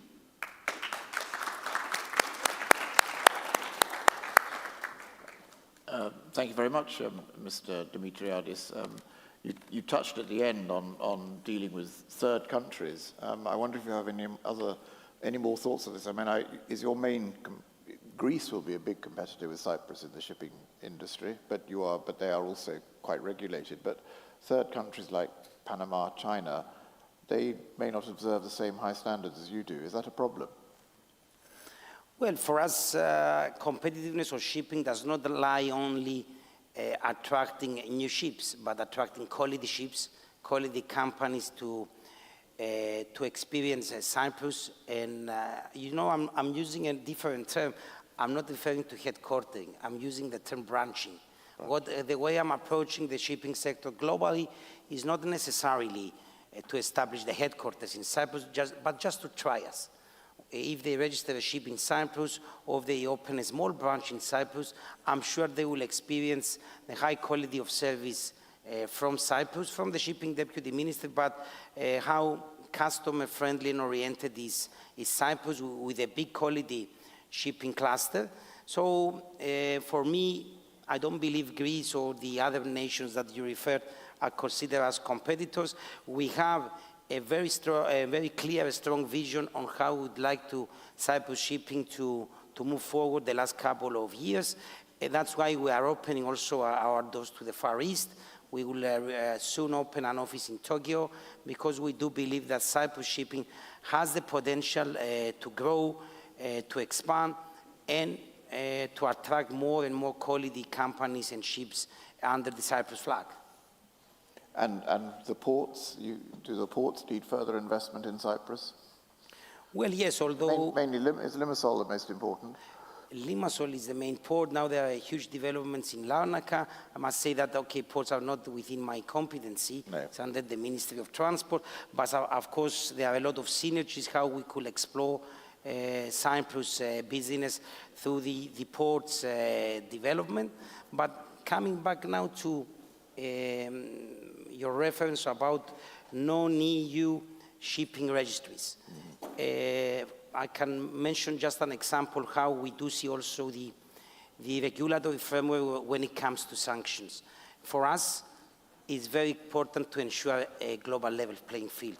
That's why we have signaled also to the EU partners, but also to G7, so that if we want to make sanctions more effective and uniformly applied, whilst ensuring a level playing field, we need to approach countries beyond EU and G7 to be part of this Russian oil price cap, because we should not forget that EU and G7, they only account for 17% of the global tanker fleet.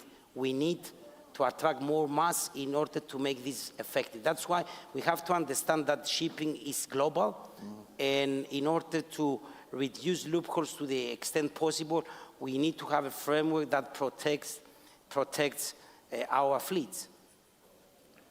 Any last questions for Mr. Dimitriadis before we move on to the next session from anybody in the audience?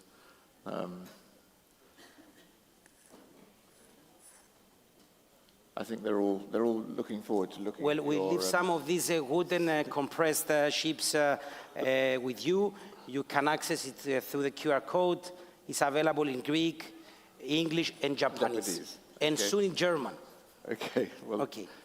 Look forward to looking for the QR code for everybody. Thank you very much. Thank you. Thank you. You may want to do a picture. Okay.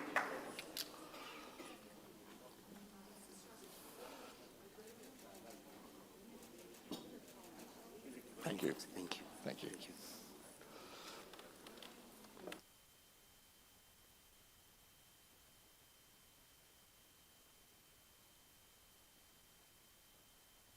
on to our final session. As has been pointed out from the beginning session yesterday, we are heading into a presidential election in Cyprus next February. And in this session, we're going to hear from three of the leading candidates for the presidency. In turn, we're going to start with Avarof Neoftiou, President of DISI, then Nikos Christodoulidis, former Minister of Foreign Affairs, formerly also of DISI, and finish with Andreas Mavroyiannis, former permanent representative of Cyprus to the UN. Each candidate will speak for, I think, something like 7-8 minutes, and then we will have a short dialogue, and they will speak in turn. So if we can start with Avarof Neoftiou, please.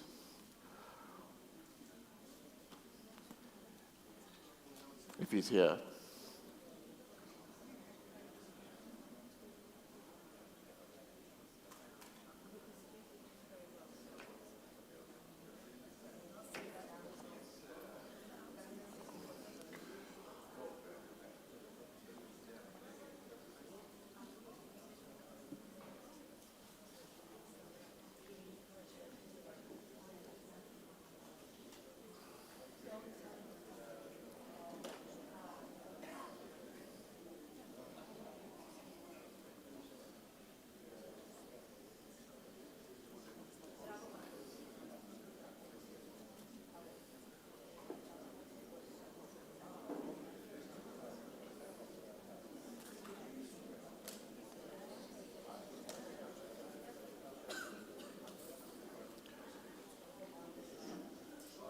That's okay.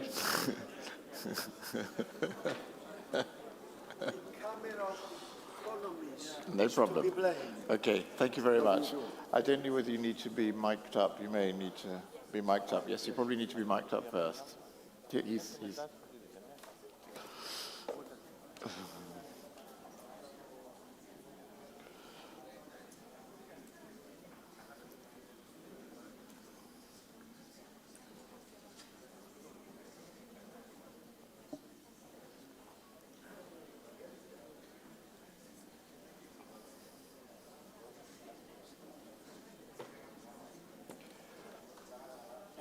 Why not sit here? Do you want to speak from the... No. Okay. Okay, well, it's a pleasure to introduce Avarof Neoftiou, President of the Democratic Party DISI, and candidate for the presidential election in February 2023. Mr. Neoftiou, the floor is yours. Dear John,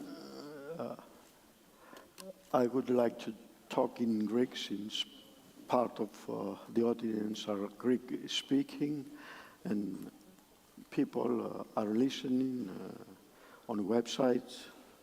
Thank you for the invitation. We find ourselves at difficult times once again, perhaps at the most difficult period of humanity since the Second World War. The last example of the United Kingdom is something that should cause concern to all of us. The fifth most powerful economy in the world, having in government a serious political party with a long-standing history, a party identified with fiscal discipline, has elected a new prime minister.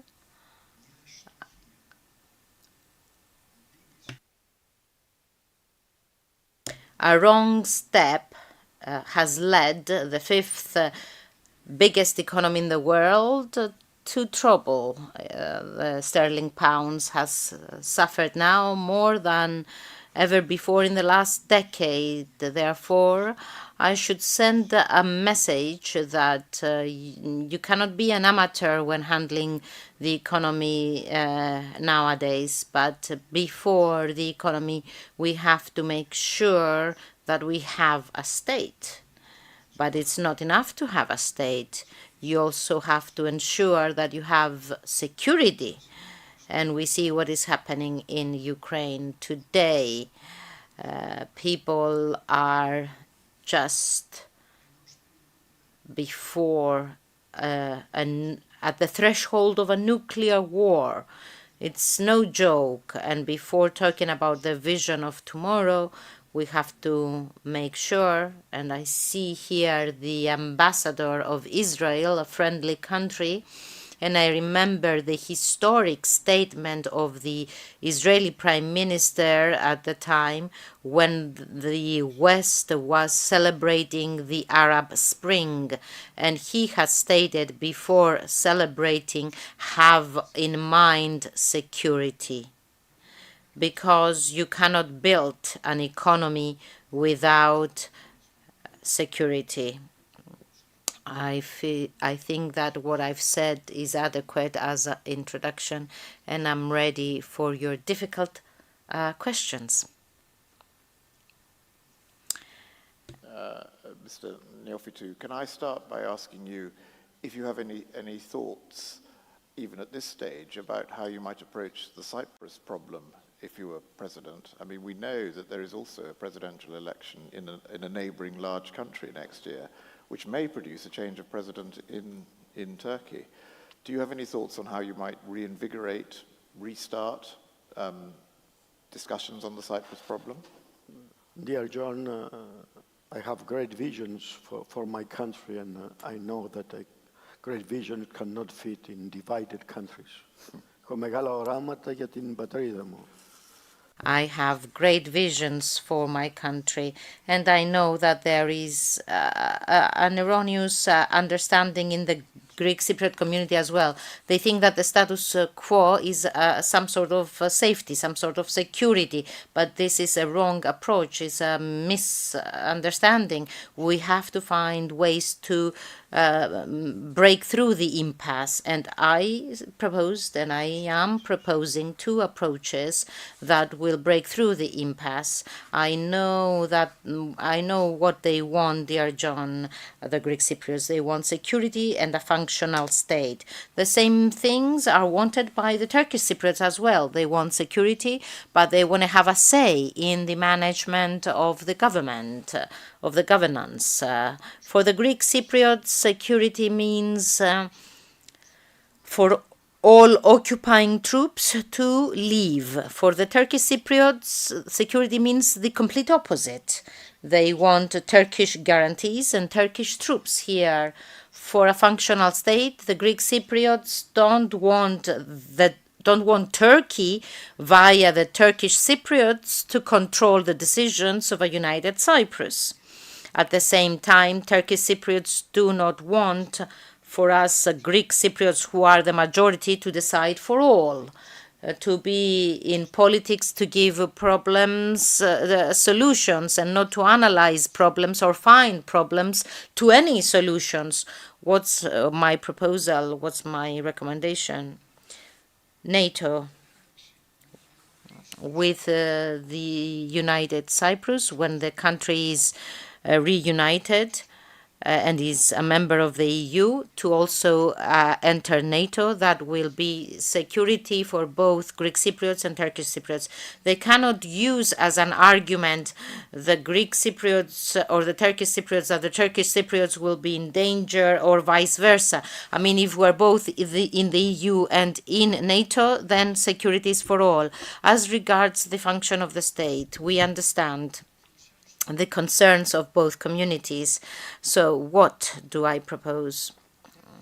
Decentralization. Internal government, local governments should be under the two communities, so that we won't affect the daily lives of neither the Greek Cypriots or the Turkish Cypriots, and to have a powerful government that will control everything that is a requirement, a necessity. International personality, one citizenship, one sovereignty. But in order to solve the Cyprus problem, we cannot just agree with the Turkish Cypriots. Turkey has to be on board as well, and I have to put on the table, and I shall put on this table, what is of concern of all: natural gas. Everybody wants to buy natural gas. The third greatest economy in the world, Germany, the chancellor is running around the world to buy natural gas. We have natural gas in our neighborhood. We found it in 2010. I see the ambassador of Israel once again. We found the natural gas in 2011. They found it in 2010. Israel, 10 days ago I was in Israel, and they are autonomous of an energy, from an energy point of view, energy adequacy, energy security, billions from exports as profit. And here in Cyprus, we are talking about becoming the sheiks of tomorrow with visions that cannot be realized. Yes, I put natural gas on the table so that it will be win-win for the neighborhood, not for Turkey to be the owners, but I can't exclude them as potential buyers. It is this open prospect to think out of the box. That's how we can break through the impasse, and not with policies that will be applauded locally, internally, and that will cement the division of our country. The sad thing about natural resources is they often turn out to be lose-lose, not win-win. But I wanted to ask you one more question about the island. There has been concern expressed in the Republic about people from the Republic moving across to the north to buy many things that are much cheaper in the north. And there's also a particular concern from the fuel, the fuel association, that people are buying cheaper fuel in the north because of the devalued Turkish lira. Do you have any plans or any thoughts on how to deal with these concerns? Dear John, δεν υπάρχει πρόβλημα. Dear John, there's no problem without a solution, so long as you know the data, the given facts, so long as you have an open mind and approach them from the right direction. I am not a populist. I will not say that I will abolish the Green Line regulation. Even if you change a single word, you need the unanimity of 27 member states. But Europe, above the regulation of the Green Line, has certain principles that cannot be violated. It does not allow unfair competition to distort prices. It prohibits a dumping price. And Europe is very strict as regards the environmental issues. First of all, in the occupied areas, they are using fuel that cannot be used in Europe. It's not according to the European criteria. Secondly, because it is not a European country, it is not recognized, there are no excess taxes, there's no VAT. As a result, it costs them less. Gas and oil and petrol costs them less because they are of lower quality and they don't have the excess tax and other taxation and VAT. As a result, there is unfair competition. Therefore, the government of Cyprus, and this is what I'm going to do on the 1st of March, if I am, and I'm stating this humbly, if I am the next president of the Republic, because the times are difficult, with these two arguments I shall go to Europe and I shall solve this problem.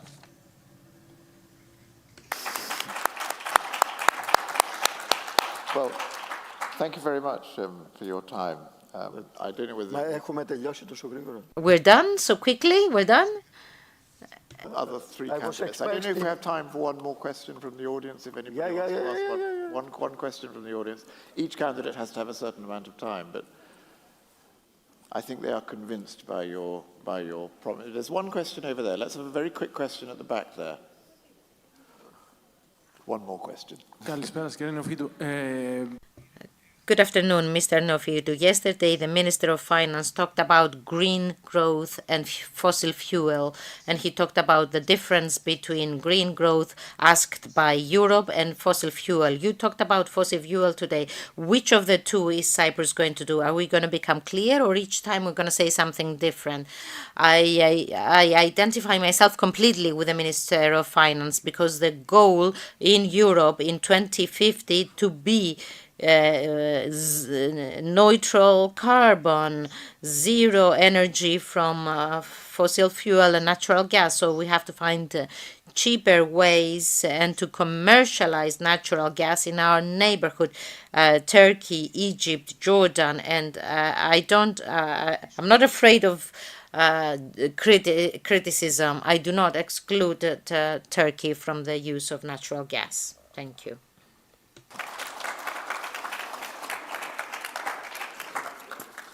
Thank you very much.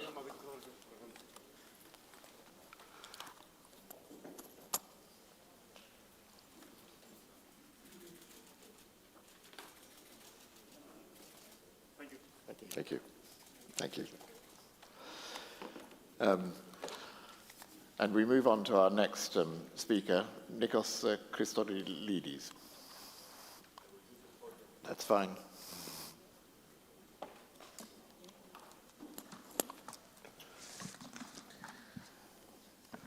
Κυρίες και κύριοι, φίλες και φίλοι, θα ήθελα καταρχάς να ευχαριστήσω τους διοργανωτές για την πρόσκληση και για να τους συγχαρώ που μας παρέχουν. I would like first of all to thank the organizers for inviting me and on this valuable platform for dialogue. This year's meeting takes place at a very critical juncture in the international environment. We're at a crossroads for the future of Europe and the entire and all of humanity, actually. And in view of the 2023 elections, I am given an opportunity to mention some of my thoughts and concerns about the role, the challenges of our country in these new scenes that are impacted by many parameters. This international environment, in this environment, how is the role of our greater European family determined, the broader region of Europe? So I want to focus, however, on the role of our country. Of course, we have an unprecedented case of the pandemic and the invasion to Ukraine. The consequences are very serious indeed, and the changes are very deep. Already we are seeing them in the sectors of food safety and energy adequacy. We are at a very critical point. This is the time to take historic decisions to determine the future of the European construct. So we have to, will we choose as a country introvertedness and isolation, or will we dare to make Cyprus a model of growth and openness? And of course, there are solutions from dangerous channels may be averted only through genuine dialogue and multiplicity. That is the road we have to take today to turn the crisis into opportunity and achieve that leap forward.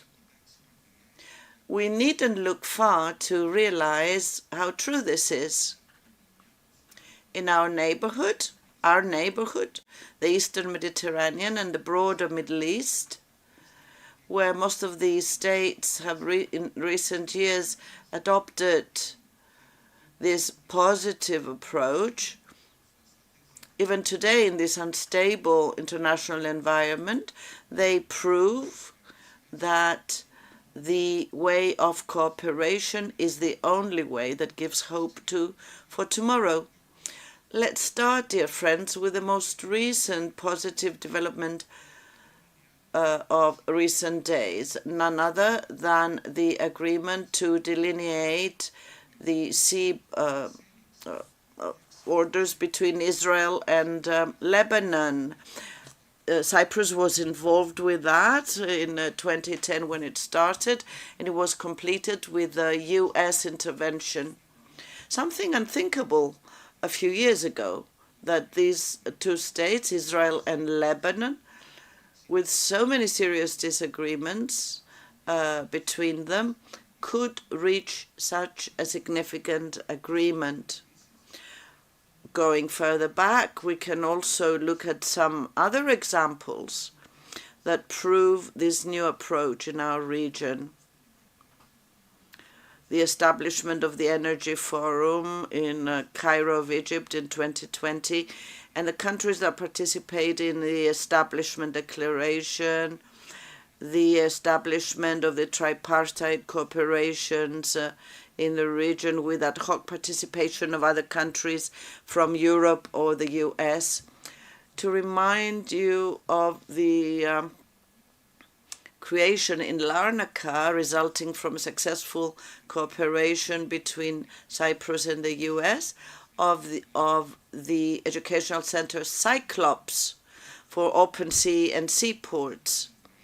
Let me remind you of the normalization of the relations between Israel and countries of the Gulf and going up to Western Africa. Our meetings in Cairo in 2020, the Philia Forum in Athens in 2021, and the Paphos meeting in April 2021, with participation of Cyprus, Greece, UAE, and Israel. All these developments, which were beneficial not just for our country, our government has played a significant role, contributing to the creation of favorable conditions. And by changing the impressions and the narrative about our region. I believe very strongly, perhaps because I had the privilege to be part of these developments. So I believe that Cyprus, as a EU member state with the greatest proximity to the Middle East, with an expansive cooperation network, is in a position, by exercising an even more extrovert policy, to attract quality investments to our country, to tourism, to tertiary education, and other sectors.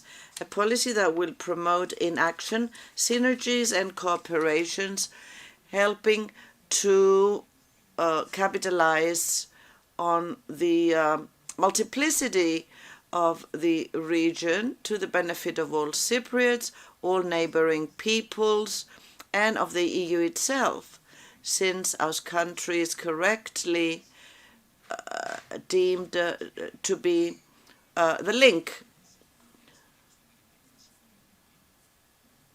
So our foreign policy, part of which is the strategy for financial diplomacy, are some of the pillars that determine our credibility in the broader region.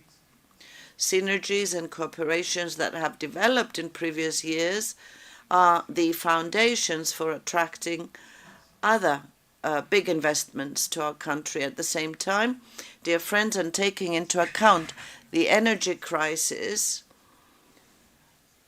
resulting from our great dependence on Russian natural gas, our government wants to play an important role in that sector as well. Cyprus and Israel can become part of the solution for the achievement of the much desired energy security by creating this corridor of the Eastern Mediterranean. with the support of the EU.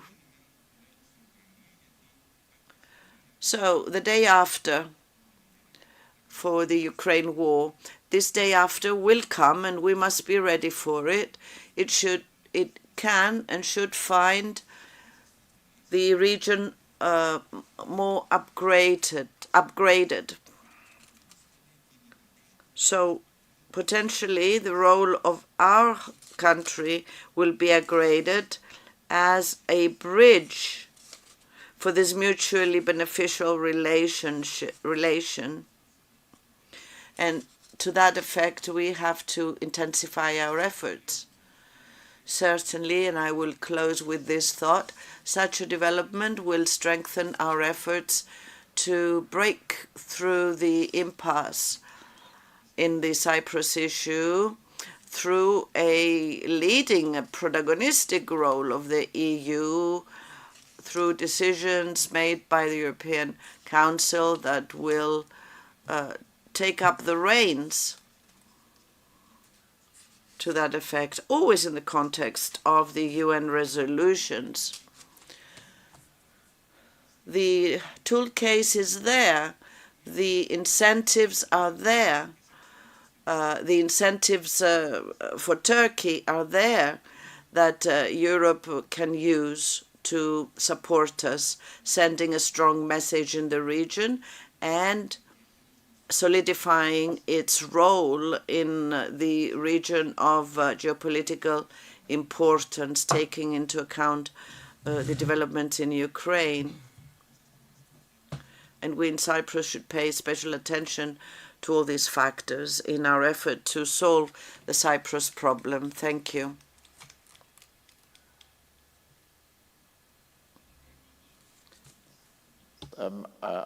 As before, you may have heard me asking Mr. Neophytou, I wonder if you could just elaborate a little on your closing comments, any thoughts you have on the best way to reinvigorate or restart talks on the Cyprus problem, bearing in mind that it is possible, at least put it no stronger, that Turkey will change its president next year. Πρώτα απ' όλα διαφωνώ με όσους ισχυρίζονται ότι ο Κυπριακός... First of all, let me just say that I disagree with the fact that Greek and Turkish Cypriots are comfortable with the status quo.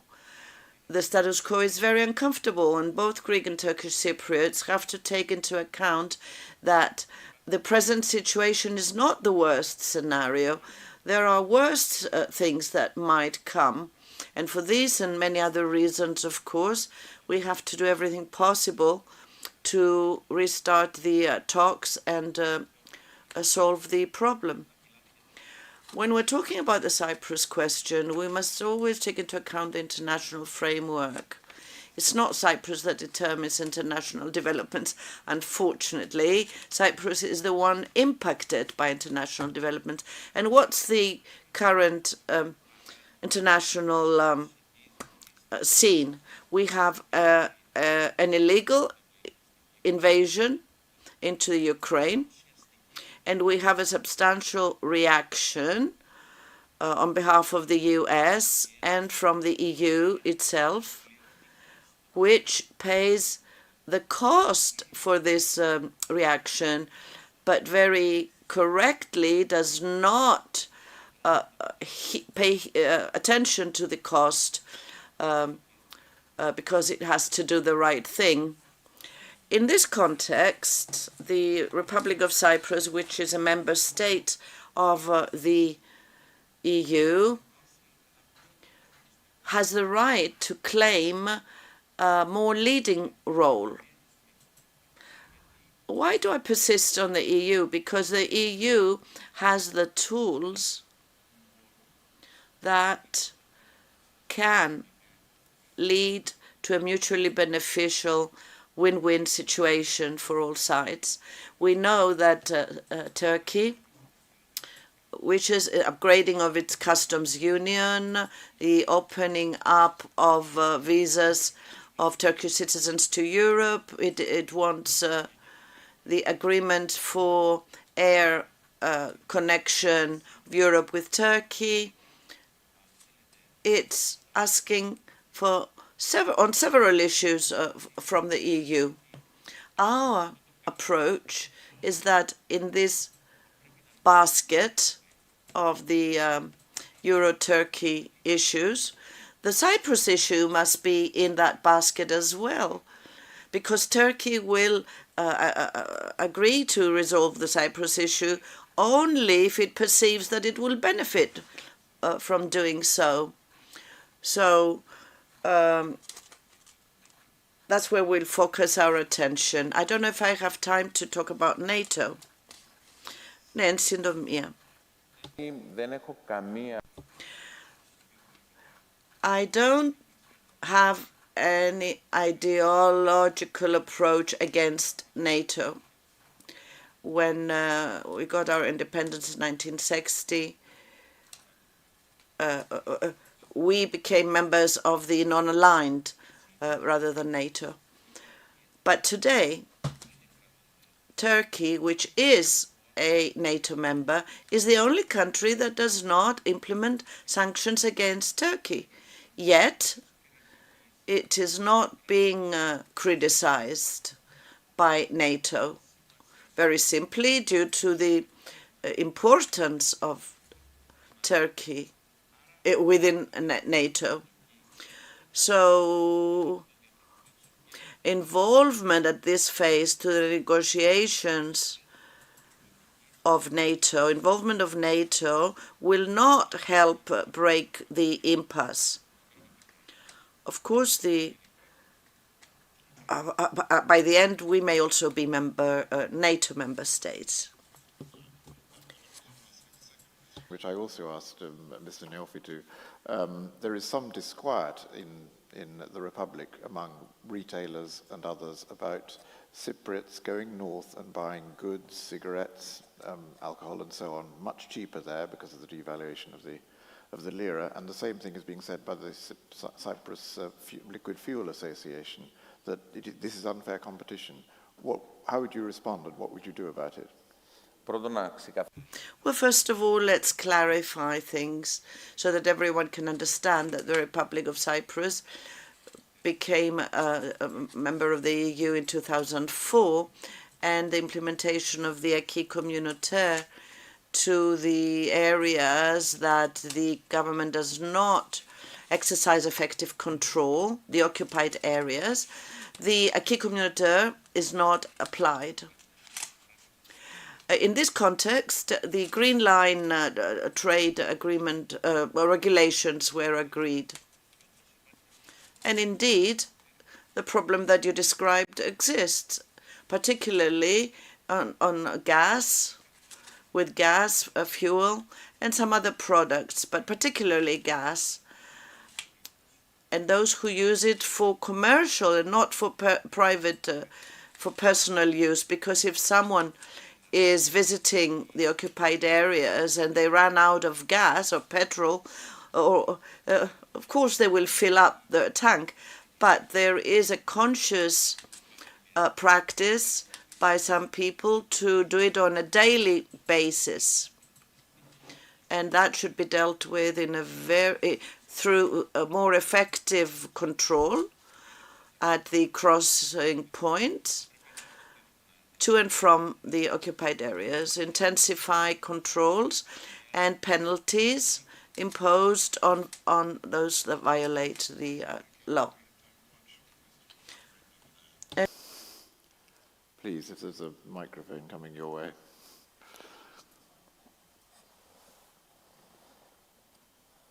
Thank you very much for this honor for this single question. For the EastMed energy corridor, I have been writing articles for years based on LNG, not a pipeline. It will not give any geopolitical leverage to Cyprus, a pipeline to Turkey or anywhere else. Now, you mentioned the delineation, the intervention of the United States for the delineation of the EZ between Lebanon and Israel. Do you think, Mr. Christodoulis, it's feasible to persuade the United States to do just that between Cyprus and Turkey, so that in the end, Cyprus and the United States could guarantee the exploration and production of Cyprus reserves in the interests of European energy security and, of course, the conflict, the geopolitical conflict between Russia and the United States? Thank you. Please. Δεν είμαι ο πρέσβης των Ηνωμένων Πολιτειών, είναι εκεί. I am not the ambassador of the US. The US ambassador is right there, and she could answer you. But the example of the agreement between two states in the region which face vast problems. Lebanon does not recognize Israel, very serious questions. There is no forum other than the UN where Israel will sit around the same table with Lebanon. And that's Lebanon's position, not the position that Israel holds. Let me tell you that Lebanon did not become a member of the East Med Gas Forum in Cairo, is not one of the founding members, whereas Palestine is, because Israel was in the founding members.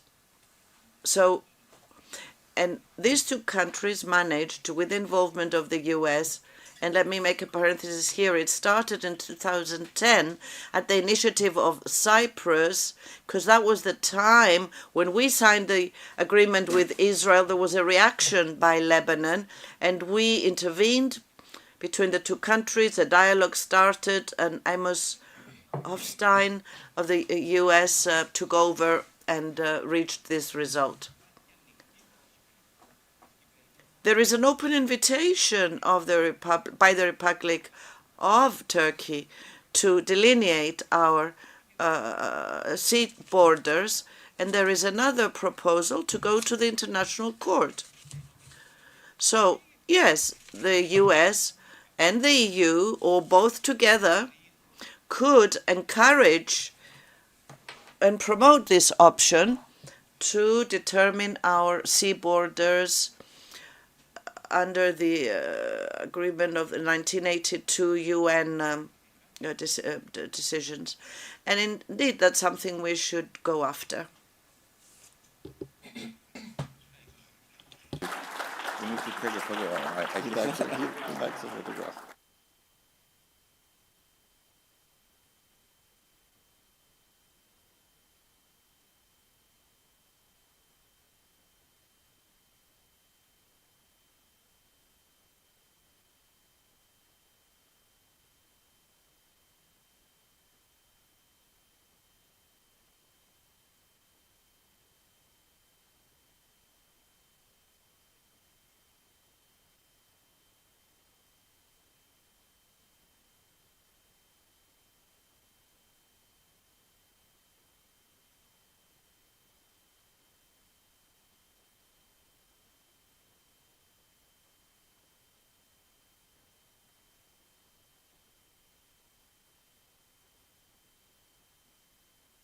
We cannot hear the speaker. The interpreters cannot hear the speaker. There's something wrong with the microphone. Apologies. The interpreters cannot hear the speaker.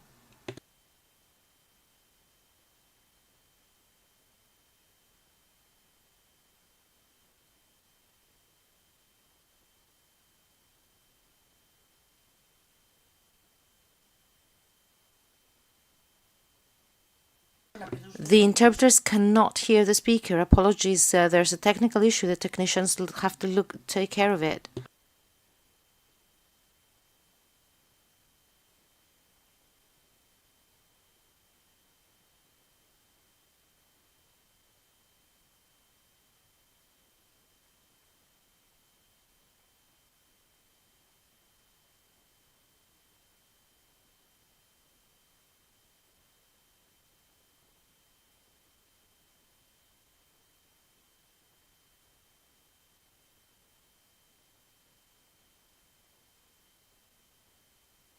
Of Cyprus to the EU brings Europe closer to Israel and Israel closer to Europe. And today we are the outermost country of the European Union in this area. And by definition, we have an important role to play in an area and in an era, because in recent years we have seen so much turbulence in the Eastern Mediterranean. We have seen a lot of things happening and a lot of changes and a lot of, if you like,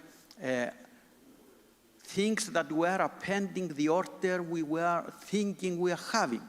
Therefore, Cyprus needs to fully play its part, but first and foremost should make this context, if you like, an element that will contribute to solve our problem in order to fully play our role. And my idea, if you like, and what I'm trying to say is that, you know, I'm inspired by Jean Monnet, who put in the Schuman Declaration this notion, if you want to change the problem, change the context, and also by the notion of building the organic conditions of peace. In our part of the world, in order to have, you know, peace and prosperity, you need to create the organic conditions. And we can do this. We can contribute in doing this by many ideas and many things we can do with the whole region, with our European partners, and of course, eventually, by creating a win-win situation with Turkey. It is very clear that, you know, what we call here in Cyprus the status quo is, at the end of the day, just a legal fiction, because what we have in front of us is a steamroller that moves in the wrong direction, and if we don't manage to do something, then what we're going to have is partition, and it is, you know, something, at the end of the day, integration of the occupied part of Cyprus to Turkey. Therefore, we need to act quickly. We need to use all the elements and all the assets we might have. Natural gas was mentioned. There are many more. There are actions towards the Turkish Cypriot community that even now we can undertake. There are also a series of other things, including using the tools of the European Union, mainly the approach of the EU more for more, in order to make sure that, for instance, the special relationship of Turkey with the EU, or the modernization of the customs union, or the implementation of the Ankara Protocol, which, if you like, is the stumbling block for this modernization of the customs union, advance in a way that we will create a win-win situation.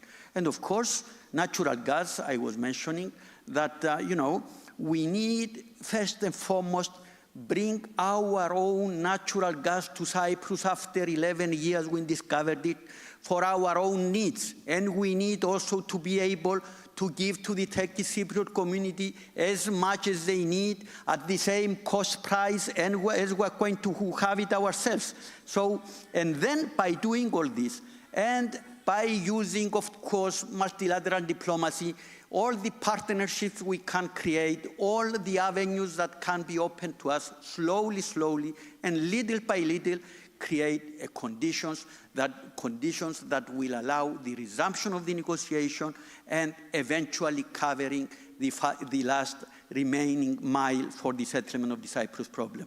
I finish by saying that it's an illusion to believe that we have many options. It's either continue where we left, by communal and by zonal federation with political equality as defined by Security Council resolutions, or is division, partition, integration. We have to be very clear. Thank you, John.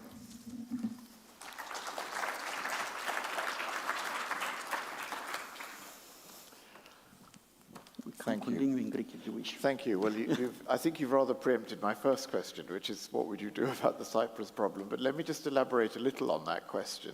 I mean, it's almost 50 years since the creation, in effect, the creation of the Cyprus problem, and there have been, can't remember, 6, 7 rounds of negotiations, Yes. none of which has succeeded. Meanwhile, the relationship between Turkey and the European Union is much worse today than it was 15, 16 years ago. So do you think the chances of settling this problem are getting worse as time goes on, and the threat that you mentioned of partition gets greater as time goes on? Or is that the correct interpretation? Indeed, which does not mean, however, that we should give up. We need, under very difficult circumstances, and then, of course, you know, as time goes by, there are new faits accomplished on the ground. There are more things to do. Today, we have Turkey and the Turkish Cypriot leadership asking for 2 states or sovereign equality, and I don't know what more. But we need to find the ways to change this. And this is why I'm talking about something that will go beyond a diplomatic effort. And I'm talking about the creation on the ground of these organic conditions for peace. Because without that, you know, a few more years, it will be too late. How many years? I don't know. It's already late. We are playing at the end of injury time, if you wish. Okay. And my other question, which you've also heard me ask the other 2 speakers, is this concern that there is among retailers, particularly in the Republic, that many people are now going to the occupied territories to buy things that are much cheaper, goods, cigarettes, and so on. And the fuel retailers of Cyprus particularly concerned that many people are going to buy cheaper fuel. What would you do about it? Do you think this is a problem, and what would you do about it? It's a huge problem, but this is a byproduct of the fact that life here is very expensive.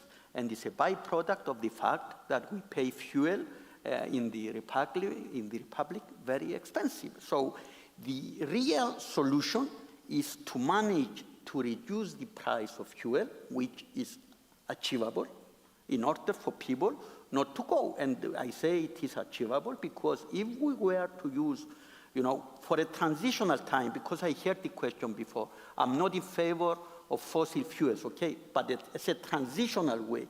If we were to use natural gas, if we were to reduce to the minimum, the special consumption tax, if we were to reduce the VAT tax from 19 to 9%, this is enough in order for people not to have reasons to go. Of course, there is another issue, and this is true, that the fuel in the north, it does not meet the standards of the European Union.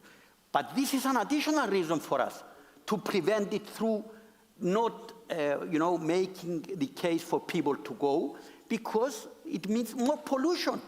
You understand that this is a real issue, and this goes also somehow also for the prices of goods. So we need to find a way for people to be alleviated for the additional burden we are going through under the current circumstances. Of course, there are some tools in the European Union. There are some ideas on how do we control better, etc. But we need also to understand that at the end of the day, the occupied part of Cyprus is not in the European custom area, and somehow, from the point of view of implementation of legislation, is kind of lawlessness. So you would reduce taxes in the south? Yes. To fuel. For Yes, instance, yes. for fuel. Okay. Yes, you know that 70% of the price you pay for a liter of fuel is taxes. Yeah. Okay. And each of them, before I offered one question from the audience, just let me take the lady over there.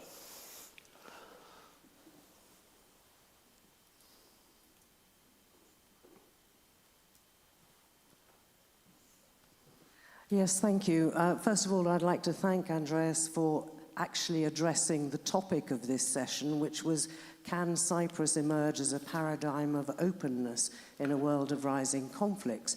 My question, actually, I'd love to hear from all of them, but it is, do you think that is possible if we bear in mind the well-documented lack of transparency on the island and the problem with corruption?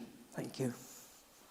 This is a very good question, because there is a foreign audience. I didn't want, to wash our dirty clothes with you. But yes, you are absolutely right. This is the biggest problem we are facing now in Cyprus. There is a problem with corruption, with lack of transparency, with lack of accountability. So this country urgently needs change.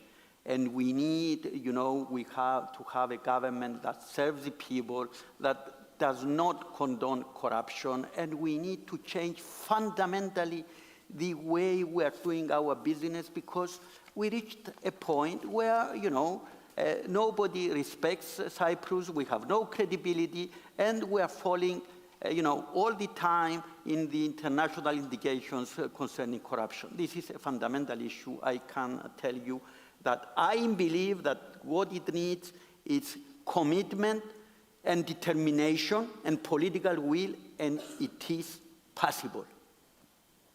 Okay, well, thank you very much for joining us. He wants to take a photograph.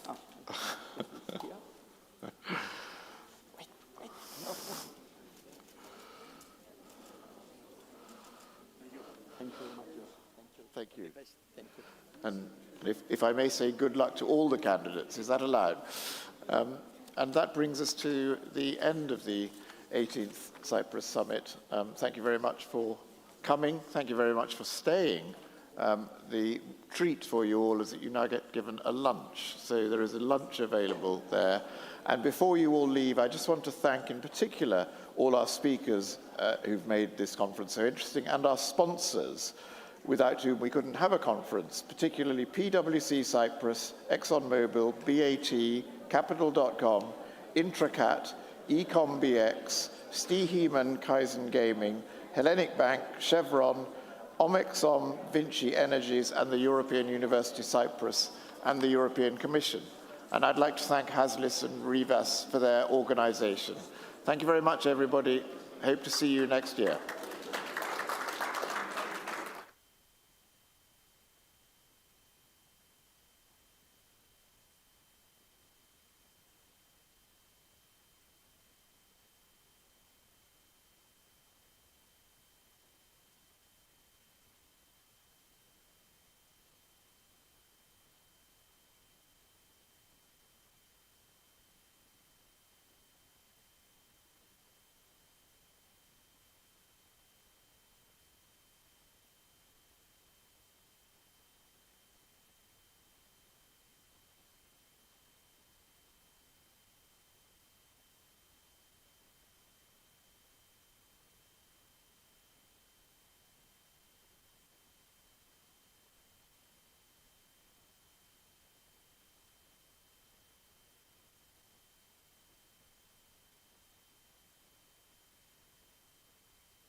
everything and nothing has changed. Even if the world feels uncertain, it's reassuring to know things that were important before still matter today. Connecting people, sharing ideas, and solving problems. These things will always be in our DNA. Working across borders, helping to keep doors open, business flowing, and continuing to realize the hopes and ambitions of our customers and colleagues.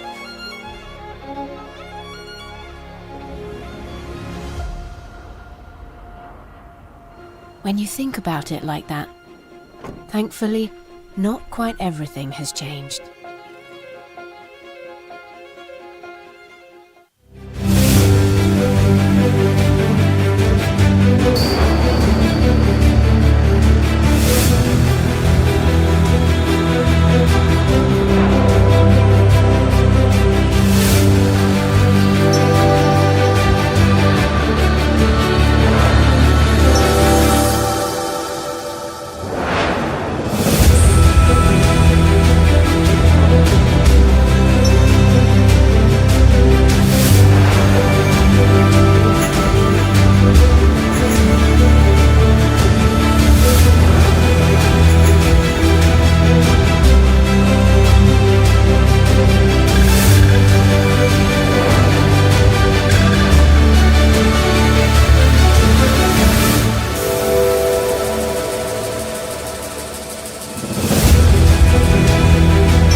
ExxonMobil is working to deliver reliable and affordable energy and products, while helping to advance climate solutions that improve quality of life and meet society's evolving needs. We're focused on growing shareholder value safely and in support of a lower emissions future.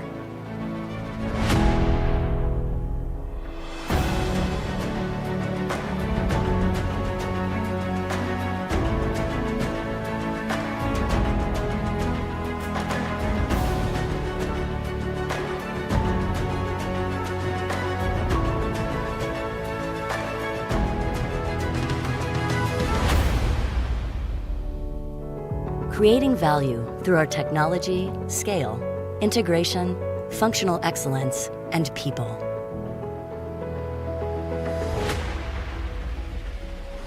New energy resource discoveries and innovative solutions built on fundamental science and scalable technologies, and a plan to play a leading role in the energy transition.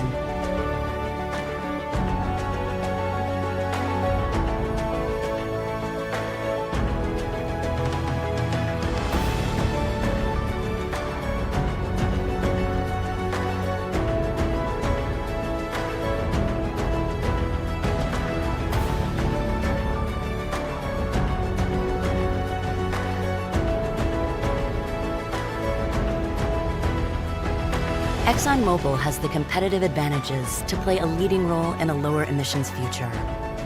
That is why at ExxonMobil, we're creating solutions that improve quality of life and meet society's evolving needs.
It is essential that we bring inflation down to our 2% goal. Federal Reserve is raising the interest rate to raise interest rates. Highest inflation in 40 years. It's walking a real tightrope here. It needs to slow the economy without...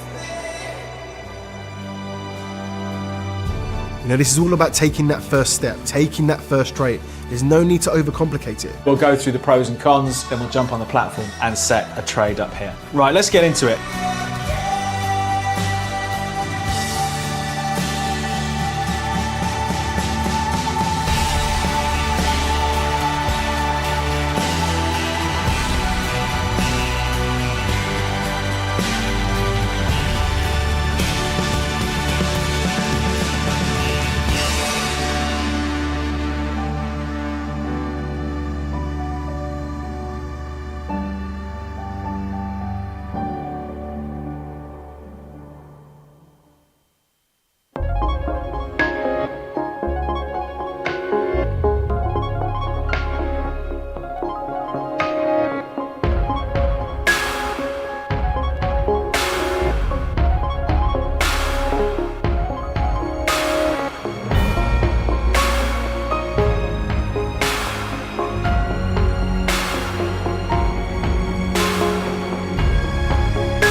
EcomBX. With us, the future is today.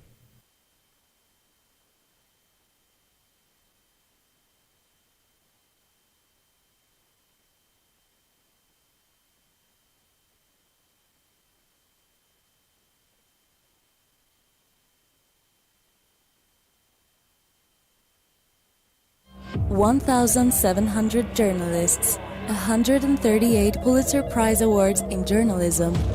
The New York Times, the newspaper with the largest impact in the world. The New York Times Sunday edition, now in Cyprus. Enjoy 28 pages of award-winning journalism that determine worldwide agenda, together with the Sunday edition of Kathimerini at the same low price of €2.90. The New York Times and Kathimerini every Sunday. Kathimerini, knowledge is truth.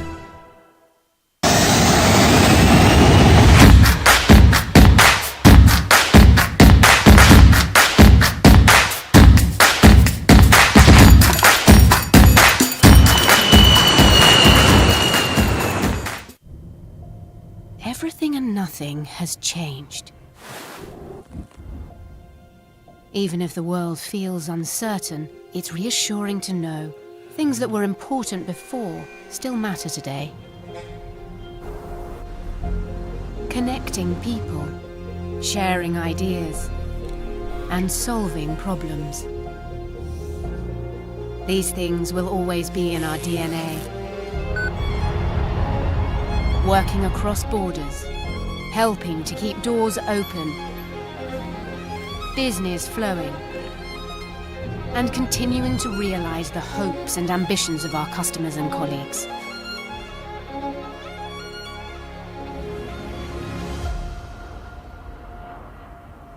When you think about it like that, thankfully, not quite everything has changed.